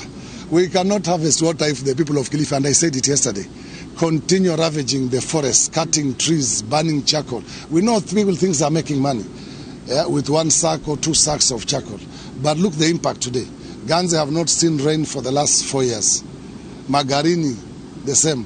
Many parts of this county have not seen a drop of rain for the last 4 years. And if we continue ravaging our environment, cutting all the trees for the 300 shilling of a sack of charcoal, we will not have rain for another 20 years probably. Gĩtaro gĩa gĩcũa-inĩ nĩ kĩmwe kĩa mĩena ĩrĩa ĩhutĩtio na gĩkĩro kĩnene nĩ ng'aragu ĩrĩa ĩgũmĩire bũrũri. Riboti ĩkĩonania kaunti ya Kwale nĩyo ĩtongoretie na andũ 198 arĩa hutie, ĩgĩcokwo nĩ kaunti ya Kilifi na andũ 168, Tana River ĩna andũ 136, Lamu 80,000, nayo Taita Taveta andũ 75,000 nĩo ũgwati-inĩ ũrĩa ũrehetwo nĩ ng'aragu. Ngĩribotera Inooro TV, njĩtagwo Jenga Waboi. Yerekeria tũgũtũmũka hanini tũgĩcokereria tũrore maingĩ.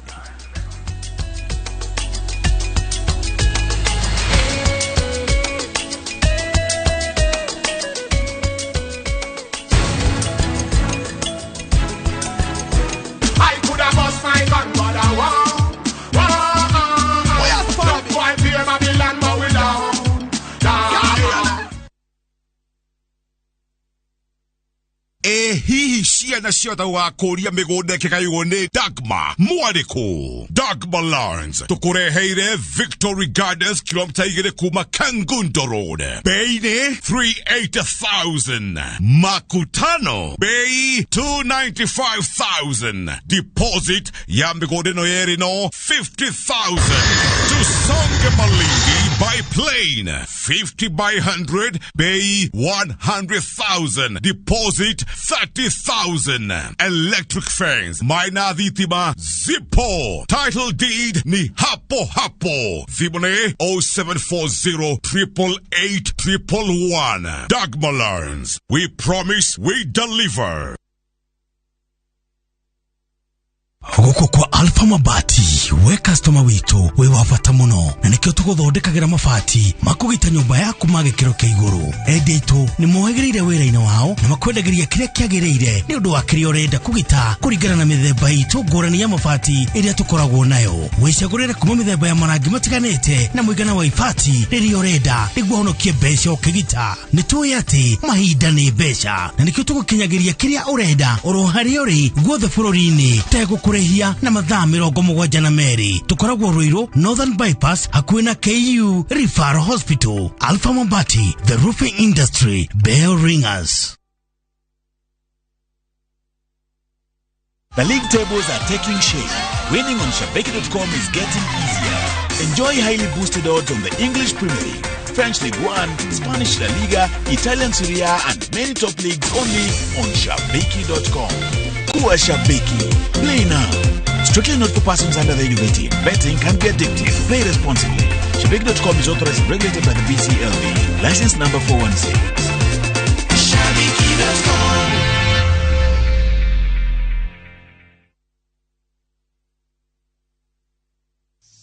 Reke tugie na wĩtĩkia atĩ Jesu nĩ ariũkĩte amu thutha wa kwambithio agĩtitika mũtharaba mũritũ agĩkua nĩ ũndũ witũ nĩ ũndũ wa gũtwenda mũno na agĩtĩkĩra gũconoka nĩ ũndũ witũ tugie na muoyo wa tene na tene. Dial *811*346# to get kũhotana.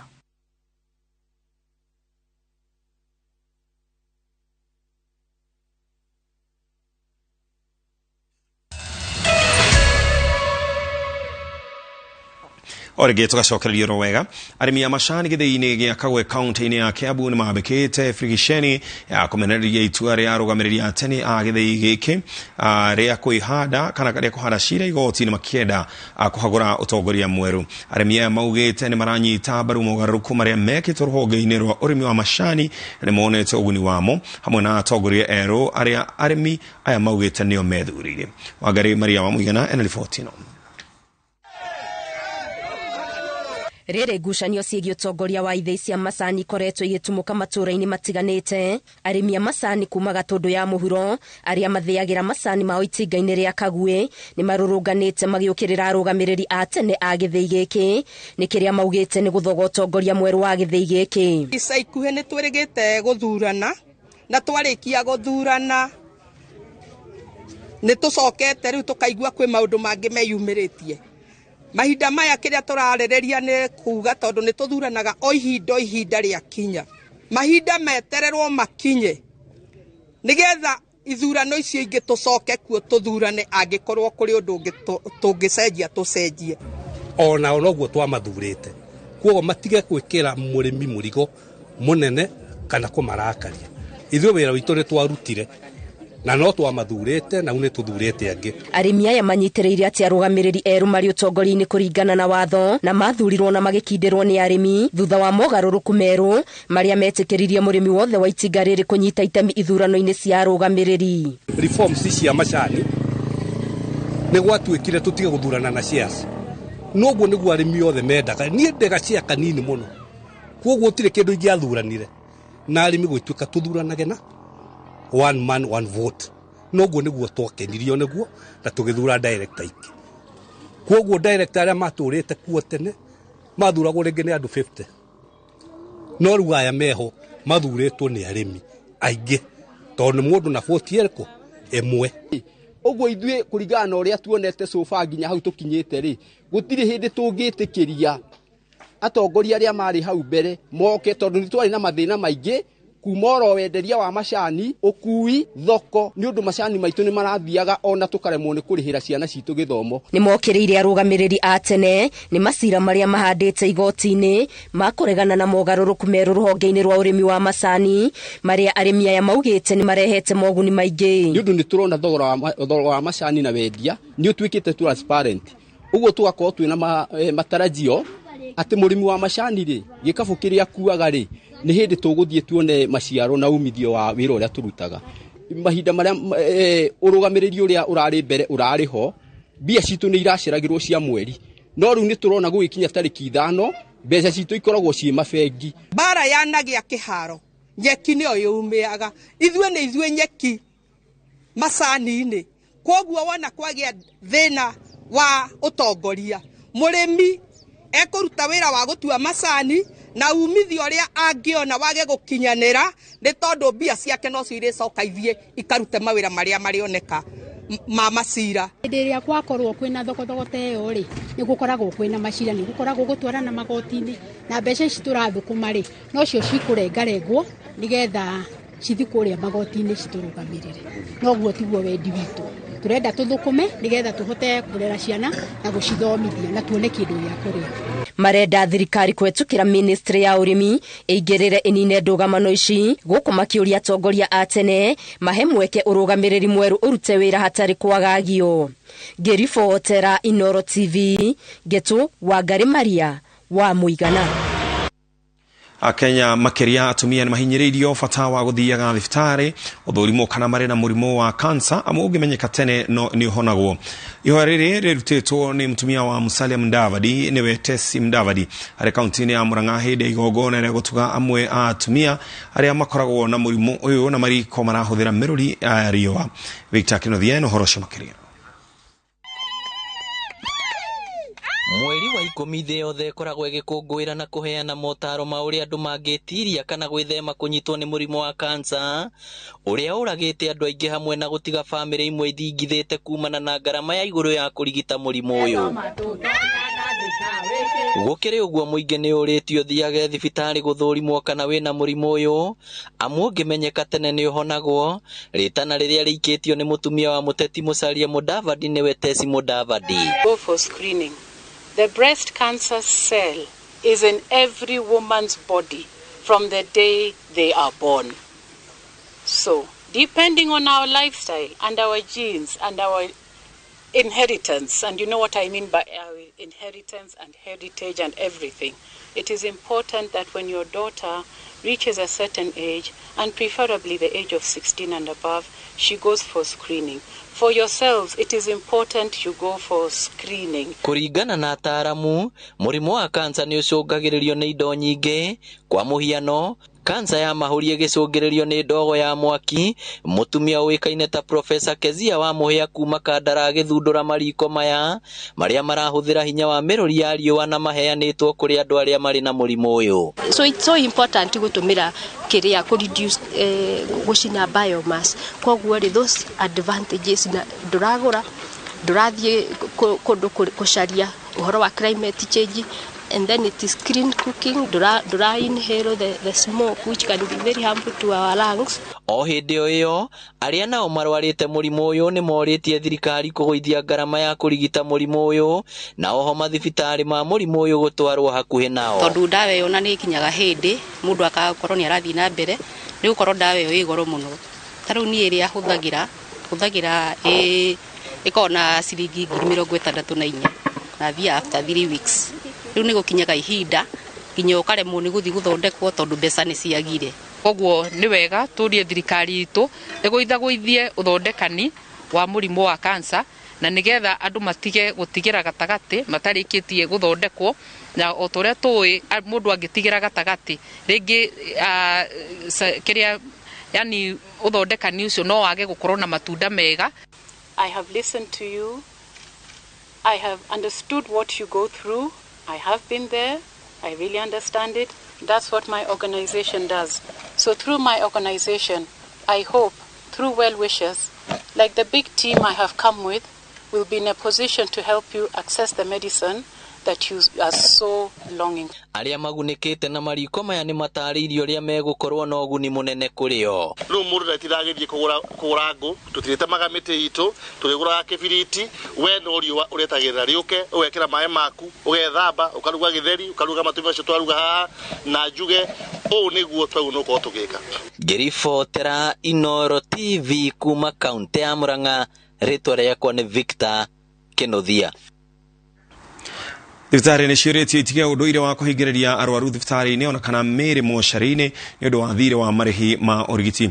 Ihoya rĩrĩ rĩrutĩtwo thutha wa memba bamĩrĩ ĩmwe ya Kĩrĩnyaga kũheo mwĩrĩ wa mwendwa wao ũrĩa wahingĩrĩirio kwa ihinda rĩa mĩeri 2 mwena wa Nyĩrĩ.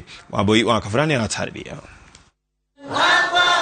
Edwin Kariuki arakoretwo akirigitwo thibitarĩ-inĩ wa Mathari kaunti-inĩ ya Nyĩrĩ kumana na mutino wa barabara ũrĩa wamũtũngire mweri-inĩ wa Mũgwanja mwaka-inĩ ũyũ. Edwin akoretwo na thirĩ wa ciringi mirioni 1.9 ũrĩa wacũngĩrĩirie mwĩrĩ wake kũhingĩrĩrio mocarĩ-inĩ ya thibitarĩ ũcio gwa kahinda ka mĩeri 2.5. Kaingĩ nĩ tũroraga mbeca mũno tũkaga kuona muoyo wa mũndũ.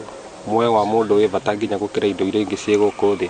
Tũrutaru tũrakena mũndũ no arigwo nĩkĩ kĩratũkenia na nĩkĩ hatũbatiĩ gũkorwo nakĩo. No nĩ kuona my brother ni mutungatire na akarekererio. Akiaria hindi ya mathiko ma Kariuki, nyina ugite ati mena gikeno makihurukia muruwe kuona makoretwo magicakaya gwa kahinda ka mieri iri. Ni tukoretwo tugithinika ithuothe ta family, ni tukoretwo hinyiririkite muno, no umuthi ni muthenya turacokeria Ngai ngatho, ona gutuika tutirikitie biru yothe, no ni turamenya Ngai witu no ari hamwe na ithi. Ni tukenete na ni turacokeria Ngai ngatho ni undu wa hinya wake na uhoti wake. Family ya Edwin ni tarĩirie kĩgirĩko kĩrĩa ĩkoretwo ĩkĩgerera gwa kahinda kau, na ĩkoria thirikari na andũ a wendi mwega kũmateithĩrĩria nĩguo kũhũthia mũrigo ũcio wa kũrĩkĩrĩria thirĩ ũrĩa ũtigarĩte. No nĩ gĩkeno twĩnakĩo kĩingĩ mũno nĩ kũmenya atĩ aya nĩ andũ mokĩte na mbere gũtirakoragwo, twakinyĩte andũ magakua ngoro na magakinya mũico. Nĩ ngatho nyingĩ tũracokia tũkera Ngai nĩ wega.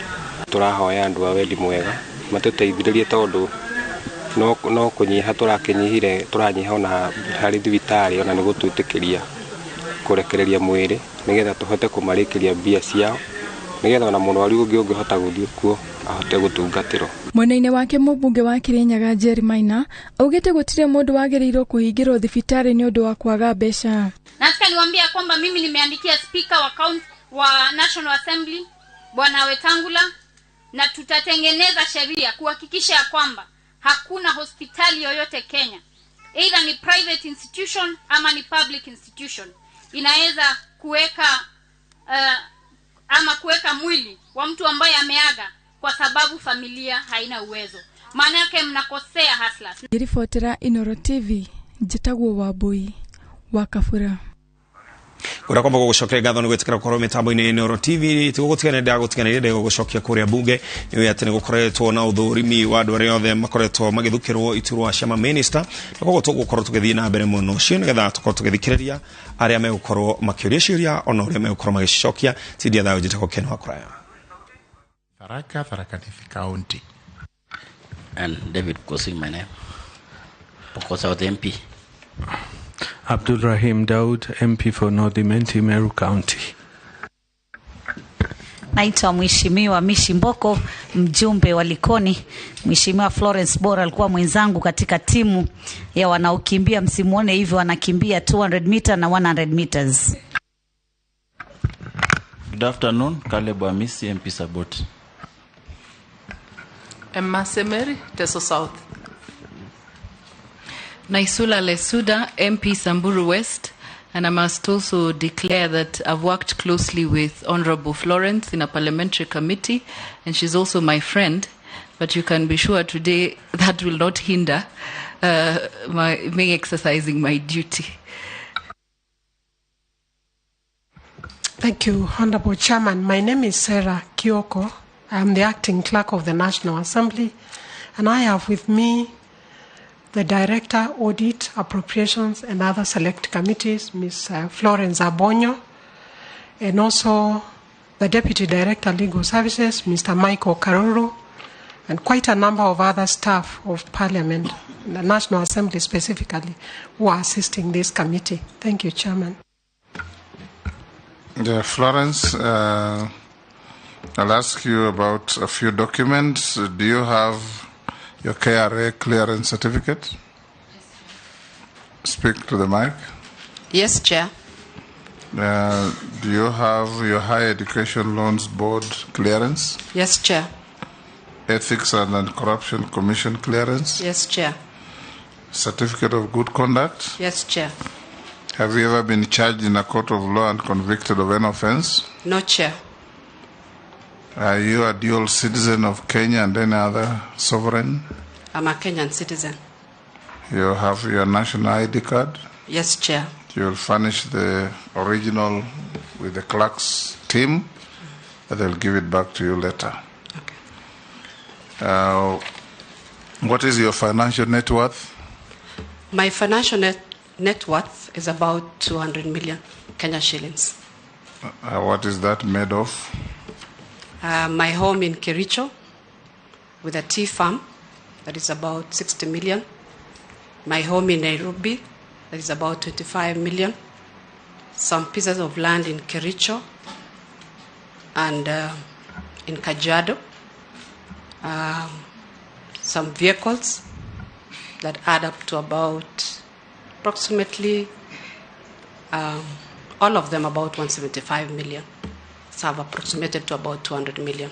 I also have shares in 3 SACCOs, one of them Pacoso, Marisha, and Kenya Highlands SACCO. Is that family wealth or personal wealth? Some of them are family wealth, like the Kericho home. Mm-hmm. Yes. I'll give you 10 minutes to tell us the story of your life. I'm sure you've been watching the proceedings. Yes. Tell us, who is Florence Bore, and how has your journey been up to where you are sitting? Thank you, Honorable Chair and Honorable Members. Let me take this opportunity to sincerely thank you for according me this opportunity to come before this committee. Secondly, I want to thank His Excellency the President of the Republic of Kenya, Dr. William Samoei Ruto, for finding it fit to give me this position as a nominee in the Ministry of Labor and Social Protection. I want to promise that if approved by this committee, I will work hard and serve all Kenyans diligently. My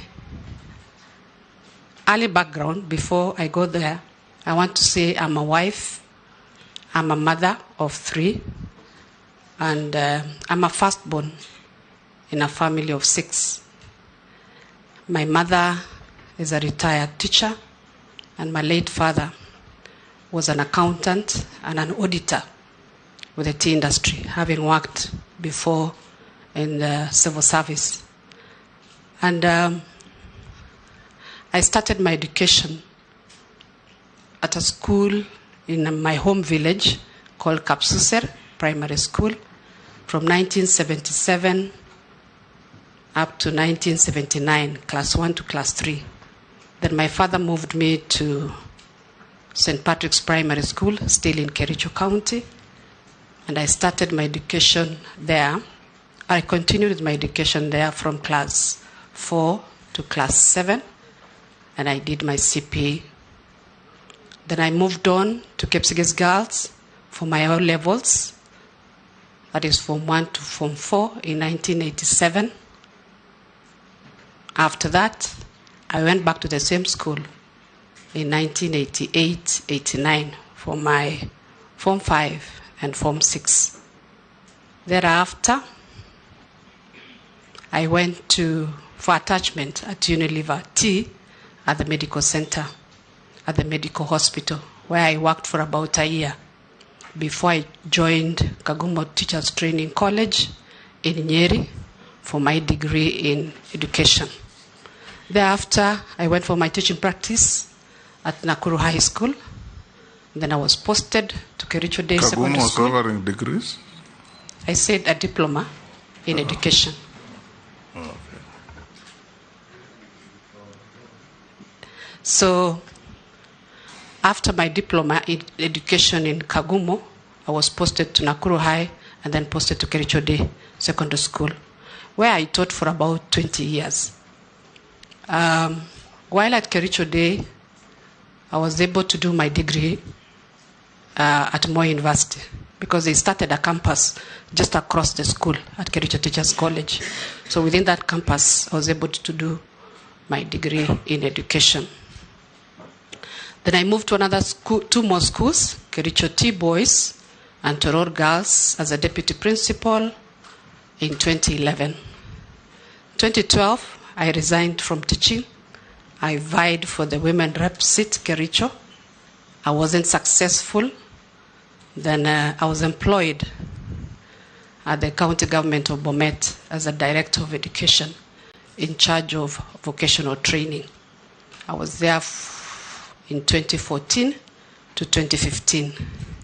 2015, I was appointed by the then government as a board member at GDC, Geothermal Development Company, the parastatal in the Ministry of Energy. I was a board member in charge of human resource and also the audit committee. That is where I was able to work with other board members to streamline GDC. We were able to have a new management. They had issues, but we were able to streamline to have a new CEO and new managers that helped the operations of the company. We were able to open new operations at Baringo Silali, and the company did well, and I believe it is still doing very well since then. From GDC in 2017, I resigned as a board member. I think I had 1 year to go. So I vied again for the woman rep seat in Kericho, and this time round I got it, and I came to Parliament, where I've been serving until the year 2022.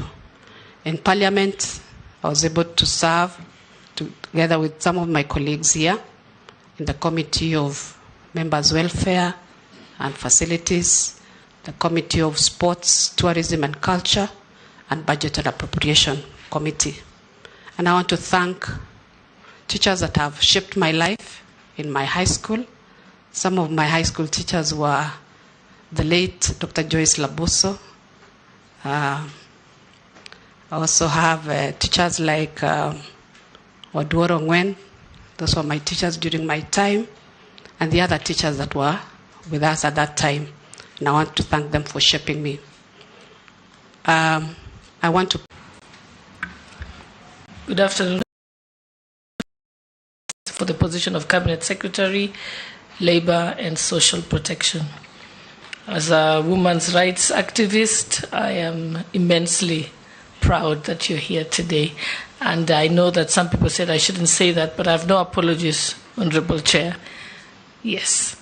So I want to ask you, one of the key pillars of the Kenya Kwanza Manifesto is establishment of the universal social security system and revamping NSSF. So which specific social protection interventions will you embrace to achieve this pillar? Thank you. We'll take 4, then you respond. Kimani Chungwa. Thank you, Chair. Chair Florence worked with me in the Budget and Appropriations Committee before we were evicted and ended up again together in the Members' Welfare Committee. So I know her capacity. But Florence, you've been nominated into a very critical ministry, Ministry of Labor and Social Protection. And you've had the pronouncement by His Excellency the President on increasing, or rather changing our culture of savings and increasing the contributions to NSSF by everybody in the country, both employed and those who are not in formal employment. I would want to hear what your plan would be to ensure that we achieve this, and more so, even from those who are not employed. What strategies will you deploy to make sure that you encourage even those who are not in formal employment to get into savings? 2, you have seen stories of our young people who have been treated to very inhumane treatment in some countries, more so in the Middle East, a few countries in the Middle East. You remember the case of the young lady from Bomet County, your neighboring county, and many others from Kilifi and all over. I want to hear what interventions, again, if you are approved as minister, you would have to ensure that our young people are not treated to inhumane conditions wherever they go to work around the world. And more so, what interventions you would be proposing in your ministry to ensure that if any Kenyan is suffering out there, they have a way of getting back to the country without delay. Lastly, the working force in the West, basically in Western Europe, even in the Americas, they have an aging work group or working class. And here back at home, we have a very big population of young and very productive people who are very well trained and educated. I want to hear what you intend to do as minister to ensure that you tap into that market in the West, even in other Far East countries like South Korea. They also have that problem of having an aging working group. Yet we have that labor here that we can be able to export there. I would want to hear just what your strategies would be to make sure that we get into those other areas other than Kenyans just looking into the Middle East where they get mistreated and they could get job opportunities in the Far East and in the Western countries. Honorable Bore, you must have noticed some kind of unrest or turmoil the last few days or so within Kericho tea estates. Okay? A case in point is the touching of some tea plucking machines at the Tagabi estate owned by some multinational company in Belgut 2 weeks ago. We also saw some demonstration or running battles between the youth and police in Konoin constituency, I think 2 days ago. The issue here is about the employment of tea plucking machines, and the Kericho governor has been unrepentant on this matter. He has been very, very, very loud and insisting that tea companies must cede their ground to the demands or quit operations in the region altogether.